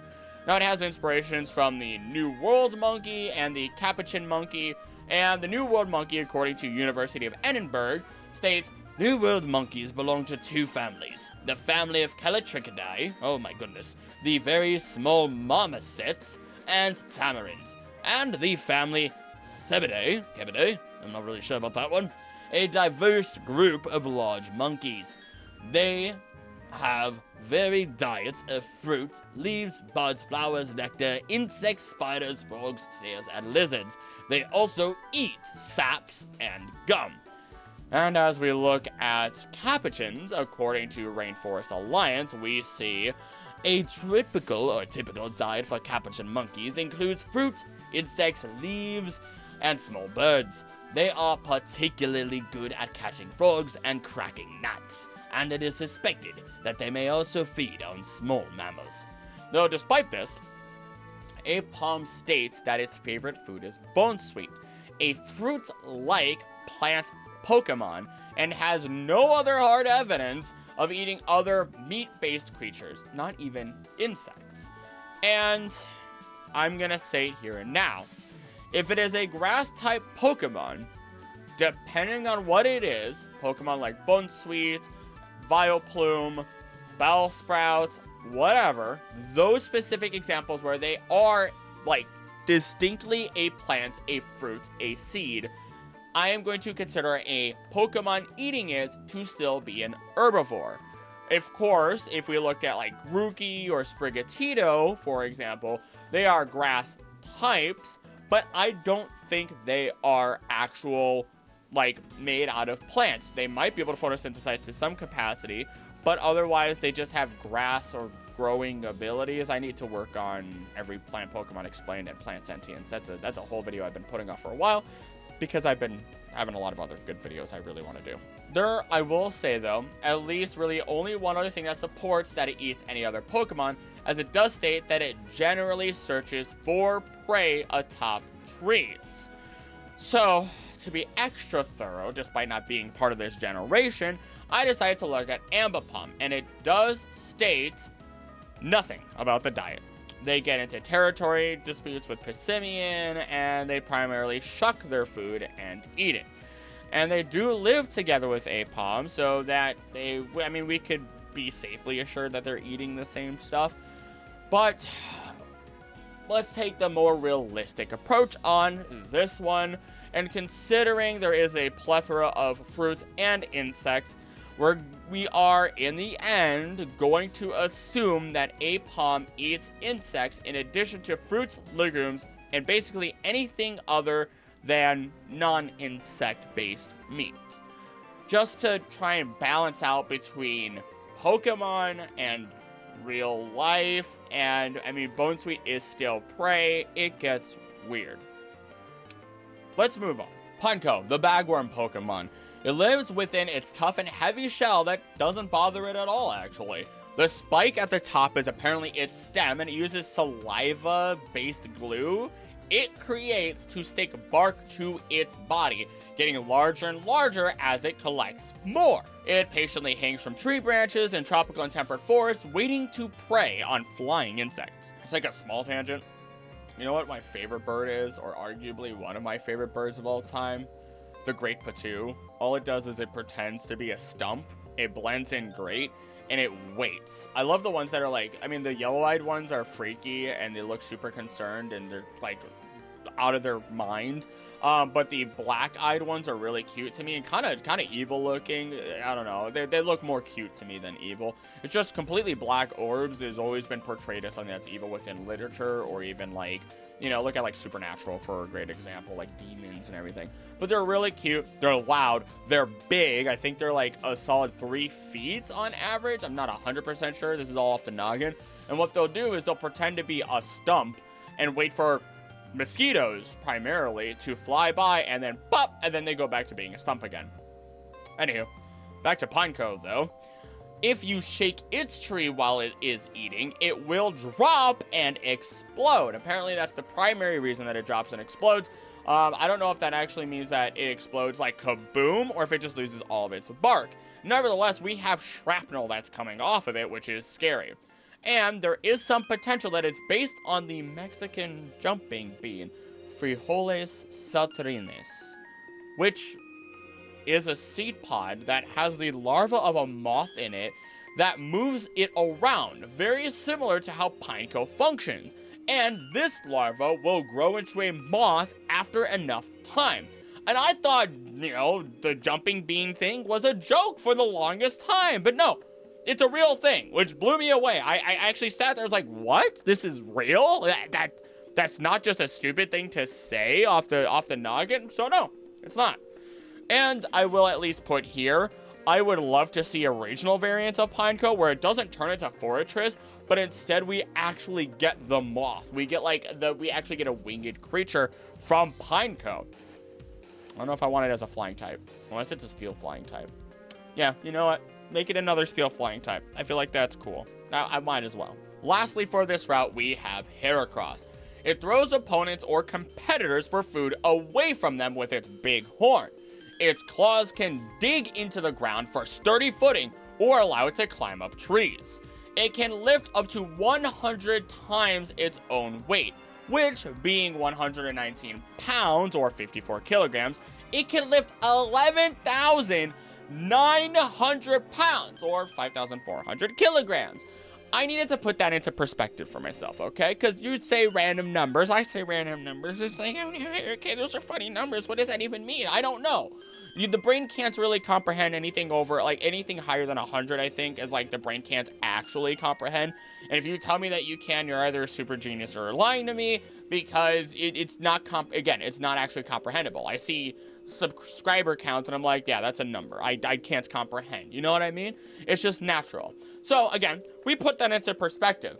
And a class, or type B, rather, school bus, which carries about 30 people, is what Heracross can lift. And no, to help you a little bit better, a type C school bus is like the most traditional one that you would think of, between 23.5 and 29.5 thousand pounds, and carries 72 people. Your type B school bus is probably the one that you took on a field trip with 7 or 10 people in your classroom in college to go see some rocks or something. I don't know. That's what I did at one point.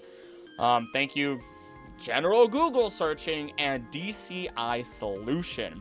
Now, Heracross lives in boreal, temperate, and tropical forests. It competes with Pinsir for food, feeds on tree sap, and is actually kind, as it has been shown to allow Butterfree to eat after Heracross has had its meal. It's just got to make sure it eats first. Though it may go after grass Pokemon for their sap, but it is strictly stated that it does not harm them. Let's take another tangent, because I have what is a, I forget. It's like, it was called, I'm gonna be upset about it again. It was the Florida sun plant or something like that is what I bought it as. And when I asked the person, I'm like, what even is this plant? They go, oh, it's a cornstalk plant. And there was a day where sap, or like this like clear fluid, was kind of dripping off of it after a hot day. And Acrylic is a little stupid. I'm a little dumb sometimes. You were too busy, whether you should or shouldn't, or what was it? You're too busy asking yourself if you could or couldn't, instead of asking yourself if you should, or something along those lines. I'm gonna butcher Jurassic Park here, and I immediately whipped it up with my finger and tasted it, and it was sweet. It was delicious, and I'm lucky I didn't get poisoned. But it was a cornstalk plant. Well, I found out that after a hot day, it was releasing perspiration in some capacity, sweating basically. And some nutrients and sugars come out with that. And so sap is delicious, or at least that was. I don't know if you consider it sap necessarily. I think it kind of is. So that's a fun little thing. I'm just looking at it. That's why I'm staring off screen right now. But back to Heracross. Dex entries also state that it sips honey and nectar. And let's take a quick inspiration, or a quick look at its inspiration, the Hercules beetle. And according to the Missouri Department of Conservation, it states, the eastern Hercules beetle, Dynastes Titius, is huge and strong. The larvae eat rotting heartwood, usually of deciduous trees, and the adults eat rotting fruits and tree sap. So, there we have it. It and its inspiration eat roughly the same stuff. We might even be able to assume Heracross does eat heartwood. And now that we have everybody on this route, let's just paint our first picture. During the day, Rattata scurry through the fieldlands, eating berries and anything else it can get its paws on. They do have some capacity to climb trees, so on occasion, they may get greedy and go after eggs of birds, pineco, and even Execute itself. The problem here is that Execute will use its psychic power to send away its enemies. In addition, if ever Pineco is eating, it will drop down and explode if disturbed. This puts Rattata at risk since it might be moving in swarms. The Spearow and Pidgey fly down to the Rattata often, pecking at them and making a great meal of them. Though they too might try to hunt Execute, it is a fruitless effort. Their energy is best served hunting down other prey in the area. Other prey would include Spinarak, Sentret, and the occasional drifting Hoppip, though they might have difficulty when aiming their sights on Pineco and Heracross. This is due to Pineco releasing itself to the ground and likely exploding, in addition to Heracross being a much larger and stronger Pokemon that can fight back despite the type disadvantage. Though Apom is not on the menu, despite Pidgey being a Raptor, as they are simply not large enough to really take Apom on, or fast enough at this point in time. Though Spearow may still strike at it in groups on occasion. The only other Pokemon in this area that has to worry about our birds of prey would be Sentret. Luckily, they move in herds and can keep watch in order to keep each other mostly safe. Speaking of, let's talk about Sentret and its prey. Sentret leave the nest on occasion in pairs, or if not that, in groups, as the mother sends them out after a few times accompanying them. While out and about, they have already garnered the taste for blood through first feeding them Pokemon that it has hunted. When in groups, they run into few problems outside of Rattata or Spearow swarms, as they themselves swarm after their own prey. This includes stray Rattata, any fallen Execute eggs, and unsuspecting Ladybug. Being small and young, they take naps throughout their hunting day, keeping watch for each other from any potential predators. Unfortunately, they may still get separated and attacked by not only birds, but also Spinarak. Spinarak spin their webs and wait until prey falls into them. They aren't a common encounter during the day or night, despite being nocturnal, as they hide deep within the trees here. Their prey could be any other insect Pokemon, or even the wandering Sentret or Apom. Though if Spinarak doesn't act fast, it may lose its chance at a meal, especially if they have the luck of catching a Pidgey or a Spearow. This is because their poison is not strong enough to completely kill their foe, but only weaken it to the point where they have a chance. Depending on spider to spider, but especially for small spiders such as jumping spiders like Spinarak, they will additionally feed on sap but not the entire leaf. This leaves some room for arguments on whether or not it would bother with eating Hoppip that may also float into its webs. I believe that in times of need, it will not hesitate to eat our lovely little dandelion Pokemon. In addition, it may on occasion sneak into the nests of other Pokemon and eat their eggs, though it may mistake an Execute for a tasty meal and get blown away by psychic power. Through the trees, we have Apom, swinging about and grabbing any fruits or nuts it can find. With its dexterous hands, it will also go after any of our insect Pokemon, striking quickly and then disappearing with new prey. Though they don't prefer this and will only do this on occasion when their favorite foods are not available. Maybe they will make Pineco fall on occasion just for the fun of it. Many of our other Pokemon in this route live peaceful lives as long as they can stay away from their predators. Hoppip floats about through the area on rare occasions, soaking up the sun. Execute does have chlorophyll, so they partake in the sun's beautiful rays. Heracross wanders from tree to tree, finding any sap it can, all as day shifts over to night, and most of our Pokemon fall asleep.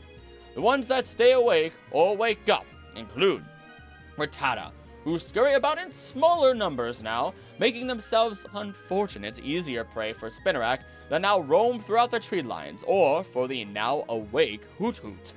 Hoot Hoot can be heard throughout the forest, ticking and moving like a pendulum in place at the same time every night. This creates an area that other Pokemon know they should stay away from, but the unfortunate ones are already within the midst of Hoot Hoot's territory and are quickly snatched up for food.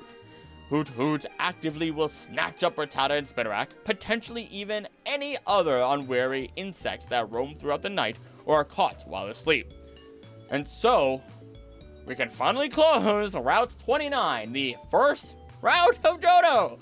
And before we continue, if you would like to support deep research like this and other videos like this one, consider becoming a member of the channel. It goes a long way, it's $3, and if you can't, simply share the channel with your friends and continue watching videos or even joining live streams, as that also means the world to me. doing challenges or just playing Pokemon games. I do live Pokemon research. This month I'm doing, Alien Isolation. It might have to extend it to next month because, I kind of had to skip out on streams because of life. But let's get back to the matter and continue to Route 30. A grassy path where you can battle other young trainers. Here we find our next massive slew of Pokemon. But luckily we have seen many of them before. During the day, we see Caterpie, Metapod, Weedle, Kakuna, Pidgey, Ladybug, and Hoppip. And at night, we actually see Rattata, Hoot, Zubat, and Spinarak.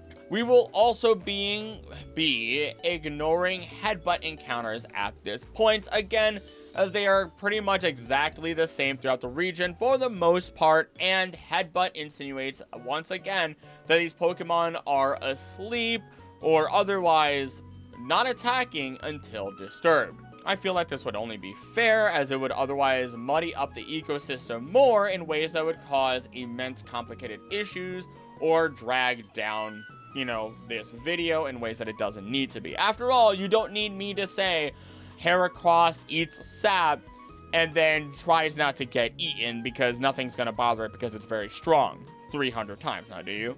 Yes, I know there's not 300 routes. At least not yet. The water encounters are not considered here as they are outside the level range. So we don't really have a full picture here as things haven't changed drastically. Sure, there are more food sources for any of our Pokemon that eat insects, and with Zubat in the picture and it being a Pokemon that only drinks blood to survive, it is likely going after any Pokemon it can, so the mini picture I'll give you is as follows. During the day, Ladybug, Caterpie, and Weedle begin to roam about. Pidgey takes advantage of this as they fly in and attack for their tasty meal. Hoppip still lazily floats around like just some weird tumbleweed in the air. And the unfortunate occasional Metapod or Kakuna gets attacked as well, being easy pickings due to not being able to move. Though as the day continues, Ladybug hide away before any of the others have the chance. All before night falls.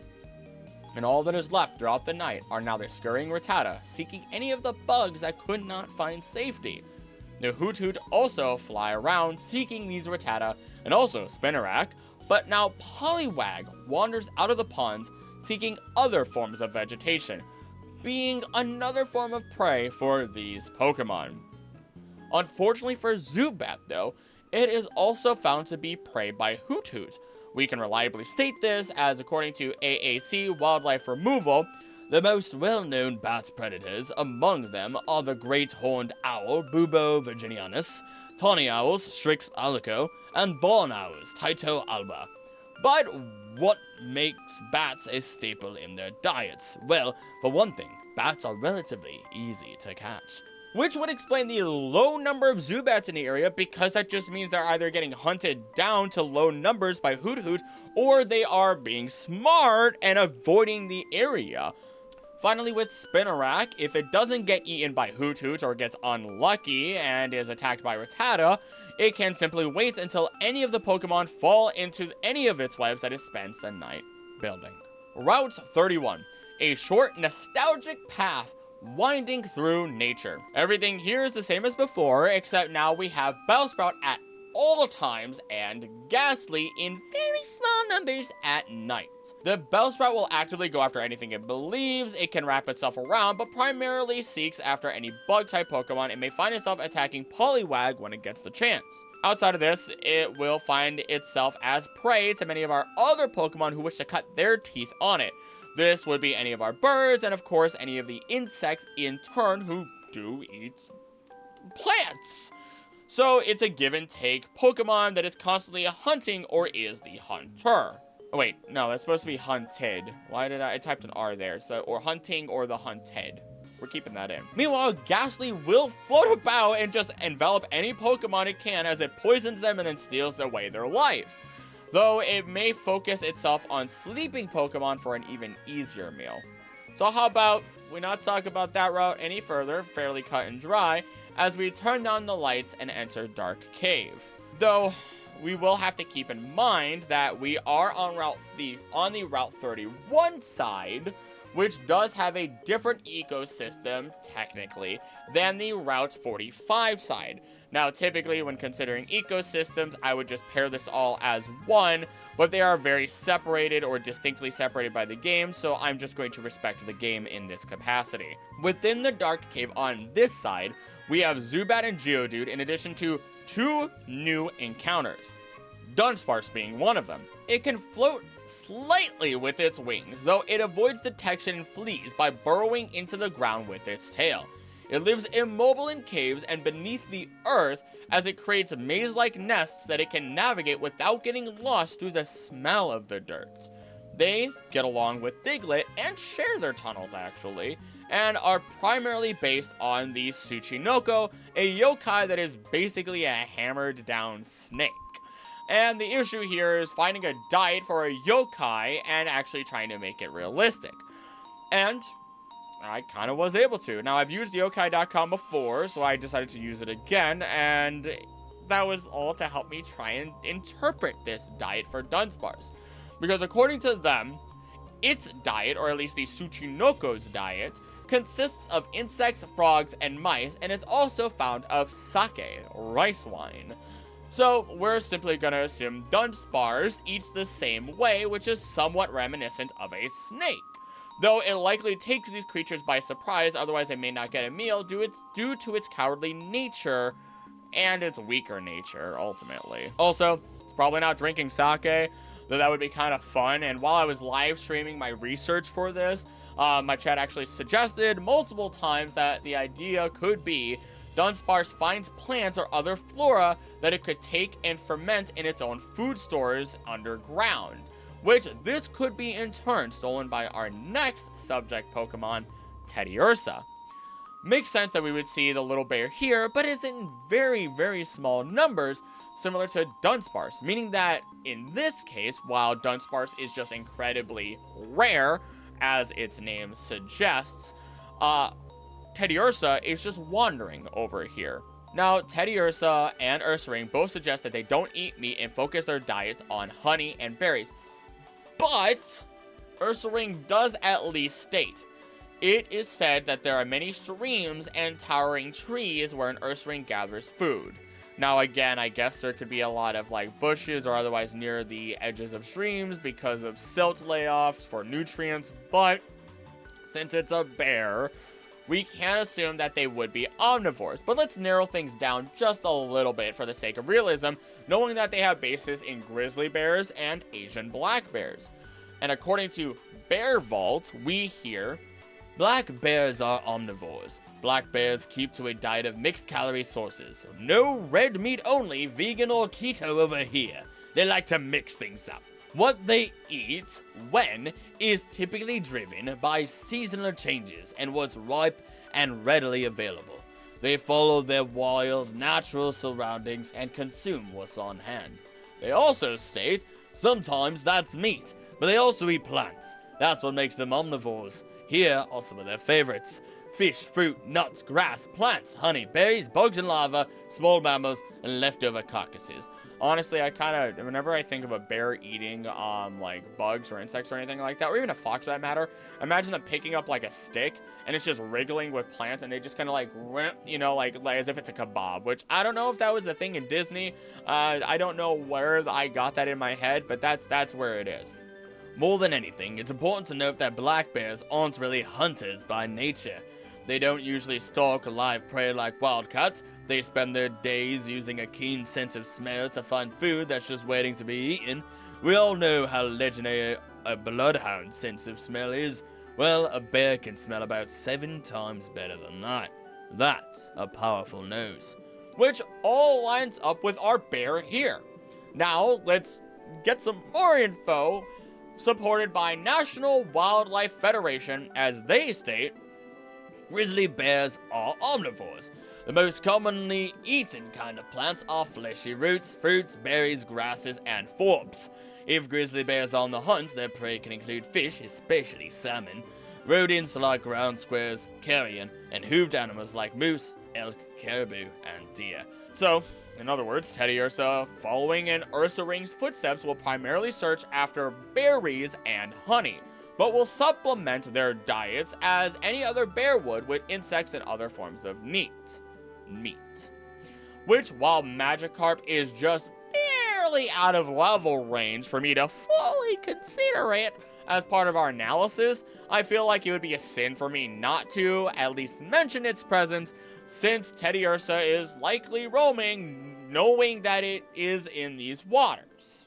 Also, before I give you a nice little picture of our dark cave, how do you feel about the extra voice that I'm doing here? I know it's not the most consistent right now, but it is what it is. At least for when I'm quoting stuff, for my auditory-only listeners, to make it a little bit easier for you when you know I have switched from, like, regular, I am talking, or reading my own script, to quoting something else in front of me. Let me know in the comments. So the dark cave is as follows. Zubat are found at all times within the cave, leaving, often in order to get their fill of blood. If they are lucky, they can swoop down on the unsuspecting Dunsparce as an incredibly rare treat. Otherwise, Dunsparce is hardly seen and disappears before others can see it. Meanwhile, Geodude dominate this cave, only exiting if it must, but it likely will not have to, as there are many mossy rocks that it prefers to eat available along the edges of the water in this cave. And additionally, or finally, Teddiursa will occasionally wander in, away from its family, only to get attacked by a stray Zubat. This likely does not result in the death of Teddiursa, lucky for it, and instead it might just lose some blood and then run away. Or if it is desperate, it will take a Zubat as its meal. Route 32. A path crossed by the Magnet Train Bridge. Nature meets technology. Some old faces and some new faces are here at all times of day. We get Rattata, Ekans, Bellsprout, and a sheep to help you fall asleep, Mareep. Mareep, a lovely and cuddly sheep Pokemon that has a tail that glows ever brighter with the more heat and electricity it has. Unfortunately, that likely gives it away to predators in the area. Its wool continuously grows and stores electricity, rubbing together and building a static charge. The volume increases when it builds up with electricity, so it basically just fluffs out more.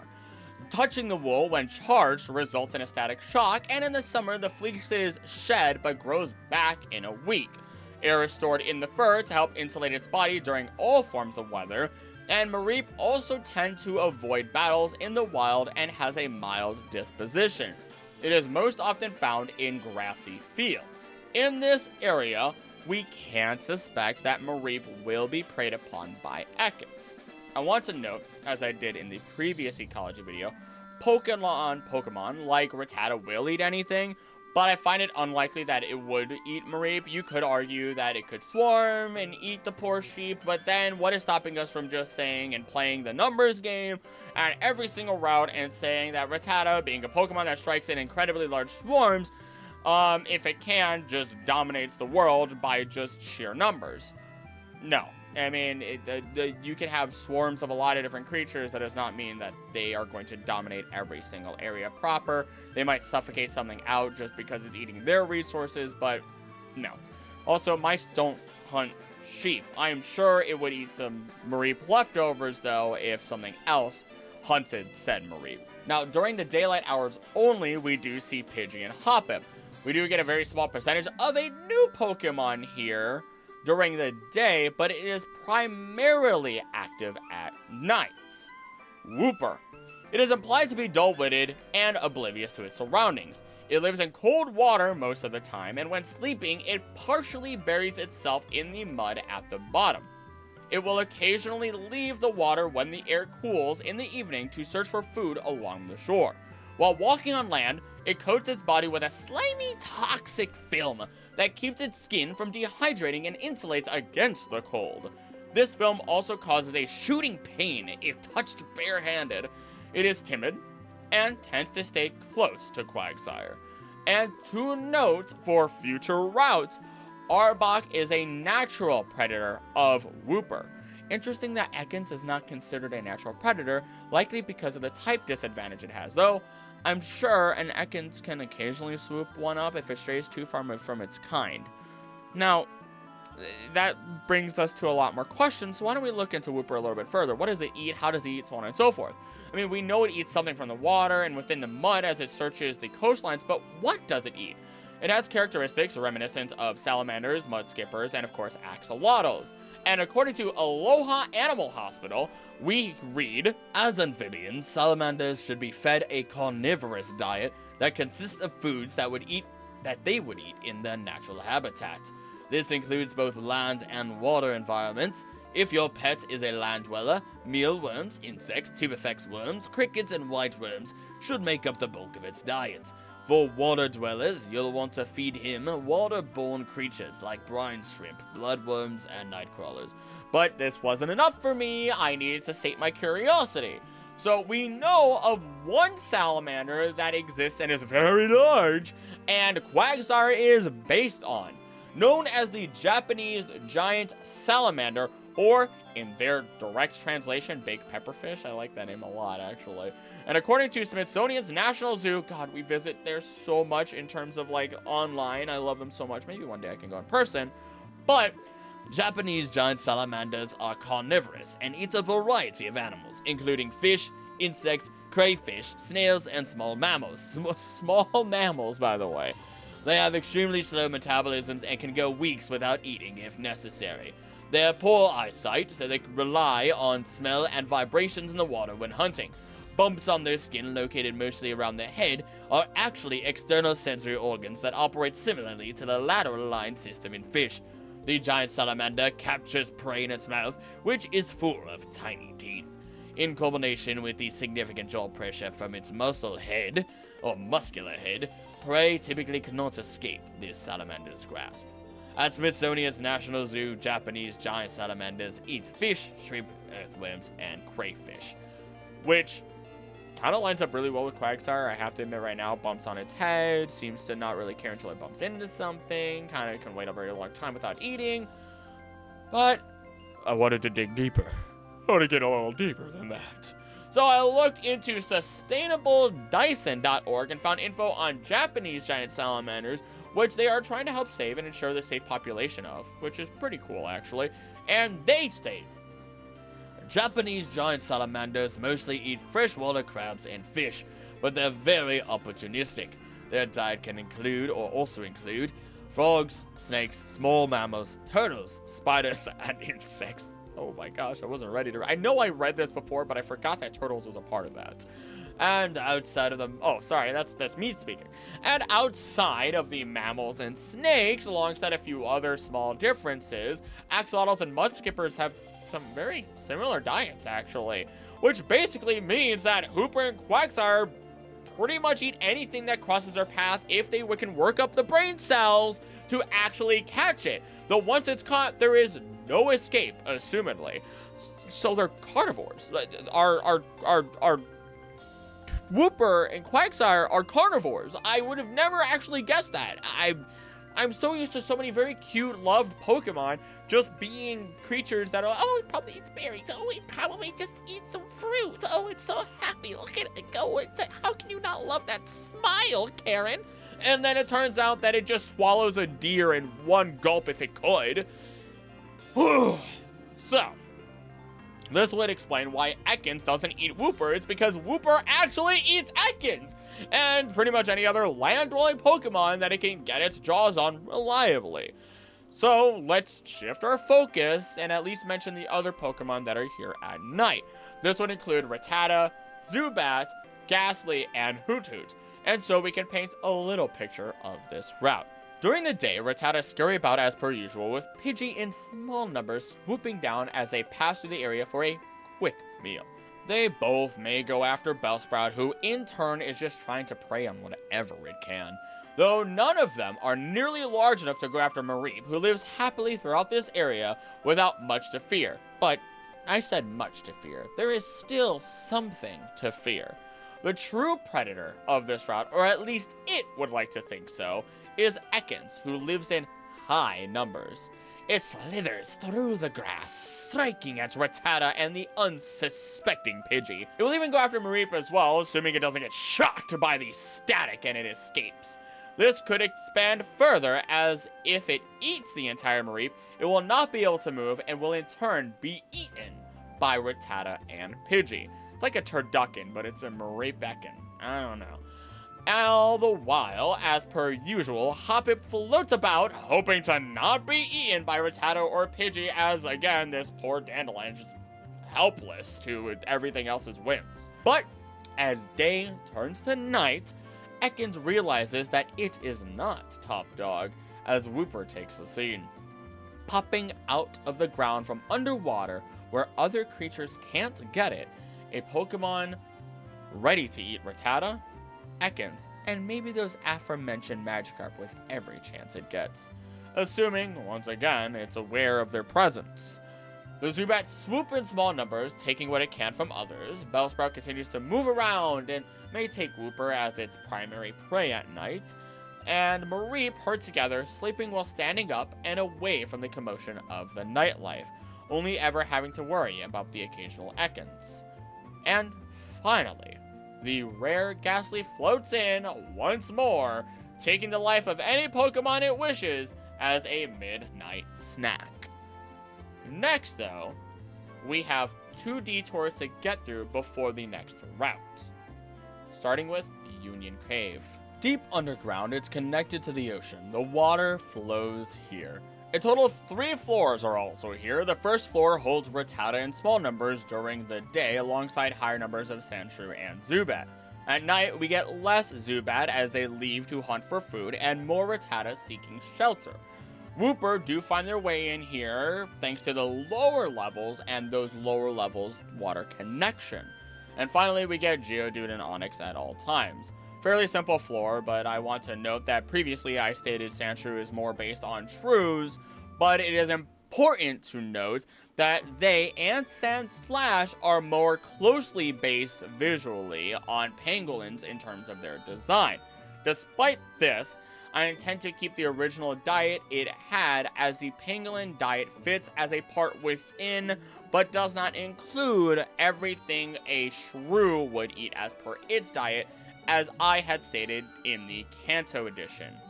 More distinctly speaking, pangolins eat ants, termites, and larvae, meanwhile shrews will eat those, worms, snails, slugs, small animals such as salamanders, snakes, birds, mice, and other shrews, alongside plant material and carrion.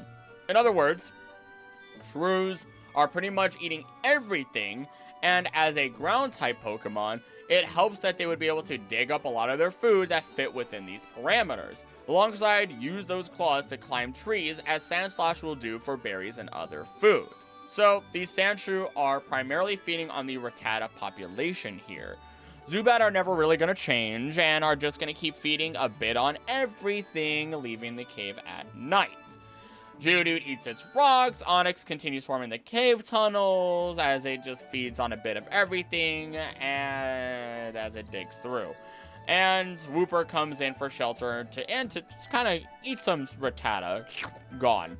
Luckily, it never comes in contact with Sandshrew, or rather, Sandshrew is lucky, because as despite Sandshrew having a bit of a height and weight advantage, I don't think it stays in the cave at night, because Wooper would eat it. They don't have an encounter rate at night, meanwhile Wooper does.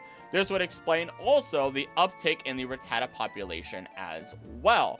There are less predators at night for Rattata, and they all gather within the cave. Now, as we go deeper in and go into B1F, basement 1 floor, I don't know how to say that otherwise, we get a shift in populations.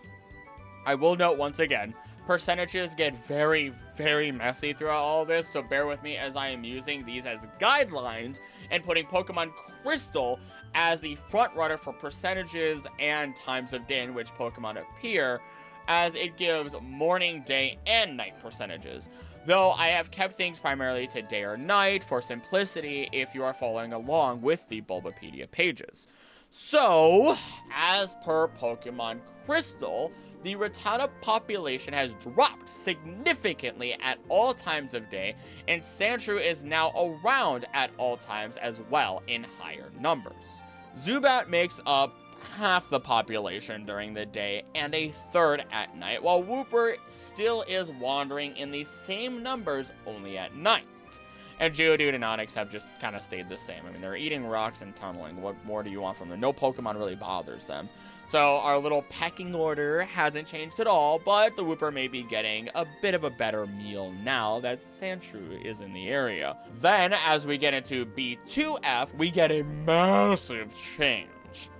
I will note, despite not having a good rod or the ability to surf, I will be considering many of our new Pokemon as part of this lovely little ecosystem connected to the ocean. We add in Raticate and Golbat, who are here all day and night. Wooper has been replaced by Quagsire now, though at night there is no Wooper, it is only Quagsire, always has been. Now with Quagsire, we've already talked about them already, but let's get into its behavior and way of hunting so we can understand its place in the ecosystem and its habits just a little bit better, how it affects its environment and other Pokemon. It is carefree and sluggish by nature, but protective towards Wooper. It is unintelligent and tends to bump its head inadvertently while swimming. Luckily, it doesn't seem to care, probably because of all that muscle in the head, and it hunts for food by leaving its mouth wide open in water and waiting for its unaware prey to blunder in. Because it doesn't move, it doesn't get very hungry, it can afford to wait for its food. It may even sleep while waiting for its food. They live in clean bodies of fresh water as well as muddy swamps, and during the day it avoids sunlight by submerging itself in the water. It is rather strange that it is on land now, but it is also in higher numbers in the water. I will hold my statement on what it eats as it creates the perfect pressure for some of the Pokemon here to evolve. Speaking of evolution though, how about we step into the water and check out our slew of Pokemon that we can talk about.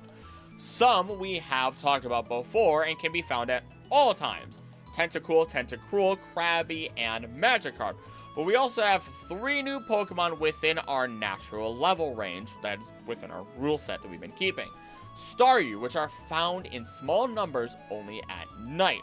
As long as its core is intact, it can regrow any lost limbs that other Pokemon eat, which it doesn't seem to care at all if those limbs are eaten. When the sun goes down, its core glows its brightest. Many will float from the seafloor to the surface and align themselves with the stars of the night sky as their core flickers, displaying a connection with the celestial bodies of space. If it becomes weak, its core will grow faint and flash slowly, and by the ends of summer, groups of them will light up together in steady rhythm.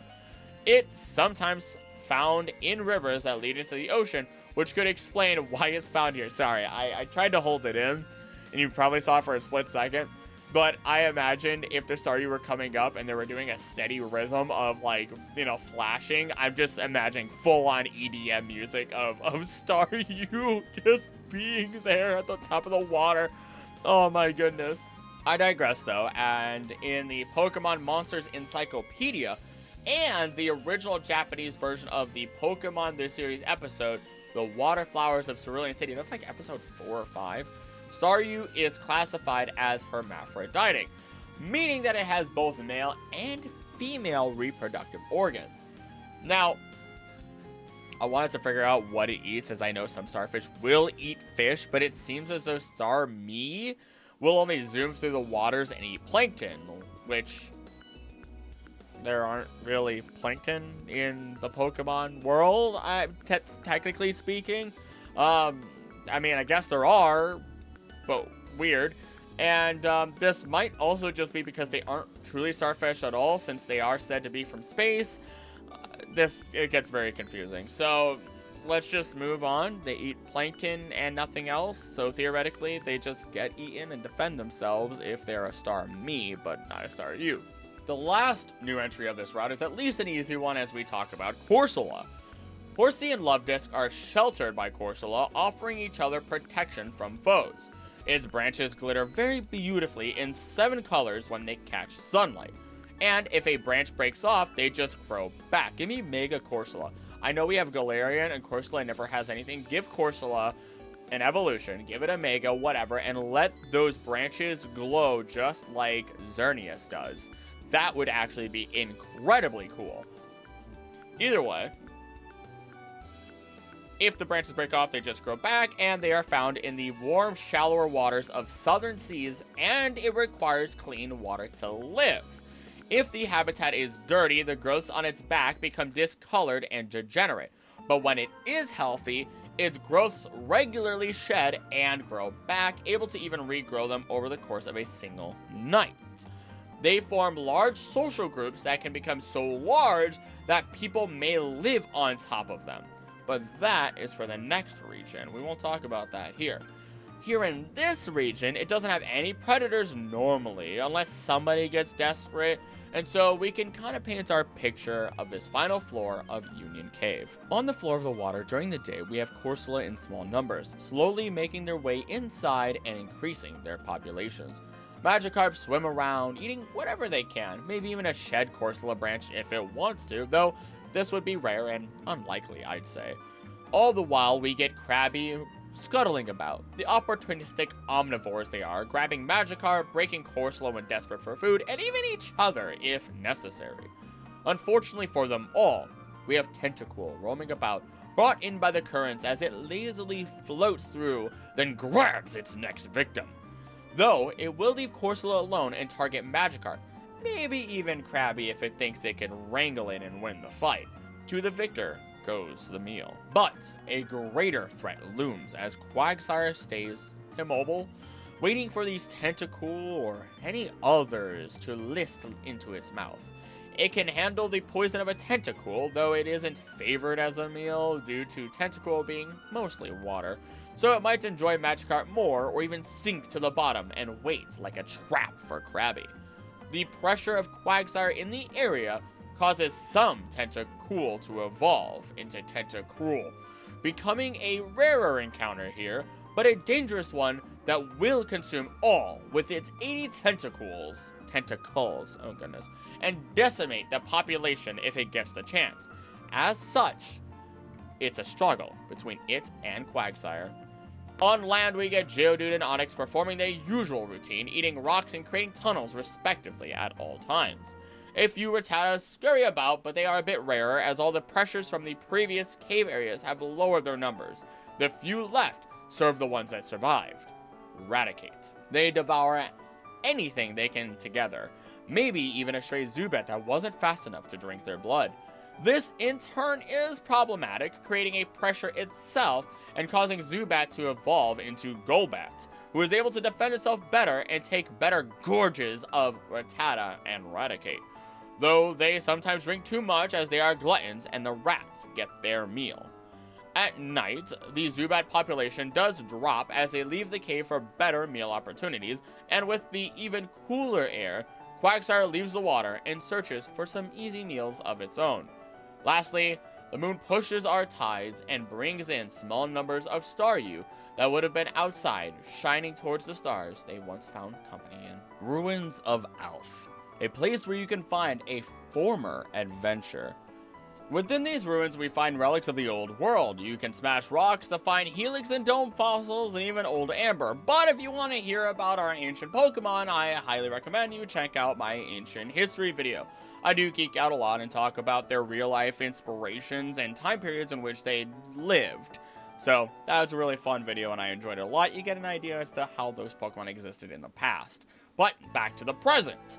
Inside the ruins, we find Unknown, which don't fit within the ecosystem at all. In fact, they have their own realm. There's argument on whether they communicate with radio waves or telepathy. In the Japanese version of Pokemon Crystal, a researcher even implies that the Unknown began appearing at the ruins of Alph after the Pokemon Communication Center was built in Goldenrod City, implying the Unknown have some connection to radio waves or telecommunications. This text was translated and left unused in the English release. They are connected to Arceus in some capacity. It is unknown if they predate writing or are inspired by it. They can read thoughts, and in large numbers they can distort reality to fit the wishes of others.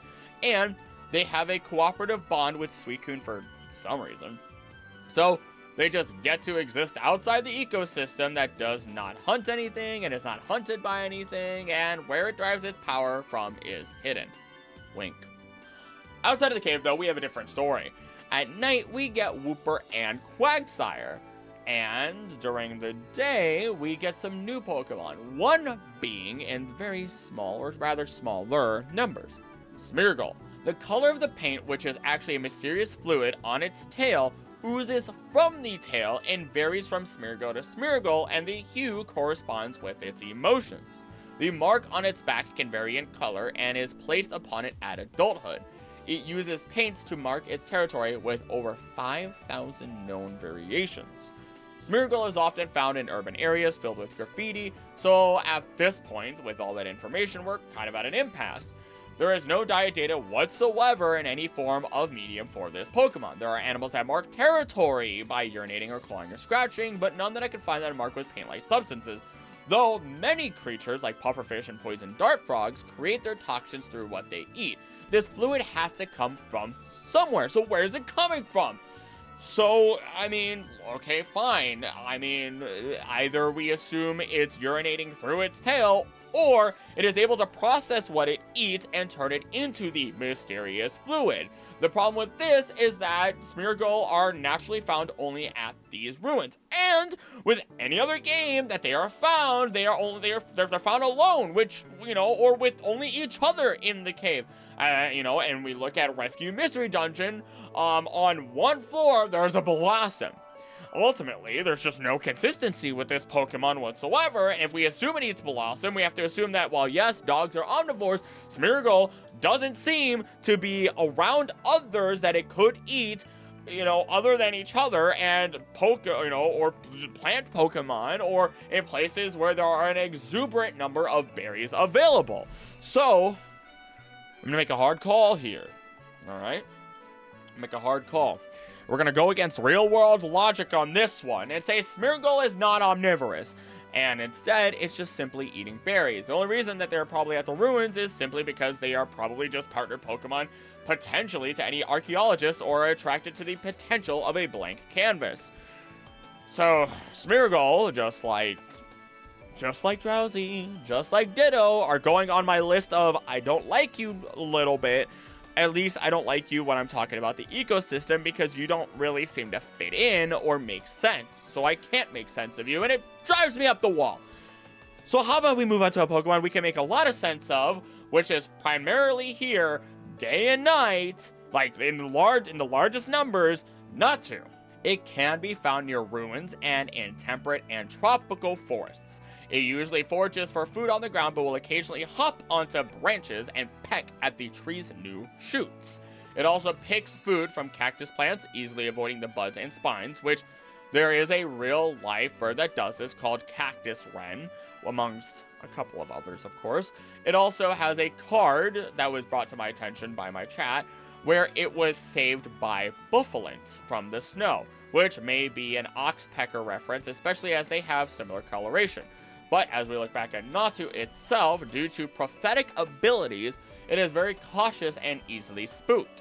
It has the quirky behavior of staring at something until the thing moves. Just front-facing Natu, staring at you until you move. It's like a baby just deadpan staring at you, just doing the dead stare, as it just no thoughts, no emotion. It's not even staring at you, it's staring past you. So, with their blunt beak, though, added to all this information, it makes sense that this Pokemon would stick to fruits, shoots, and seeds. The only other Pokemon that we do see in this area as we move forward are found in the water.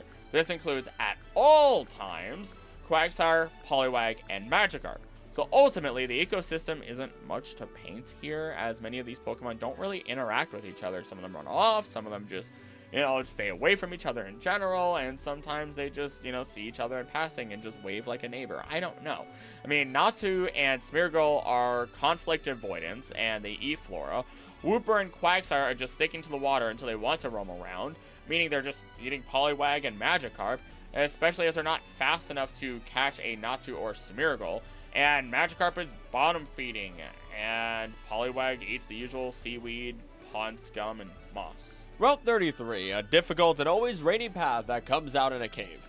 Nothing new here as we see Rattata, Spearow, Icon, Zubat, Geodude, and Hoppip, so ultimately we could just skip this route and head right into Ilex Forest, a large forest full of trees that are used to make charcoal.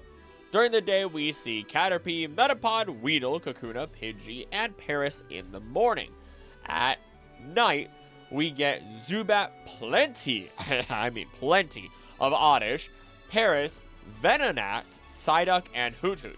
And I will include the trees if they are Headbutt, because we do get a slew of new Pokemon that, while I said I would ignore the headbutting of trees as it would get repetitive and be inconsequential, I feel like these should be included this time. It is the forest after all. We get Execute, Pineco, and 3 new Pokemon, 2 of which I didn't really actually get to cover in Kanto, starting with Butterfree.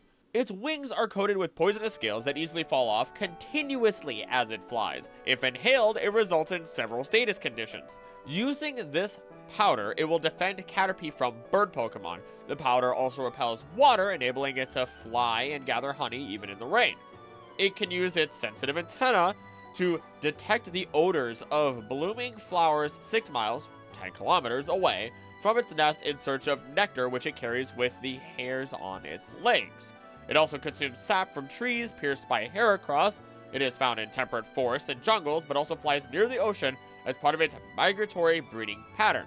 So let's take a quick tangent, because you probably already know the story about butterflies when they migrate. They're moving, they're going across the ocean, the sea, whatever you want to say, right?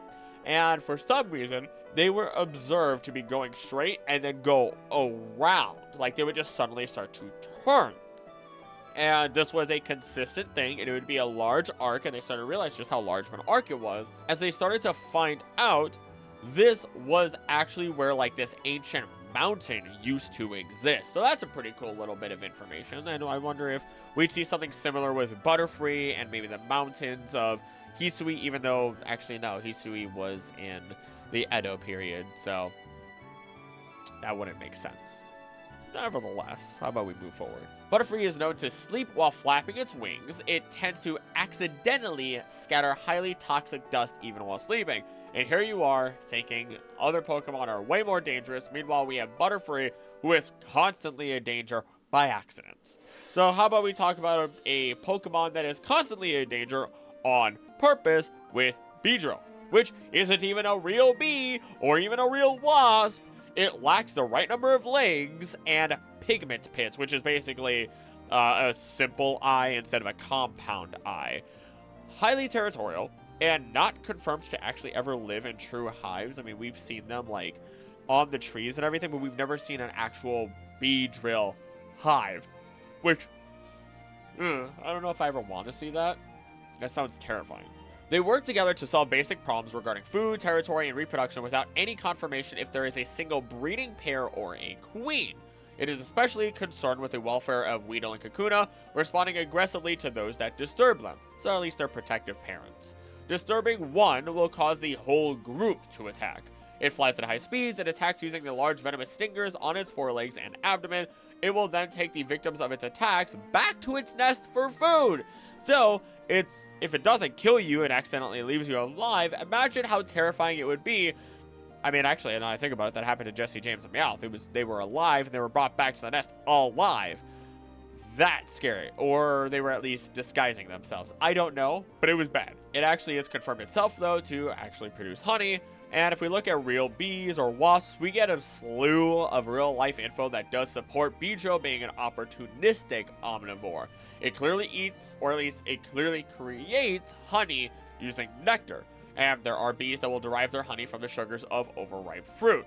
And there are vulture bees which make honey from meat, and apparently it tastes terrible. Not that I've tried it again, but I wouldn't mind it. I wouldn't at least mind knowing just how terrible meat honey would be. Overall, though, bees can be across the board in terms of their diet, and as such, Beedrill represents the swath of them. The last new Pokemon that we have in this area would actually be Noctowl, which we've technically covered a little, but let's again talk about its appearance and what it does. The horns are apparently feathers. Elderly ones will grow a full beard, and of course it is nocturnal, known as the Emperor of Dark Nights by some. It can concentrate the faintest light and give itself night vision, or at least that gives it night vision.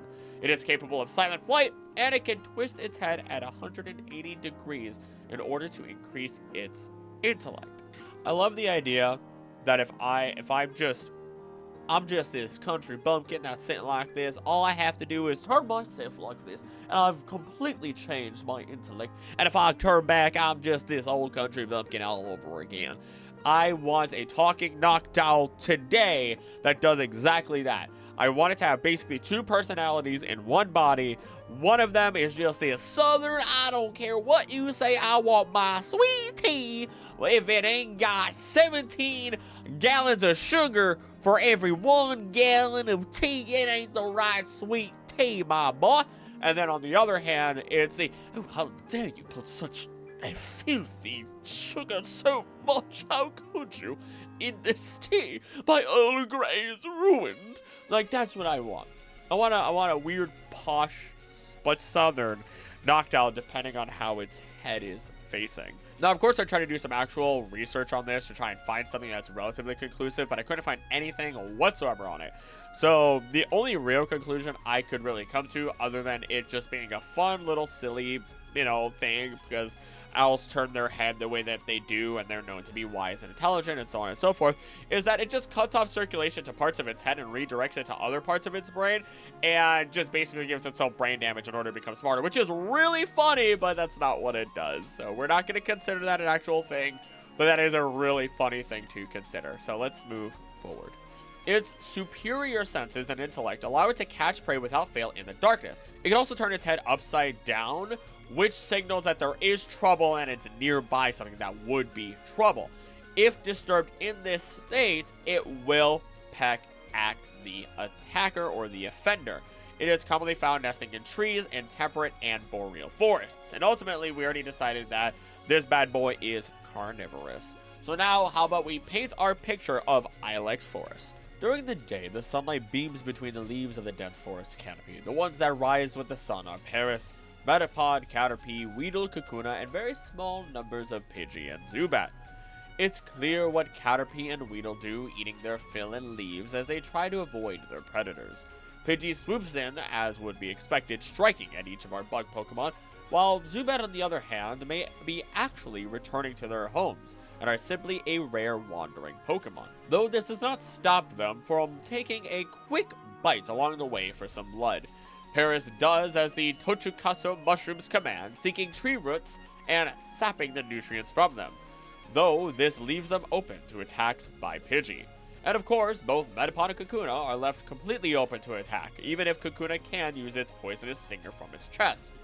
The saving grace for these 2 lines of bug Pokemon is that Butterfree and Beedrill will swoop in to counter the birds of prey and send them flying away with Powder or Drill, especially if they dare intrude on Beedrill's territory. As the day progresses and night falls, many of our Pokemon are set to rest. Those that now rise specifically from the ground and are in many numbers, the Oddish. They wander about at night knowing that this is when they are safest, not only from predators, but also from the harsh sunlight as they grow in the moonlight. As they wander towards their next nutrient-rich destination, they may be struck down by Paris, looking for easy nutrients since Oddish absorbs so many. Alternatively, the second most common here is Venonat, who also stalks through the night, searching for any other bug Pokemon that it can eat, meaning that Paris is not truly free to roam through the night. Psyduck lose their way wandering into the forest, clutching their heads with eyes closed until they realize where they are. Being ducks, they're taking their pick of Oddish, Paris, Venonat, or make their way back to the water to ease their headache and simultaneously hunt down some Poliwag and Magikarp. Then, hidden within the trees, we have many Pokemon that are hidden away, likely undisturbed. The Execute able to deter most that would dare approach them besides the Butterfree and Beedrill. Hoot Hoot having to dare and strike at any of these insects receives an incredible amount of pressure back at them, and knowing it can't rely on a diet of Pineco, it is pressured, and some evolve into Noctowl. With their added abilities, some of which being Psychic Power, there aren't any other Pokemon here that could truly compete with it. Unless, of course, it makes a swarm of Beedrill angry and is in turn turned into their next meal. Otherwise, it itself may feed upon more than just all of our insects, but also Psyduck, Execute, Zubat, Poliwag, and Magikarp given the opportunity, especially as it has superior night vision. Which, I have to admit, it was a little shocking to see just how many creatures horned owls eat? Thank you, Audubon Field Guide. I would have also included Celebi in all of this, but it just simply eats berries, and it isn't really part of the ecosystem here. In reality, it just keeps things in check, makes sure things are healthy, and deserves more love through a video of its own, not through just a brief mention of this, so one day I'll cover that. Route 34, a lush green path even though it's right next to a city. Here, during the day, we find Pidgey and Snubbull. Snubbull, it has loose skin that drapes to cover the lower parts of its body, giving it the appearance of a dress. It has powerful jaws with a large underbite. It possesses the ability to use their keen sense of smell to track things down. It tends to sleep half of the day and has a cowardly and timid nature despite its appearance. In addition, it is very playful and affectionate, making it a popular companion among women. It is very devoted and loyal, not aggressive, and would prefer to scare its opponents away rather than fight. It is capable of bonding easily and are often very spoiled. However, it is said to be saddened that others run from it from its frightening appearance. So when it doesn't want to scare people away, it gets very sad. The growls themselves that it makes its foes uneasy, and it gets bullied by other puppy Pokemon and wanders around urban areas. Makes sense why we see it here, because there's also the daycare on this route. With a Pokemon that has such large teeth, especially with its evolution, and with such just a strong, well-developed jaw, we have to consider that this Pokemon line is definitely omnivorous. And it is a dog. I mean, so what else would you expect? I get it. We had our wonderful little beagle Pokemon earlier, who we considered just to be an herbivore, but that was a very special case. So let's let the sun set as we get Hoot Hoot as per usual, and the outlier of ecology, Drowsy. Yay! And then, of course, at all times of day, we have Rattata, Jigglypuff, Abra, and the other anomaly that goes against all ecological logic, Ditto. So I have both of my headaches on one route. It can't get much worse than this, I hope. In the water, though, we do see Krabby and Magikarp. And so we have like just a little mini portrait to kind of paint here. Even then, it's not that much of a portrait, as I believe since Jigglypuff is mostly air, it won't be attacked unless it enters someone's territory. Ditto is basically an anomaly, an invasive species that will never be eaten or have any reason to eat anything. Abra will teleport away from danger easily and eat its berries. Pidgey and Rattata work as per usual, including Hoot Hoot. Drowsy nose picks some dreams, and Snubbull likely goes after Rattata as a meal, assuming that it's not just in the area because of the daycare and as protection against Pokemon that would try to eat the daycare eggs. Unfortunately, there is also the chance that Krabby does get eaten by the wandering Snubbull alongside the usual suspects, same as for Magikarp. So, that's fairly easy. And let's touch on Route 35, a bright path with a lake that's easy on the eyes and easy to traverse. During the day, we have Pidgey, Growlithe, and Snubbull. At night, we have Psyduck, Drowsy, and Hoot Hoot. And at all times, we get Nidoran male and female, Jigglypuff, Abra, Ditto, and in the smallest population, we have a 1% chance of Yanma, able to see in every direction around it while being a skillful flyer. It can make sudden stops, turn in mid-air, and hover in place by flapping its wings at a high speed. It can also generate shockwaves capable of breaking glass or even launching a house skyward by flapping its wings very fast. Yanma is often found in wooded and swampy areas. It hunts insects for food and is territorial. So, cut and dry, it eats bugs. It's likely here as it is just passing through. What's interesting though is I will at least note that dragonfly nymphs will eat small minnows, but a nymph Yanma is not. Also, the idea that it could just flap its wings hard enough and send a house flying.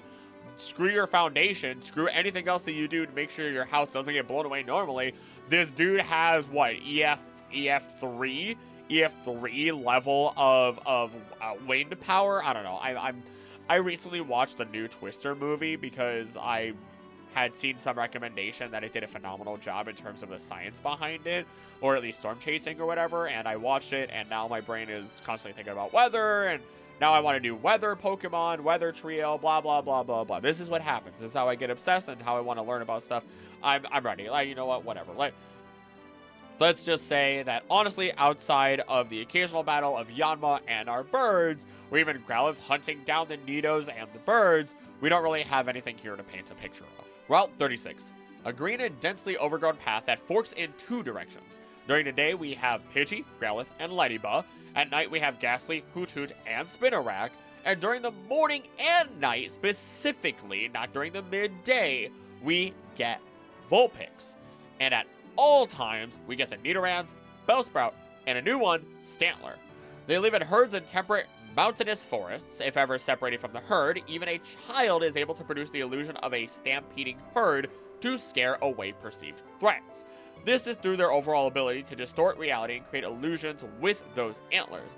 And if you stare at them for too long, you may feel as if you're being sucked in, as you start to become so dizzy that it is impossible to stand.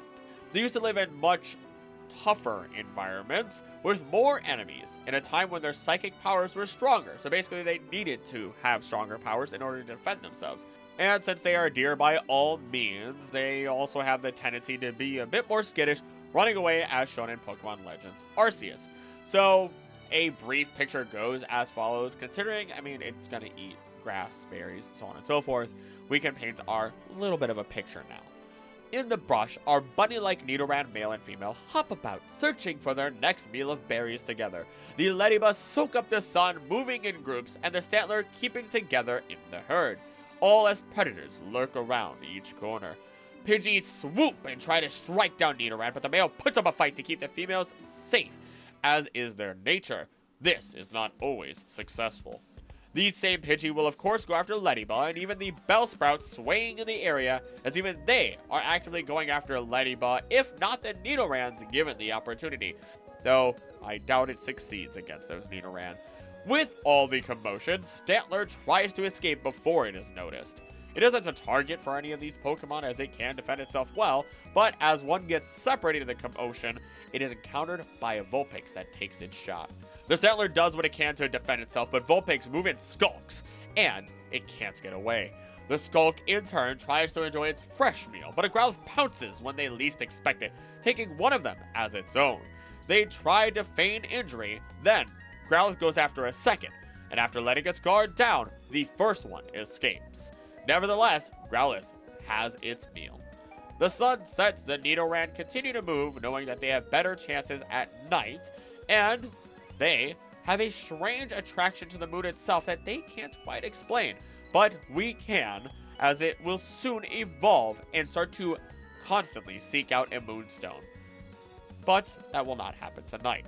No, instead it must survive attacks from Hoothoot. The only thing giving the bird away is the ticking sound they make.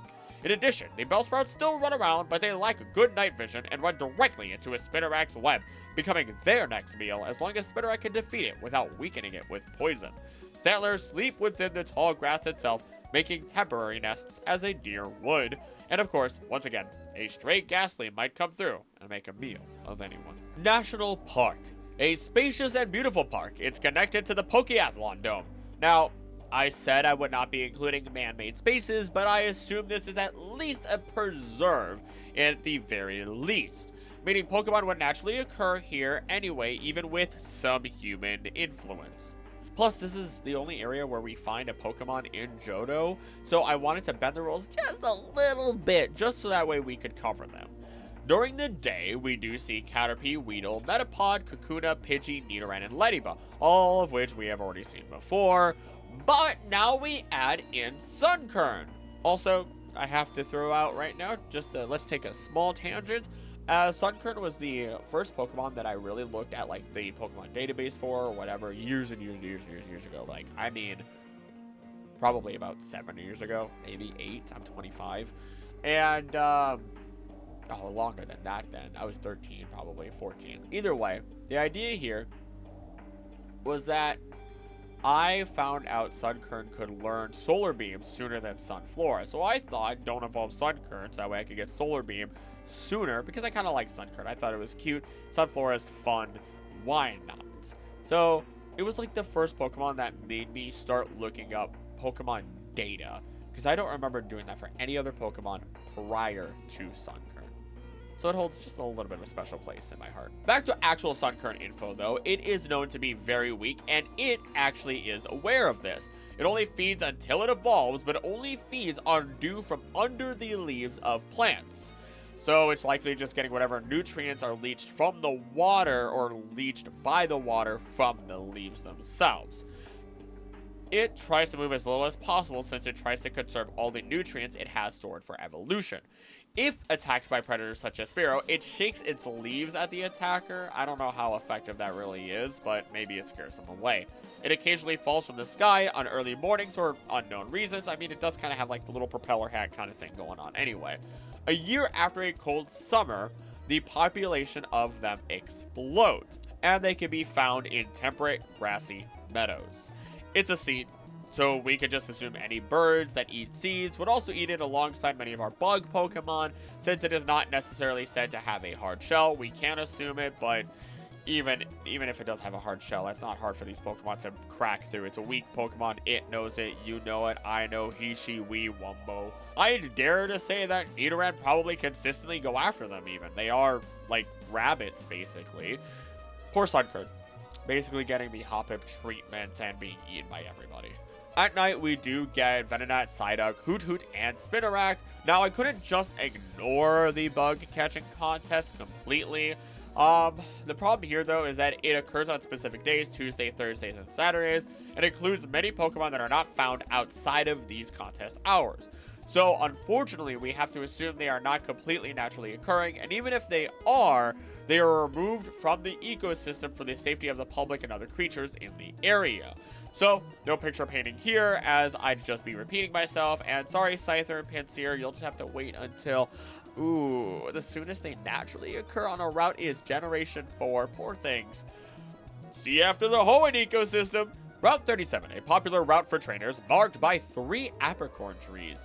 Once again, we get a lot of the same cast as previous routes, but due to external pressure, we get the evolution of 3 Pokemon, meaning we're gonna get a nice little picture here. Our list includes during the day, Pidgey, Vulpix, Growlithe, and Ladybug, but with all the competition and threats, we now have Pidgeotto, which I have covered in the Kanto edition, and since that is a new major threat, even to groups of Vulpix and Ladybug, we get the evolution of the more hunted after Ladybug, Ledian. It has a very small population here, but it sleeps wrapped in leaves or grass in temperate and tropical forests during the day. At night, it flutters around, scattering a glowing powder that is thought to bring good luck. It is believed to also use starlight as energy, and the patterns on its back grow larger or smaller depending on the number of stars in the sky.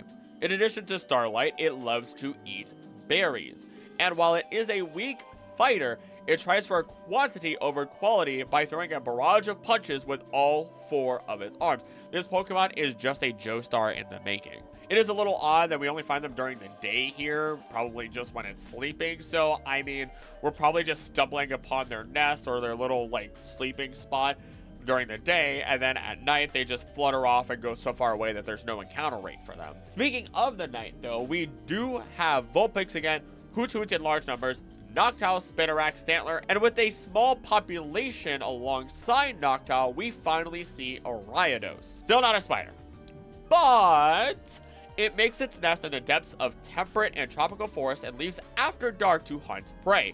It never rests in a specific place while hunting. So let's say it's hunting and it's waiting for its prey, it's going to keep circling around, which is actually kind of sick.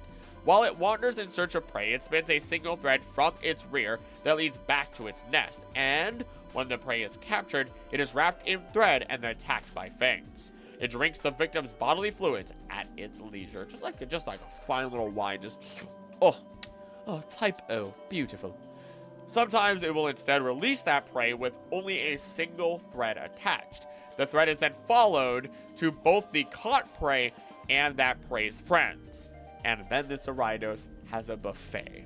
While this is incredibly intelligent, I consider this to just be a little bit evil, even if it isn't really evil, as part of my most evil Pokemon video. So go watch that as well. It's a fun video. It was a great, nice little shorter video as part of like little Spooktober, October fun. And, you know, this is just a method of hunting more than it is actually evil. And I am absolutely considering that Ariados would be an opportunistic carnivore. Whatever it catches, it's eating.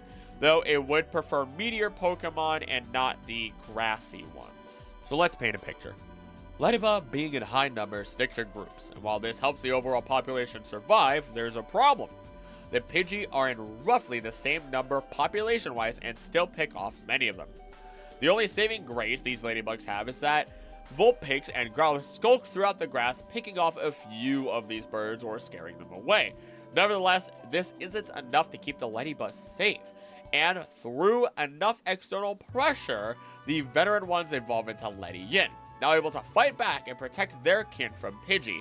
This allows them to live happily and freely sometimes. This happens for a while until, unfortunately, Pidgey is cornered by its predators, their numbers decreasing as even their prey are able to fight back with a flurry of blows. This causes Pidgey to evolve into Pidgeotto, which, while they are small in number, these Pidgeotto can easily fight back with gale force winds against any creatures of the day. Then, as we switch to nighttime, all of these creatures rest with exception to Vulpix. And since we know foxes eat bugs thanks to Birmingham and Black County Wildlife Trust, we can safely assume that it will still be trying to hunt after anything it can burn with its bright flame. This includes Hoot Hoot and Spinarak, maybe even the occasional Stantler if they are moving in skulks. The problem they seem to have here though is that Spinarak is truly at the bottom, with a weaker disposition, and with predators on all sides, it grows in size to counteract Vulpix and others as it becomes Ariados. Now it can find these skulks of Vulpix and strike before they are ready. Now it can catch Hoot Hoot unawares. Now it has the strength to find reliable meals despite the type disadvantage it has. Now would be a great time if I was sponsored by some sort of meal company.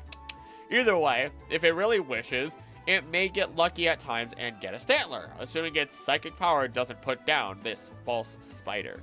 With the hunter becoming the hunted and not having many prey, Hoot Hoot has no choice but to expand its wings and become Noctowl. With superior night vision and silent wings, it can easily evade webs and hunt down Vulpix and Ariados alike, finding them to be easier prey than going after Stantler, allowing Noctowl to conserve energy for the next hunt. Route 38. A path that weaves through trees and comes out at a farm. This area does get a little weird since we do have a farm nearby here, and that influences the area because of human settlements as well, even further down the line. So we're gonna just we can't even really pretend that the encounters here are entirely natural. I mean, there is a farm here. So with the idea of the farm, you don't have to. You could, you're going to put it at the most ideal location. Those ideal locations might already have good land that you would already expect these animals to live on, and makes it easier to sustain them, even though you can develop the land yourself.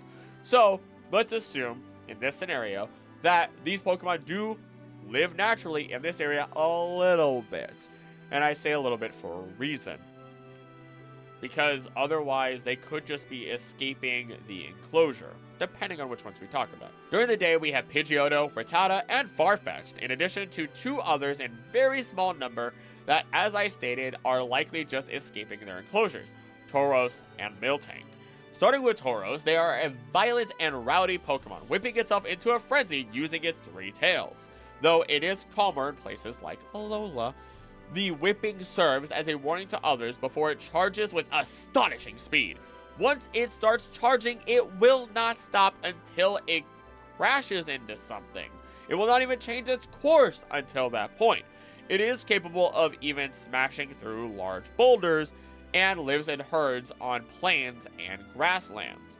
And it will lock horns with others of its kind. The herd's protector takes pride in battle-scarred horns, which, honestly, that sounds really cool. I want a big, tough, just Tauros that just has scars all over it. That'd be amazing.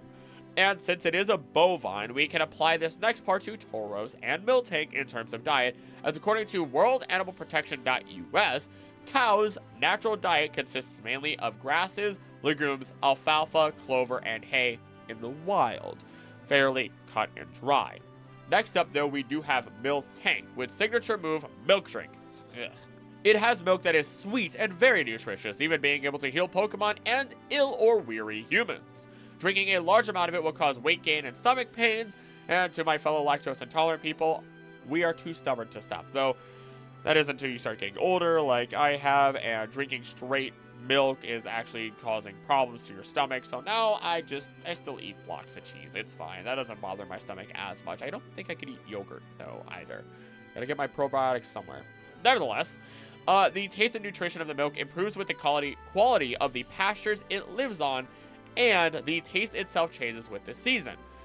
Never have mint milk. I tried. I didn't like it. The orange creamsicle is pretty good. Now that I talk about it, I wonder if I could go get some today. I might do that as a reward. It can produce over 5 gallons of milk per day, which could also be turned into yogurt or enjoyed unchanged by children and adults alike. Miltank can become ill if it is not milked every day. It lives in grasslands, and it is also raised on farms. It has been supporting the lives of people and other Pokemon since ancient times with its ability to produce milk. Thank you, Pokemon, for basically giving your lesson on real cows, because that's literally what Miltank is. Miltank is literally just a real cow. And because I was curious on just how accurate this could be to real cows, I found out. Considerable experimental evidence has shown that during the winter months, the development of oxidized flavors greatly increases in milk, and after the cows are on a pasture or are fed green feed, this flavor practically disappears. Thank you, Science Direct. So basically, yes, in addition to that, the flavor of milk does change with the seasons because of the dietary changes that happen in real cows as well. By the way, all Tauros are male and all Miltank are female. Bulls, cows. Yeah.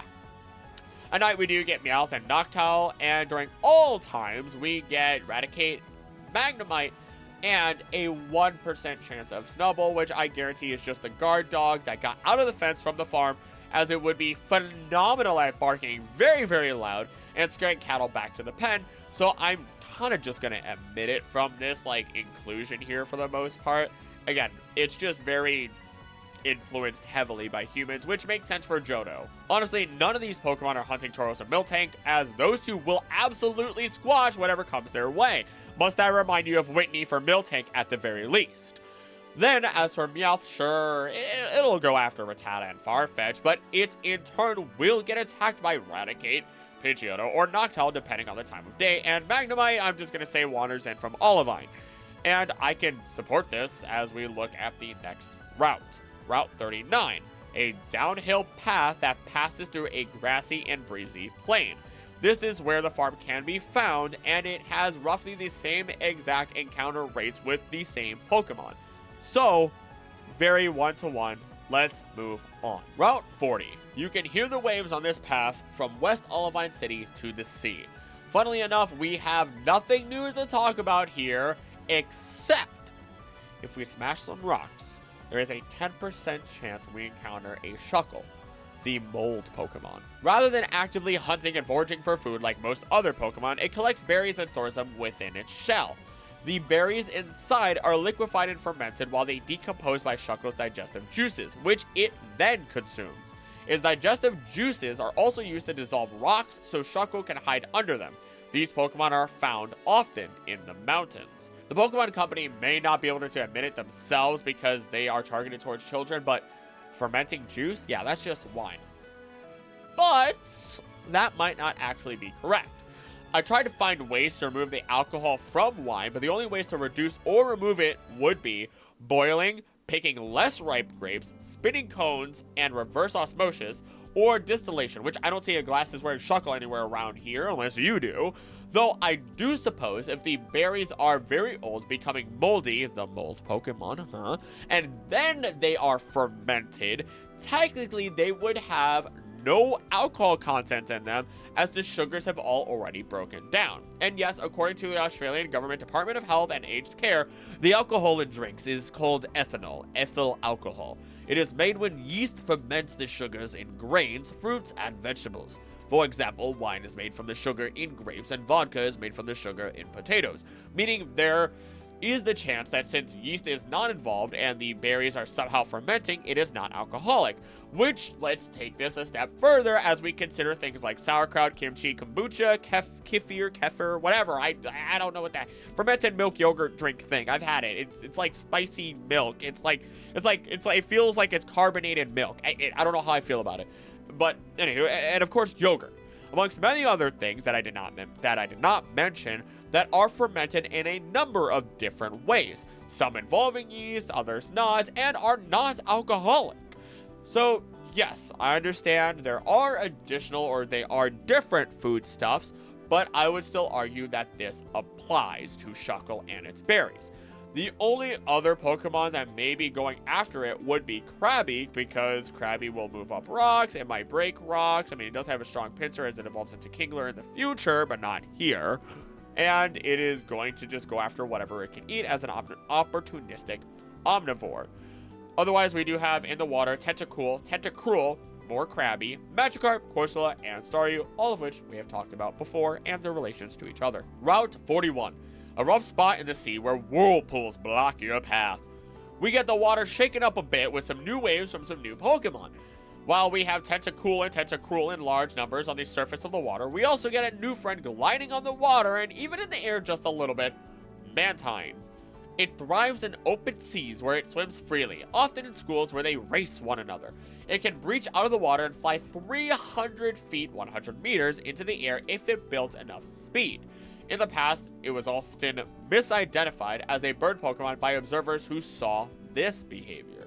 Mantine is sometimes seen with Remoraid attached to the underside of one of its fins, scavenging for leftovers and fighting together with it when attacked. It has a docile nature and does not mind the Remoraid clinging onto its fin.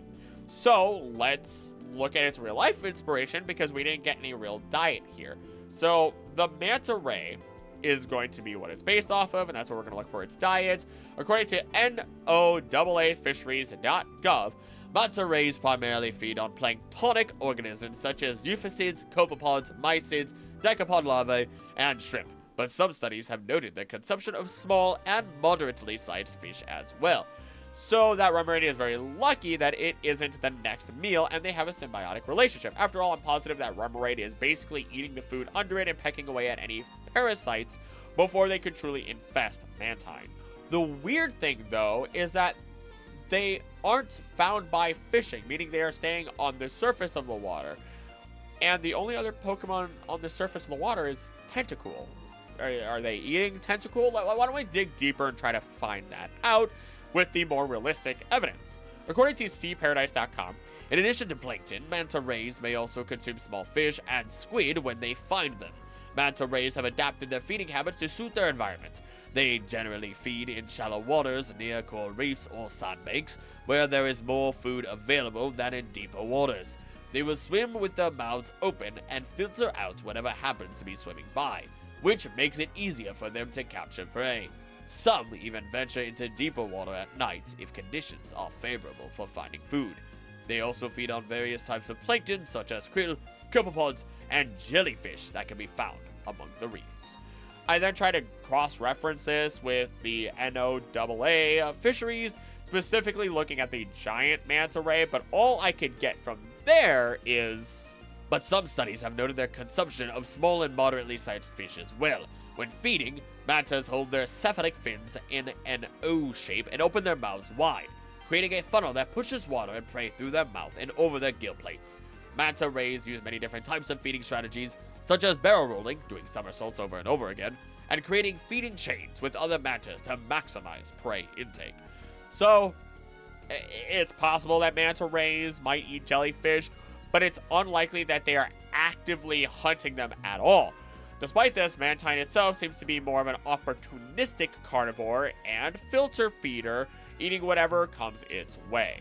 This would also help us make sense as to why Tentacool's big brother Tentacruel is here, is because they were pressured to evolve due to the Mantine population. Now, as we fall deeper into the water, we do get Tentacool, Magikarp, Shelter, and Chinchou. Inside its antennae are electricity-generating cells that create so much electrical power that they even make Chinchou tingle slightly. The orbs on its antennae can glow and light up from the electric current, which Chinchou uses to lure prey. It also flashes its light to communicate with others of its kind and claim territory. I just imagine it aggressively flashing people. By discharging both positive and negative electricity from its front antennae, it can both defend itself and stun its prey. They live on dark ocean floors, rarely coming up to the surface, though it has demonstrated the ability to walk on land, which I had never considered before, but it does have those cute little legs behind it. Basically, it is a much cuter, more zappy version of the football fish, which are going to eat whatever come near, whatever they can get within their mouths. So, sorry, Shelter, I thought you were going to be safe here, but not anymore. Route 42, a small path opened at the base of challenging Mount Mortar with multiple entrances to it. Oddly enough, despite the great swath of Pokemon here, we don't have any big new encounters, so no big picture to paint here, but let's at least quickly run through what is here. During the day, we see Spearow, Fearow, Ekans, and Arbok, and at night, we see Zubat, Golbat, and Marill. So I lied to you, maybe there was a little bit of a new Pokemon, but nothing big, despite one weird thing going on with Marill, because it's capable of swimming in water currents without being slowed down by those water currents by water resistance due to its water repellent fur. Now, even though I wrote that down, and I wrote it down in a different way, I had to retry and say that a couple different ways. So to try and explain a little better, I'm going to try to explain this a little bit better to you, right? So basically, its fur is water repellent, and with water currents pushing up against it, it somehow has no problem whatsoever, has no issue with water resisting its movement because of that fur. At that point, you might as well say that it's actually flying because it can resist any tide. Anywho, it feeds on aquatic plants in addition to fishing for food. When it dives, its tail can be seen bobbing on the water surface. It will anchor its tail around a tree when fishing at the edge of a fast-moving stream. Water never gets cold after swimming... Water, oh my goodness. Marill never gets cold after swimming in cold water due to its fur that dries up quickly the moment it leaves the water. So the fur is very confusing on whether it's water like completely repellent or partially repellent or what's going on there. Either way, it lives at the water's edge. It's basically just a water mouse. Who would have guessed? It is a mouse.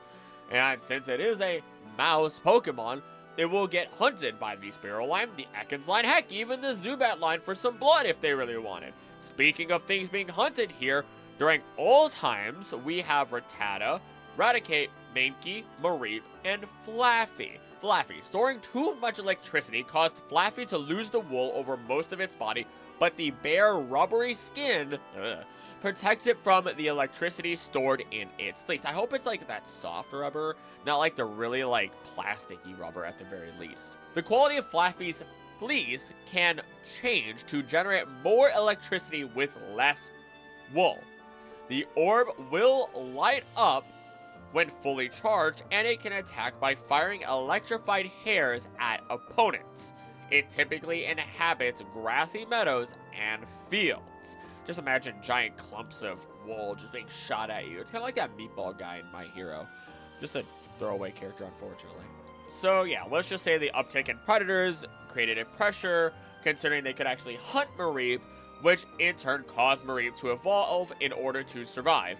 I mean, birds, rats, and bats are pretty scary when they're actually large enough to eat you. Thank you, Raticate. Now, you might be wondering, though, what's in the water near here? After all, Marill does have to eat. So, we have Goldeen, Magikarp, and finally, Seaking. It is a very powerful swimmer that is found in rivers and streams. It can swim not only against the river's current, but up waterfalls as well. In the autumn spawning season, it grows fatter and more vibrant. It travels upriver where male Seaking engage in elaborate dances to court females. The female would go for the Seaking with the most graceful dance. It uses its horn to bore holes in riverbed boulders in order to shelter its eggs from water currents. A mated pair takes turns patrolling around their new nest for roughly a month and defend it with their lives. We assumed Goldeen would pretty much attack and eat anything in their territory, so we shall actually assume the same thing for Seaking. Once again, there's nothing incredibly noteworthy here that wasn't said in the Kanto edition of the ecosystem. The big ones here being that Firo definitely eats Zubat and Golbat. Golbat tries to take blood from everything but might get zapped by Flaffy. Marill is slowly prey that at least gets to eat Magikarp and Goldeen, but in turn gets speared through the chest like your favorite anime protagonist by Seaking. Moving on to Mount Mortar, a naturally large cavern that is incredibly spacious. And once again, I actually hate to admit it, but this cave is very, very, very reminiscent of other caves, except now we have Marill here. So floors may include Rattata, Raticate, Zubat, Golbat, Machop, Machoke, Geodude, Graveler, Marill, Goldeen, and Seaking. And considering Machop and Machoke only really care about Geodude and Graveler here, using them as, weightlifting tools, there are no real new interactions to actually consider here. I was really hoping for something exciting, but not really. And the more I try to sit here and think about it, I mean, Geodude and Graveler, they're making tunnels or eating rocks. The Zubat, Golbat line, they're getting their blood. Rattata and Raticate are using this as a little bit of a home, so you're going to get rat droppings everywhere, unfortunately. And Marill is not finding purchase with them as friends, I'll tell you that much. In fact, Marill's just kind of wandering in here from time to time, and maybe it has some level of, moisture, so that's why it likes it. But, I mean, otherwise there's the Goldeen and Seaking here as well. That kind of just come in. So, oh well, let's move on to Route 43, a woodland path that comes out at a lake. Beware the Greedy Gate. So, the Greedy Gate is just a reference to the fact that Team Rocket's going to try and take your money here during the short time period. So, it's about time we do get a little bit of extra variation. During the day, we get Pidgeotto, Farfetch'd, Sentret, and its evolution, Furret. Now, we already talked about Furret, stating that it would basically eat anything it gets its hands on, as it is carnivorous. But the remainder of the unmentioned info is as follows. It tends to burrow under the ground of meadows and other temperate grasslands. Its narrow burrows are well suited for its slim body and are very difficult for other Pokemon to enter. The burrows also become more maze-like the deeper inside you go, which means it's even harder to find its nest. In the Lentil region, Mightyena is actually a natural predator of Furret. I mean, that kind of makes sense, even though Mightyena is a hyena, and hyenas aren't canines. Whatever, they do their thing. Though that does make me want to ask you, would you like me to cover the other games, like the side games, like the Lentil region? I'd like the other, that's Pokemon Snap, but I'm trying to think of other regions, other side games, maybe even Mystery Dungeon if applicable, at least once. Is that something that you'd be interested in? And I might cover it at some point. Otherwise, I'm at least going to keep to the main games, including the Legends games, as we go along, until I decide to take a sidestep and cover those. So just let me know. For now, let's move on to the nighttime, where we get Venonat and Noctowl alongside a new contender, Venomoth. Its wings are covered in dust-like scales that vary in color depending on their toxic capability. Dark scales are poisonous, while lighter scales cause paralysis. These scales are released when Venomoth flutters its wings and leak a poison once they make contact with the skin. So, to reiterate that, scales are going to fly off. Depending on the color, they have different effects. And once they make contact with you, that poison seeps from the scales into you, like some weird, nasty patch. They live in dense, temperate forests with thick undergrowth and little light.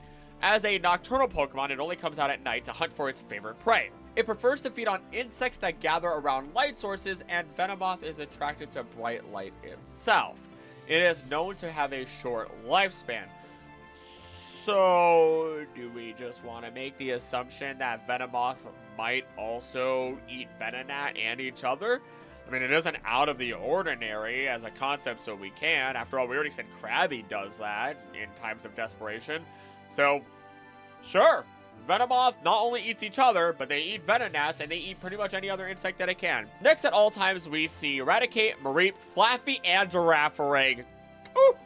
One of the best Pokemon out there, one of my personal favorites, because I love giraffes themselves. Favorite animal, hands down, they're great. But Girafarig itself lives in savannas and grasslands where it feeds on plant life. That was fairly easy to figure out what it eats and what's its diet. Though, its tail possesses a head of its own with yellow eyes and a mouth full of sharp teeth and a small brain. However, this head is incapable of independent thinking and relies on outside stimuli such as smell to guide its actions. If the tail smells something alluring, it will bite. It often mimics the head during feeding and is able to warn the Pokemon of danger if it is sleeping. The tail head can also unleash psychic powers. I will at least say Beta Girafarig looked, because it's a palindrome, which is the word forward, same as it is backwards. The original design, the dark part of Girafarig was just going to be the front half of Girafarig, but darker, until they changed it to be like just that tail head that we have nowadays. Which, I can't wait till, 7 gens from now, and I get to talk about Astronaut Girafarig, otherwise known as Farigiraf. But, since the tail is part of Girafarig, we are going to rightfully assume that it will just take a bite of any berries or other flora it can smell. They do share a digestive system, so you can't be sitting there eating anything that is meat, otherwise the body will not process it. Those teeth have got to be real good, though, at keeping potential predators away as well. Which, this just adds to the list of Pokemon that do not follow the idea of carnivores have sharp teeth and front-facing eyes.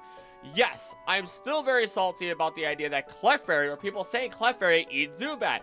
I'm going to tell you right now, you're going to sit and spin it. You know what? Let's take a tangent, because I'm that salty about it right now. So, Chinese water deer, alright? Semi-front-facing eyes and fangs down to their freaking chin, alright? But you know what they eat? Do you know what they eat? The diet of the Chinese water deer includes reeds, coarse grasses, vegetables, and beets.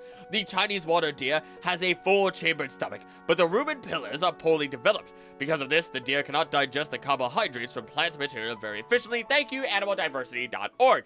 Feel free to look it up anywhere else at that point because they don't eat meat!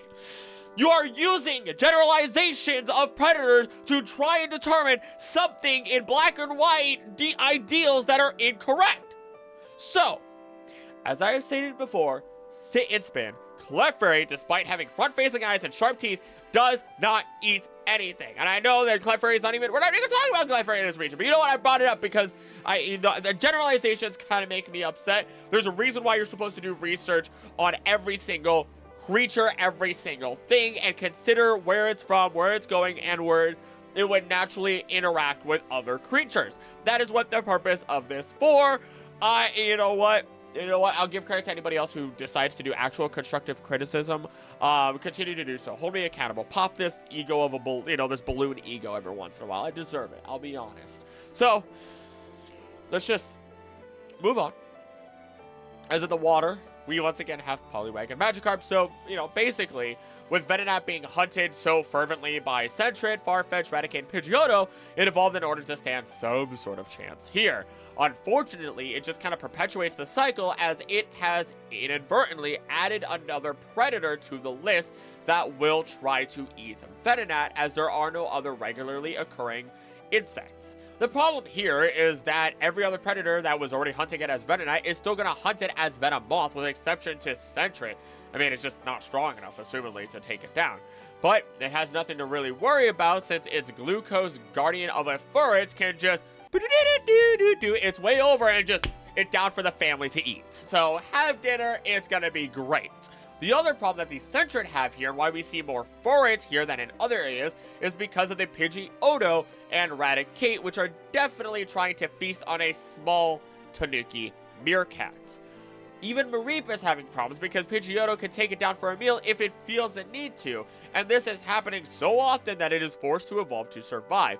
This would explain why we see triple the amount of Flaffy than Mareep in the area. I don't want to discount Farfetch'd, but it sticks to its leak, and maybe the Venonat, maybe the occasional Raticate if it's lucky. It just kind of, it gets what it can. It gets what it can. That leak is its primary food source after all. Then we have Noctowl instead of Pidgeotto, as they get the same pickings, but at nighttime. Raticate, Venonat, maybe a Mareep if it feels like it.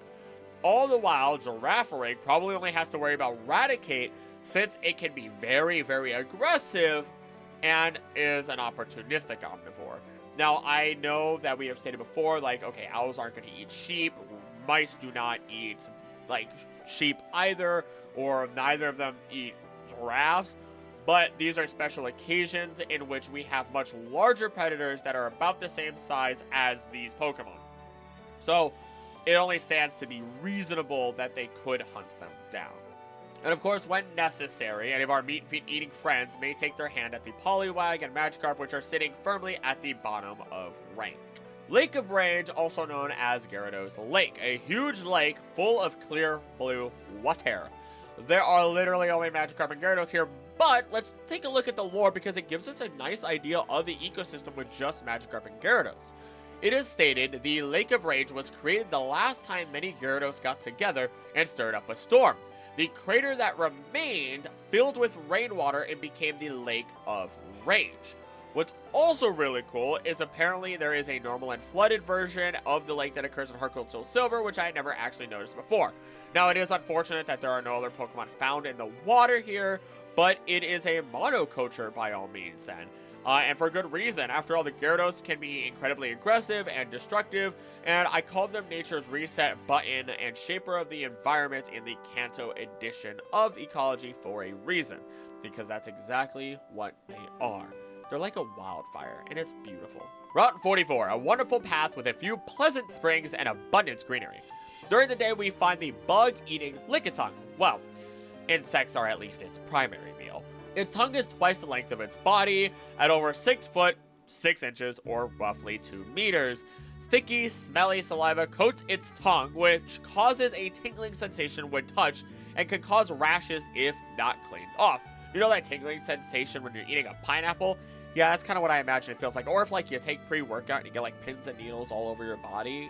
Maybe a mix of those two things.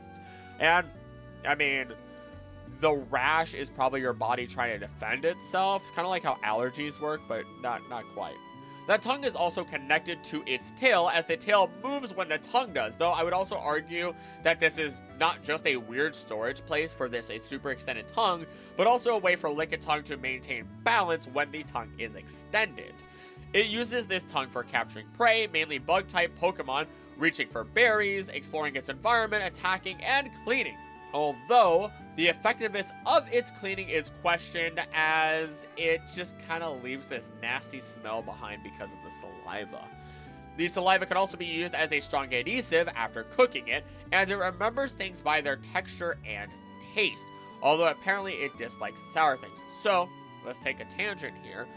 There are different ways that different creatures identify stuff. Humans have this tendency to identify by sight. If you know raccoons, I don't know why you wouldn't know raccoons, but they will take their food, they will dunk it in water, and that's not actually really to clean it. That's because they identify by touch. Their primary form of identification is by touch. So when they are holding something, the best way to make sure they can feel the full texture of it is actually by wetting it. So, I mean, yeah, they do get weirdly confused, of course, when things melt away, because it's like, how was I holding something, and then now I'm not, and there's no texture? That doesn't make sense to my brain. Dogs are by smell. That's very clear, as my puppy sneezes next to me. Not my puppy. You're go for it. Go for it. Go for it. Go sneeze. Sneeze. Do it. Do it. She's not going to sneeze. Nevertheless, there are, like I said, multiple different ways that creatures identify through their senses. I imagine there are a couple that are purely by, or primarily by sound. I don't know any off the top of my head. Back to Lickitung, though. Its tongue is dexterous and powerful enough to lift people, and when it does capture prey, it prefers swallowing them whole after paralyzing them with its tongue. That's a horror sentence right there. It can be found in grassy plains and meadows, so this is a hard one, right? Because we could say it's an omnivore that prefers insects. It is clearly a salamander of sorts, so let's look up what Bulbapedia suggests. The lungless salamander, which these things do have a projectile tongue and hyoid apparatus, which they can fire almost a body length away from them at high speeds to capture prey. I couldn't find a singular source I was trusting enough to quote, but many of them do state that they eat insects, small crustaceans, some worms, and just general small animals. And as a quick check, they are still actually part of the salamander family. In fact, they are apparently the most rich family of salamanders, according to Science Direct. So let's assume that while it prefers bugs, if there are none for Lickitung to eat, it is going to just eat anything and everything it can wrap its tongue around, and that is a very big, at average, 12-foot tongue at length. Gross. Meanwhile, at night, we really only get Poliwag, but we do get its evolution Poliwhirl, and at all times of day, we get Bellsprout, Weepinbell, and Tangela. Looking at the water, we do also get Poliwag and Magikarp, but otherwise, there's nothing really new here. I will at least admit that Tangela is here for the first time with other Pokemon, and we do know that Tangela does hunt other Pokemon, but that prey can easily escape as the vines snap off super easily. Now, I have a feeling that while Poliwhirl is a frog, I would say since it isn't fully mature, it is just not an obligate carnivore just yet, as adult frogs are. In which case, there is the chance that it might try to eat Tangela, which is similar enough to the many things it would eat as Poliwag. And while it might be able to keep up with Bellsprout, it likely stands no real chance against the Weepinbell, which are in higher numbers. Or while Lickitung is just getting its fair share of every Pokemon in the area that it prefers to eat on any given day. Ice Path, a cave that connects Route 44 to Blackthorn City. We have a couple of floors to go through here, and while they hold the same Pokemon, we might find a little bit of a story here if we look at the encounter rates.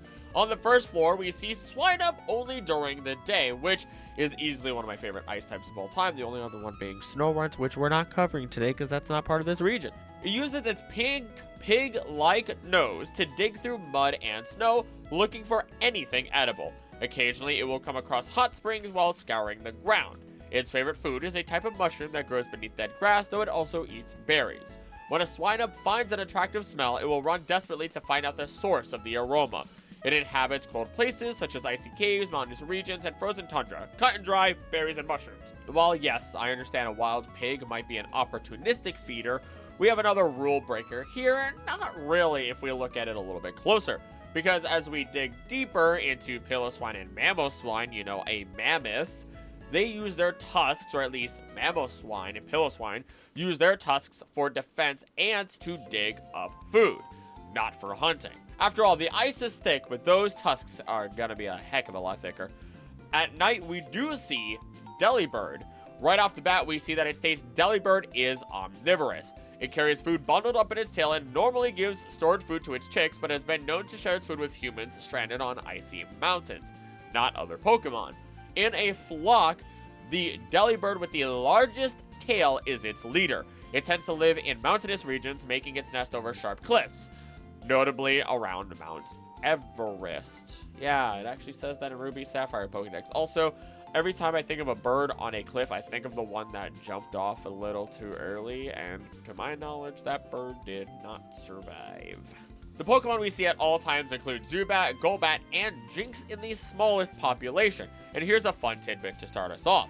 Originally, its face was colored black. Pokemon Stadium's fainting animation had it disappear, leaving only its hair behind, implying what appears to be dark-colored skin is actually just darkness. And we may have recently learned it was geared up to have a Mega Evolution before it got scrapped. So yes, I do know about the Pokemon leaks. To address that now, I'm not doing a video on it. I will probably mention stuff here and there that may have been found from it because it's still information that, you know, I love as lore. But considering it was a leak that was so large, it even got information on people's past and future employees that were there, I'm good. I'm not a fan, so I will have to pass on that. Thank you very much. Then again, like I said, I'll probably look at... I've been reading the information from what's been released, but I just don't feel comfortable doing a video on it, considering that is a major leak, an illegal hack, and a massive issue. Back to Jynx, though, I wonder if that Mega would have been more like a Gyaru, more like a Viking, or an opera singer when it did get its Mega. Or maybe when it does get its Mega.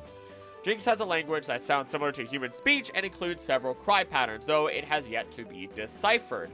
It prefers to communicate by using dance-like movements. These rhythmic movements often cause people to dance along with it, often uncontrollably. They are able to extend their lips to kiss its opponents and are often found in urban areas. is it wrong that I just imagine, since it's in an urban area, it running over to a Rattata and just slurping it up like a noodle? So we got no real diet data, but why don't we actually look at a quote on Smoochum? Being very conscious of its appearance, it will check its reflection when given the chance to make sure it is not dirty. It will bathe the instant it finds any dirt on its face, however, it doesn't mind if its body gets dirty. This still doesn't quite give us an idea of its diet, unfortunately. Even when we look at other natural spawns, it seems like these Pokemon might actually just eat berries, because they're not really around consistent other Pokemon that we could say are its natural prey. So it doesn't really seem like it's hunting anything, or else we would get an evolution of a Pokemon in that area due to the pressure of Jynx existing there. And the only one that evolves is Zubat, which, I mean, it's surrounded by ice types. It's at a disadvantage. So from here on forth, we will assume that Jynx and Smoochum are, oddly enough, primarily herbivores. As we go through each of the floors, we actually see less of our bats and actually more of a Pokemon that serves as a pack hunting predator of all it's ambitious enough to take down. Sneasel. Smart, sneaky, and notoriously vicious. It blends well into the night in order to ambush their prey. It feeds on eggs, such as those of Pidgey that it steals from unattended nests. It uses its claws to poke a hole in the egg before slurping the contents out. It has been known to form pairs to hunt. One Sneasel will lure the parents away from their nest while the other steals their eggs. Although the pair works together, they will also fight over their hunt among themselves. As a result of its egg-based diet, they are despised by breeders to the point where they try to drive away or eradicate the Sneasel. I will also say I know for a fact Weavile, which absolutely hunts in packs, will hunt down Mamoswine amongst many other Pokemon. And on top of all this, all Pokemon are born in egg-like eggs, or just flat out actual eggs, meaning Sneasel is a threat to everyone. What is likely happening in this cave is we have Zubat and Golbat trying to get their normal meals. Meanwhile, there may be Jynx moving around through the area since they are in low numbers. Maybe they do pick up, like, after the Swine Nub, after they've dug around in the area for their food, for roots, for berries, for whatever it might be. And there is, of course, the chance that they actually end up helping each other. Although the unfortunate part is that Swine Nub are in very high numbers, which only matches one other Pokemon in the area in terms of population, Delibird. But Delibird is only appearing at night, meaning that it is feasting on Zubat, which would also help explain the much higher Golbat population than what we would normally see, other than just putting the blanket statement down that there are a bunch of ice types threatening it, and this is the only cave that it can go into for safety, quote-unquote safety at this point. Finally, as everyone may think they are safe, it only turns out that behind their backs, a Sneasel is drinking away their offspring straight from the egg. Route 45, a winding road by a river, but called Mountain Road. This one gets exciting, as we get a number of new Pokemon to talk about, but I want to start with the water, because in the water, we see Magikarp and finally, Dratini. A reptilian Pokemon whose life energy is constantly building, so it is always growing. It can reach lengths of over 6 feet, 2 meters. As it grows, it sheds its skin regularly, hiding behind a rapid waterfall during the process to protect itself since the new skin is soft in texture. And a small colony has been found before, and they live near or in bodies of water with rapid flow, such as the pools at the bottom of waterfalls. It lives a quiet life underwater, eating any food that sinks to the bottom. In other words, the very first ever Dragon-type Pokemon is a bottom feeder. Not something I was expecting when I had first covered it in the Pokemon food chain video, let alone as I dig deeper into more than just a Pokédex, as I had restricted myself for that video, that I find out that it still is just a bottom feeder. So how about we just take a step onto land, dry off a bit, and look at some more Pokemon. There are 3 new Pokemon that are only found during the day here: Phanpy, Donphan, and Skarmory. Starting with Phanpy, which are in half the numbers of the Donphan, it has a small trunk that is sensitive yet strong. It can send a person flying with an affectionate, playful little bump of its snout, and the trunk is also strong enough to shatter any arm bones it hits. Additionally, this Pokemon is easily capable of carrying an adult human on its back. Mind you, this thing is just under 2 feet tall and is sitting at 73 pounds for its weight. That is some immense amounts of power in such a tiny little package. It is found in rocky terrain, and to make its nest, it digs a vertical pit near the edge of a river. It displays ownership of this area by marking it with its trunk. In the deserted morning hours, Phanpy uses its trunk to shower in the river. Sometimes groups of this Pokemon form and soak each other thoroughly. Afterwards, it can be seen drying its body near the edge of the river, and it will not settle down until it is clean. A little bit of a germaphobe. To follow, we have its parent, Donphan. It has the ability to curl up into a ball and violently roll around like a wheel. These rolling tackles are strong enough to knock down a house. Why do they always have to ruin houses? Don't get a mortgage in the Pokemon world. It's a trap. While normally calm, it can become enraged and start a rampage. Once it starts, it is impossible to stop. It will chase after anyone who angers it. It even uses its rolling ability as a form of courtship. This is done by the male Donphan, having rolling competitions to demonstrate their toughness to females. Cause you know you gotta be a tough male to really woo the ladies. Now, speaking of toughness though, its height is so strong that not even a car can scratch it, which is really weird to think like, oh, it's a car trying to scratch something. I get it, it's just slamming into the Donphan, I guess. Who tested that? Who, actually, you know what, now that I think about it, there's probably a lot of Donphan rolling about. They went across a road and then boom, yeah, that's probably what happened. Despite all of this though, it is vulnerable to rain. It also does have a keen sense of smell, travels with herds in ranking system by how large its tusks are, and it lives in rough, mountainous terrain. Obviously, it makes sense, similar to Phanpy. And I kind of half imagine like those videos where people just flip over or tip over a porta potty, but instead it's Donphan with a house. Just boom, just a prank, bro. Now, easy enough, they are elephants, so they're herbivorous, and those tusks are for digging up roots or scraping bark. I was asked at one point why I say roots instead of roots. No reason, it's just a natural. I say roof, I don't say roof. I say hammock, not hammock. I say curtains, not curtains. I don't know, it's just an accent thing, I guess, and it's just, I don't know, it's just been a lifelong thing. It's not even a southern thing, to my knowledge. It's just a general American accent thing, I don't know. Up next, though, we have Skarmory. With hollow wings, it can travel up to 185 miles per hour or 300 kilometers an hour.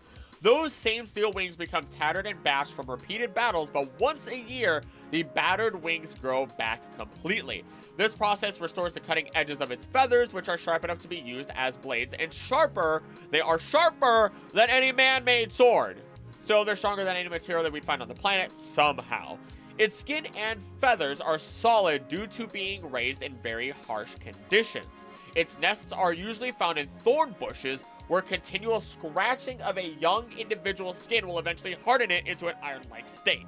However, water can cause Skarmory's hard body to rust very easily, so it stays in its nest on rainy days. In ancient regions where these Pokemon are common, warriors would use the sharp feathers that fell off Skarmory as swords. The part on the bush, or like the whole like living inside of a very thorny bush, I thought was actually incredibly cool to learn. It's something I did not know before. Maybe we could have had like a baby form of Skarmory at some point that just wasn't a steel type yet. Maybe it was just like a rock type. Not even rock flying, you know, just let it be a rock. I guess, I mean, how many rock flying types are there? Now, I think when we look at its beak shape, and the fact that it like gets into so many battles, it really shows us that this bad boy is a carnivore through and through. But let's do our due diligence and get into the specifics of it, because it does have some basis in the Andean Condor, which according to Andean Condor under the Peregrine Fund states, Andean condors generally feed on large carrion, such as the remains of deer, cow, sheep, and the like. Though they will eat smaller animals when they can find them. Usually, several condors gather at a single carcass. So we can safely assume that Skarmory is both a carnivore and a carrion feeder. Throughout all times of day, as we step away from Skarmory, we see Geodude, Graveler, Teddiursa, and our last newbie of this route, Gligar. It feeds on berries and can emit sound waves to detect obstacles and fly around them. It glides smoothly and silently through the air with its limbs extended and startles its prey and enemies by flying straight toward them. Yeah, I'd be terrified too if, it's like a 2.5 foot size purple monster just starts flying at me and its stinger is ready as it's ready to face hug me. Yeah, I'd be startled also. It attacks by clamping onto its enemy's face with its clawed hind legs and pincers, then jabbing it with its poisonous stinger. I just imagine Roberto from Futurama. You know, that whole thing. Now, Gligar itself is resistant to opponents' venom. It lives in mountainous regions, making its nest along cliff sides. I thought of the bird again. Oh no, I'm a terrible human being. When it is done gliding, it hops along the ground back to its nest, so we basically have an omnivore on our hands, and this all makes this route very interesting to me. Now, we do have Geodude and Graveler, and they get to do their thing free of charge. No meat, no blood, no fuss from other Pokemon. Meanwhile, we have the Teddiursa and Phanpy roaming around. The Donphan trying to keep close eye of their children as they know of the terrors in the area. When these two young Pokemon wander far enough on their own, they run into some predators. Gligar swoops in and can quickly dispatch the Teddiursa, making it a quick meal. But unfortunately, when it attacks a Phanpy, that trunk can shatter arm bones. If we assume the best, then this Gligar never stood a chance and is smashed while still on Phanpy's face. Then, if it's not the best case scenario, that Phanpy is still very much strong enough to grab that Gligar, probably by its tail, lift it off. It is a ground type resistant to poison, and just boom, boom, boom, boom, slam it around like Hulk or Broly or whoever else until Phanpy's raw strength just cracks Gligar's shell and it's gone on the ground. And Phanpy's not going to eat that. No, that's carrying for Skarmory later on. The Donphan then, not approvingly, proud of their tough child. And then, unfortunately though, the Phanpy has to quickly take cover as that Skarmory I mentioned now looms overhead on the rare occasion. This bird, large and powerful, fears none of the creatures below it. In fact, it happily takes on more battle scars as it knows none of them will be permanent. Only the Donphan are able to retaliate, and even then it is a tough battle. Afterwards, any other spare rogue Skarmory may fly in and clean up whatever mess is left behind by either side. Otherwise, we can find Teddiursa and the Skarmory frequenting the water areas, grabbing Magikarp. Though this would make Teddiursa an even easier target, unfortunately. And finally, any further scraps are just picked up by our ever-elusive Mirage Pokemon Dratini, who moves quick and is so hard to find that even humans considered it a myth for nearly a decade. Route 46, a way home that runs from the base of the mountains to the plains. There's nothing really to talk about here. We have Rattata, Spearow, Jigglypuff, Geodude, and Phanpy, and these Phanpy are a rare encounter, so they clearly just wandered too far from the previous route. Once again, though, I just kind of imagine that, you know, if something did attack Phanpy, it's just gonna playfully smash the life out of any given Pokemon that dares cross its path here. Finally, though, we do get to the other side of Dark Cave. It is very similar to what we talked about earlier. Goldeen, Seaking, and Magikarp are in the water, while Zubat, Golbat, Geodude, Graveler, and Teddiursa are in the cave. Though Mama Bear is here, and now we have Ursaring. We did talk about it a little bit, but let's cover some extra info for fun. It lives in mountainous forests, sleeping in treetops and gathering food throughout the day. While it is skilled at climbing trees, it gathers food by snapping them and collecting whatever berries or fruits fall down. It doesn't say the, the tree branches. No, it just snaps the trees, apparently. That's terrifying. Now, it will mark trees bearing delicious fruit in its territory with its claws. It regularly eats its favorite food, honey, and it can use its sense of smell to distinguish any aroma, allowing it to find food buried deep underground or in streams. It will also search for food during the winter season. It is highly protective of its cubs, is more aggressive during mating season, or more ferocious when hungry, gets a little hangry. and it gets into fights with Primeape when they encounter each other while searching for berries. You know, normal bear stuff. They're only found during the day. The only other new Pokemon found here is actually found only at night. Wobbuffets. It is very protective of its tail to the point where it will suddenly turn uncharacteristically aggressive if the tail is attacked. Though outside of these occasions, it is usually a docile Pokemon that will never attack first. However, when it is attacked, this punching bag will inflate its body and initiate a counter-strike. When two or more of this Pokemon meet, they will attempt to outlast each other in a battle of endurance. However, though, since neither of them can actually attack first, they may compete to see who can go the longest without food. Because of its overprotective nature regarding its tail and hatred of light, it lives in dark caves. It even keeps its tail hidden while it sleeps, though it may drop its guard and expose said tail completely by accident. So it is an obligate herbivore, assumedly, and despite having buffet in its name, it goes on hunger strike competitions against its own kind. Got it. Wonder what a Mega Wobbuffet would be like. Just completely turn it around on its head, give it no defense, all-out attack, just make it a monster, and see what happens. That just sounds fun. Now, this cave basically just serves as a nice place for Ursaring to go inside and feed itself and its young. The bats, of course, will try to feed, but get crushed by Ursaring, which explains the Golbat population. And on occasion, you might just hear a massive boom as someone gets a little too aggressive and decides to try and attack Wobbuffet, who will just counter with more power. Route 47, a road on a cliff that strikes fear in the hearts of those who dare to pass. Only occurring in Heart Gold Soul Silver. Surprisingly enough, though, we don't get any new Pokemon with one exception, as we have during the day Farfetch'd, at night there's Noctowl, during all times we get Raticate, Spearow, Fearow, Gloom, Miltank, and Ditto at 41% somehow! I don't get it. But whatever, I'm not gonna go on my tirade, I'm not gonna do it, I have self-control. Then, as we look at the water, at all times, we get Tentacool, Tentacruel, Seal, Staryu, Shelter, Chinchou, and I'm going to break the rules, as while we don't have the Super Rod, it is completely within level range thanks to Ditto! Lantern. Inside its orbs are bacteria that produce light by absorbing Lantern's bodily fluids. It lures prey using the glow, then blinds them by using an intense flash before it swallows them whole. The flash it creates is visible on the surface from a depth of over 3 miles, 5 kilometers away. This has earned it the name the Deep Sea Star. I just kind of genuinely imagine, once again, a full rave in the ocean when these Pokemon gather. Maybe they and Starmie just... I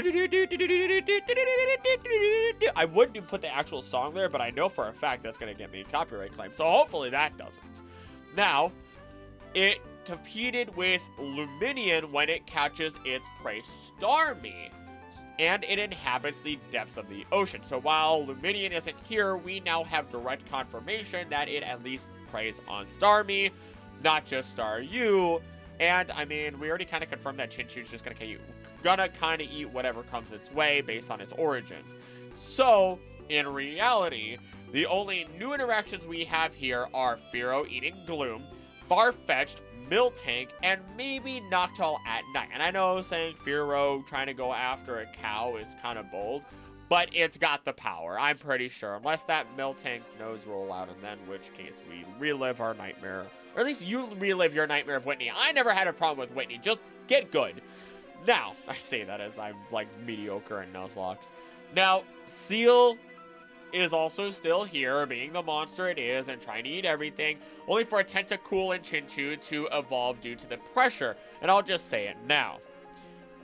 Lantern is going to be top dog in the water, as it'll just flashbang the entire water area and then gulp down its prey. Though I am sure that Tentacruel does get a chance, as it may just be partially a matter on who gets that first strike, because Tentacruel is pretty freaking strong, and it's got 80 tentacles. You know, if it really wants to, it could just windmill with 80 tentacles, and it'll probably be fine. Cliff Cave, the cave that I missed as I was nearing the end of this entire script, and had to whip myself back around, turn around, and re-script this part.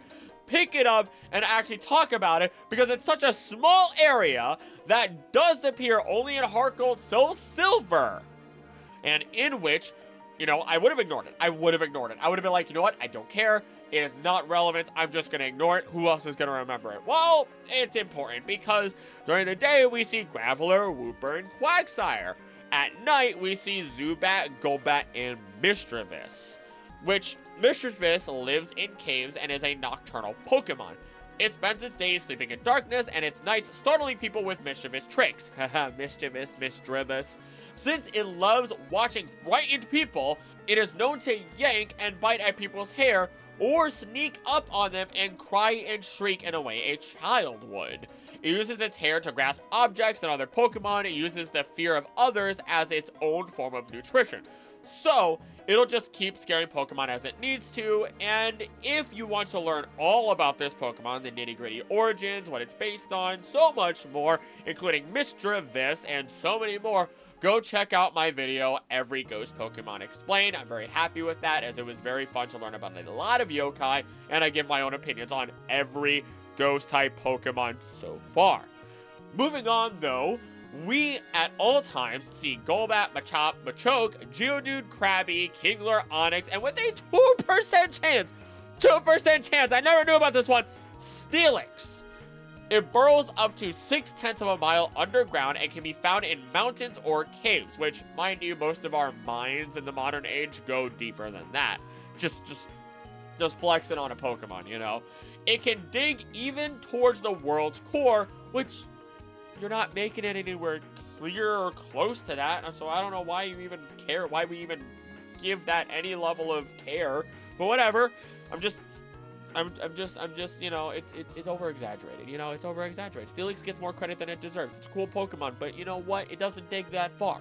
Just saying. It easily chews through boulders with its powerful jaws, and its eyes are capable of seeing in the dark. Exposure to underground heat and pressures alongside its iron-rich soil diet has made its body harder than diamonds. It is said to have been the result of an Onix's composition becoming more diamond-like after living about 100 years. It is known to sleep in an upright position, somehow always maintaining this superb balance without even toppling over. Honestly, there's not much of a picture to paint here because no one's going to bother Onix, no one's going to bother Steelix, no one's eating Mischievous. Mischievous is not eating anybody, it's just taking, you know, fear and negative emotion, so let's just move up and move out. And up next, we actually have our final route, but we will have more to talk about, of course, more locations to talk about, especially as the next one isn't much to consider, and I gotta end on a high note. Route 48. A pleasant path from the base of the mountain to the Safari Zone. This also only exists in Pokemon Heart Gold Soul Silver. So real quick, we have Fearow, Vulpix, Gloom, Diglett, Growlithe, Farfetch'd, Tauros, Hoppip, and Girafarig. This route does jumble things up a bunch, as we can pretty much find all these Pokemon during all times of day between the two games, so it muddles things up quite a bit. Despite this, we already know the dietary habits of all of them. The only real new bit is the conflict between Fearow and Growlithe or Vulpix, as they can fight back, but they are not always going to win in regards to Growlithe and Vulpix trying to defend themselves.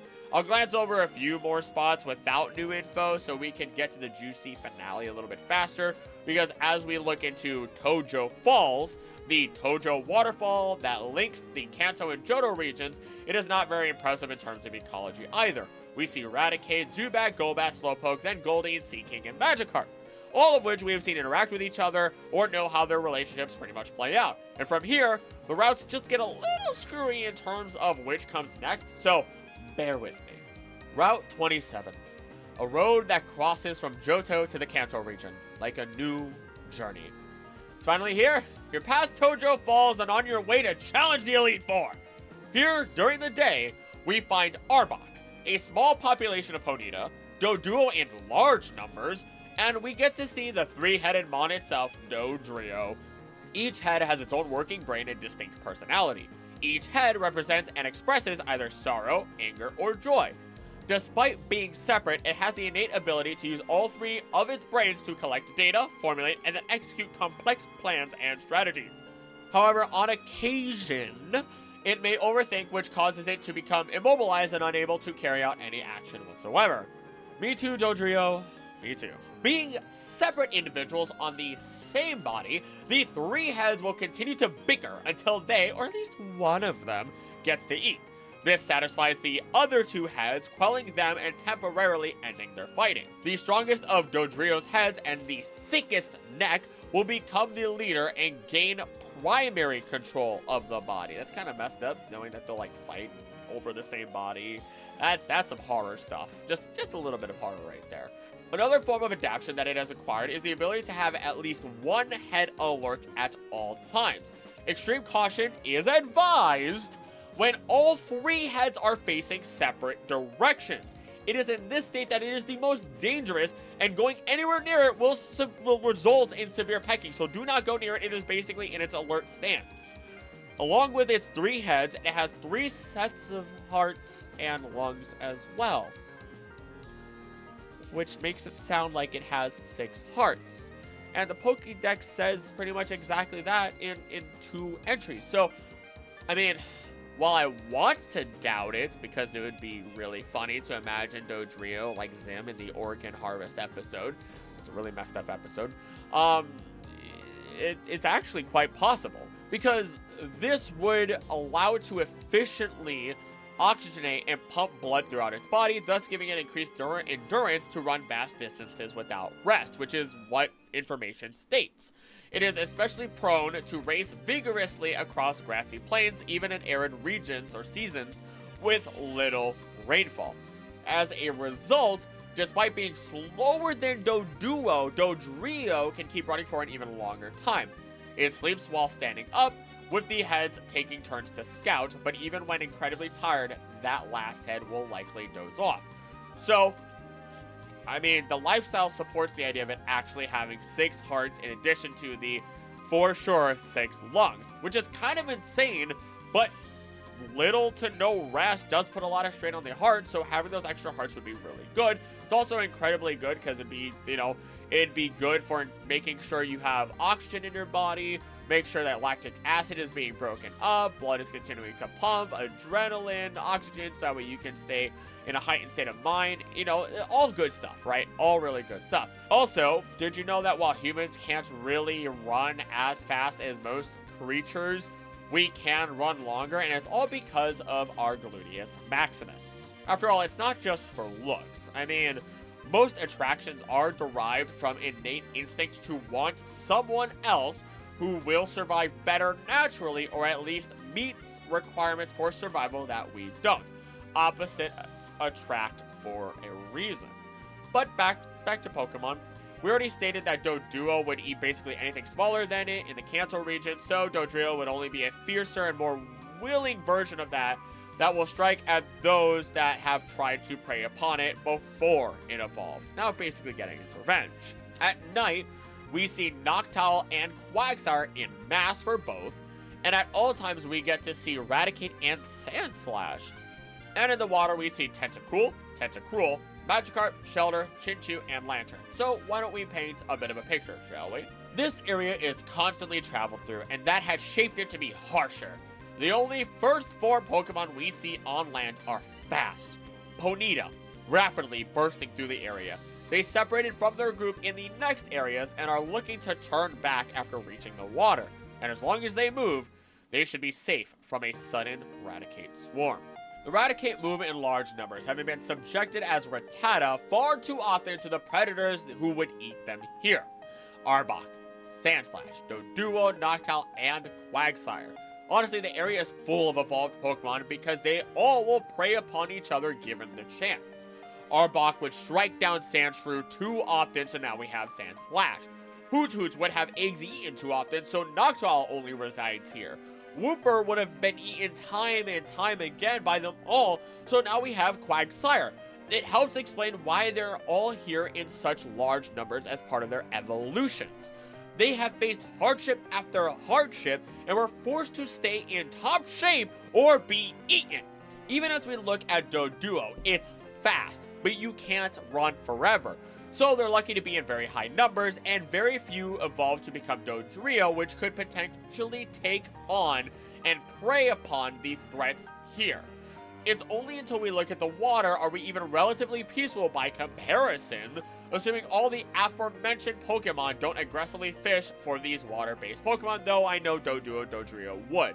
I would say more about the water, but it is as it always was and hasn't really changed. And Lantern getting caught by anything on land won't happen because it is a deep sea Pokemon that will normally not come to the surface at all and is willing to eat anything it comes across. So just expect a nice flashbang every once in a while from these waters. Moving on, the next route is pretty much the exact same as we look at Route 26, an unimaginably difficult mountain road that gives the impression of a test. As such, we have one more route before we get past the Elite Four and onto the challenge of a lifetime. Route 28, a vacant and hidden mountain road that continues to Mount Silver. Pokemon here include, in the water, Poliwag, Poliwhirl, and Magikarp. On land, we have during the day, Ponyta, Rapidash, Doduo, and Dodrio. At night, we have Sneasel, Poliwhirl, Golbat, and during all times, there are Tangela, Ursaring, and Donphan. All Pokemon we have talked about, but an interesting array nevertheless.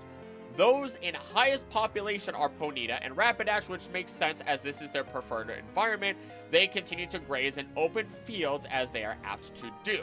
They might try eating some Tangela even, or at least its vines since we don't really know what's underneath. And then we look at Ursaring, who likely won't bother anyone else unless it feels the need to. There are plenty of fish to eat and few threats to its den. But I said few threats, not no threats. Because we see slithering through the grass an Arbok, large and foreboding. It will try to sink its teeth into all of the Pokemon here. They are in small numbers though, as their plans are thwarted often, being ripped apart by Ursaring, Donphan, and maybe even Dodrio, as its hearts can help it withstand more poison, assuming it has the liver and kidney power to filter that much blood constantly, freeing it of the poison. As night falls, expecting families of Pokemon rest. But Rapidash hears a rustling in the bushes nearby. Knowing the dangers that lurk due to the previous Arbok attack, it rushes ahead and prepares to burn the bush and whatever predator dares draw near. As it does, it watches a Sneasel run away as fast as it can. Luckily, these horses stay together as a group because as this Rapidash turns around, it sees another Sneasel that is much closer to the Rapidash eggs.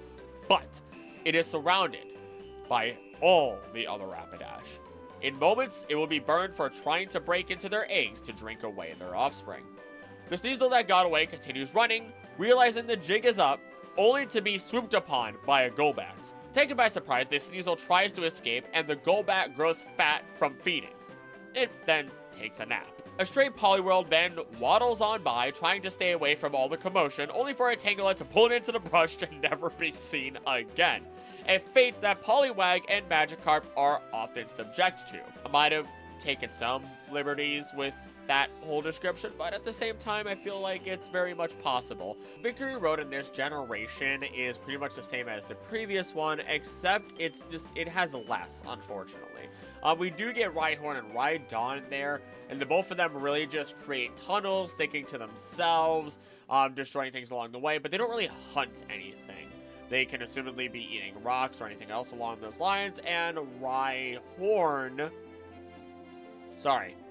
Rhydon, I always mix those two up. Rhydon, now standing on its back legs, is able to burrow further and expand its territory.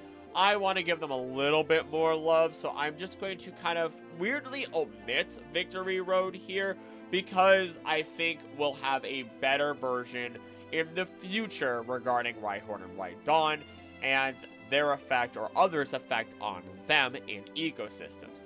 As for Cerulean Cave, I didn't include Cerulean Cave as there are multiple hints that it might be man-made. While there are Rhyhorn and Rhydon there that also do some digging, it says things other caves haven't. It says that it seems that it was cut out of the mountain and that the Pokemon League does manage the cave. So, I will leave it up to you. If you really truly feel like I should cover Cerulean Cave, maybe I'll cover it and the Seafoam Islands together or something. These things get very messy, and so let's finish off these lands. Mount Silver, a hallowed mountain that rises between the Johto and Kanto regions. Funny enough, the immediate outside of Mount Silver is exactly the same as the previous route that we had mentioned, mainly because it is on Route 28. So past the threshold, and let's rise to the top floor, floor by floor. Mount Silver Cave, and who better to greet us on this last stretch than Quagsire in that picture, which, even just thinking about it, I know when I first saw it made me giggle. Here we find friends new and old. During the day, we see Magmar, Ursaring, and Larvitar. It is born deep underground, far from its parents. It emerges to the surface and grows by consuming soil. It will enter its pupal stage upon eating an entire mountain's worth of earth. Larvitar usually lives in mountains, hills, and caves. It adapts poorly to bright lights. I wonder why, after you're just in the dark all the time. And sometimes it falls asleep right after filling its stomach with soil, so it can be found actually holding said soil while it sleeps, which is really cute. They come in at a rare 5% chance. It can tunnel incredibly well and is a reptile of sorts. I mean, it's like a dinosaur kaiju thing, so duh. And we can try to keep that in mind when it comes to possible predators. At night, we get Golduck, and at all times, we see Golbat, though there are only a few of them during the day. They're primarily here at night. We also get Graveler, Onix, and Donphan. This might be one of the few times where I can actually say that Graveler and Onix have a potential predator. I am confident that Larvitar would at least try to eat them, though this may not be successful, and even if it is, what's probably happening is Onix is sitting there going, this is not worth the fight, I am not dealing with you, I'm not even acknowledging you, just take that segment of my tail, I can grow it back super easily, so there you go. It doesn't want to waste the energy, and Larvitar gets a meal. And Larvitar isn't exactly done tunneling through the mountain, so we'll see it later. Donphan gets to dig up plenty of roots here, and is a big reason why the ground is stamped down and treaded. Golduck seems to wander in here more than anything from higher levels, and unlucky for it, it may run into some Ursaring while it is already in a rampage and fighting off a Magmar, which are only found on this level. Probably because it's warmer, and this might be a little bit of a, or used to be an active volcano. And what more can we really say about Golbat? It just seeks blood after all, so let's go up a level. Floor 2. This is the real meat of Mount Silver in terms of a more interactive ecosystem. During the day, we see Machoke and Larvitar. At night, we see Golduck and Mischievous. At all times, we get Quagsire in large numbers, Ursaring, Donphan, Golbat also in large numbers, and finally, Parasect. The insect has been drained of nutrients and is now under the full control of the fully grown Tochukaso mushroom. Removing the mushroom will cause Parasect to stop moving. It can thrive in dark forests with a suitable amount of humidity for growing fungi. The swarm will drain the tree nutrients until it dies and then move on to a new tree. So you might be asking, why is it here in this cave then? There are trees all over this mountain, after all, assumedly. So those roots have to go somewhere. And we might even be able to assume that it has less predators here, allowing Parasect easier meals and easy humidity from the heat below and the snow melt above, dripping from the higher floors down here to allow it to live in its most ideal conditions with little to no threat. In the water, we have Golduck, Goldeen, Seaking, and Magikarp. And so, while we do have the next floor being the summit where we do get to see a lovely Pupitar, there's nothing really special to talk about when it comes to them. Let's just say what it is. It doesn't eat. It lets steam off because it can't move, and it's very frustrated about that, by venting out actual steam from its body, which can blast it basically like a rocket and cause incredible amounts of damage, toppling a building over and everything. Of course, it can top a building over.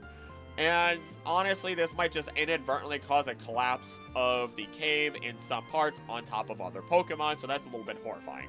So, with that out of the way, let's paint our final picture of Johto. The sun rises.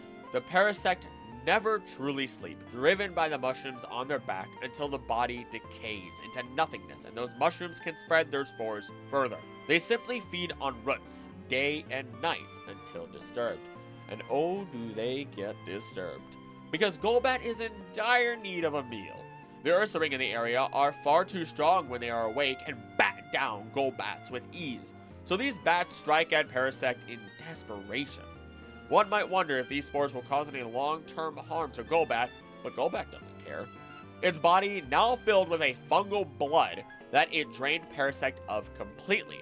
Golbat, now having the same questionable blood type as Parasect, it, now full, decides to take a nap on the ground, immobile.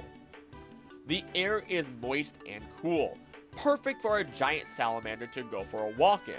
And go for a walk Quagsire does.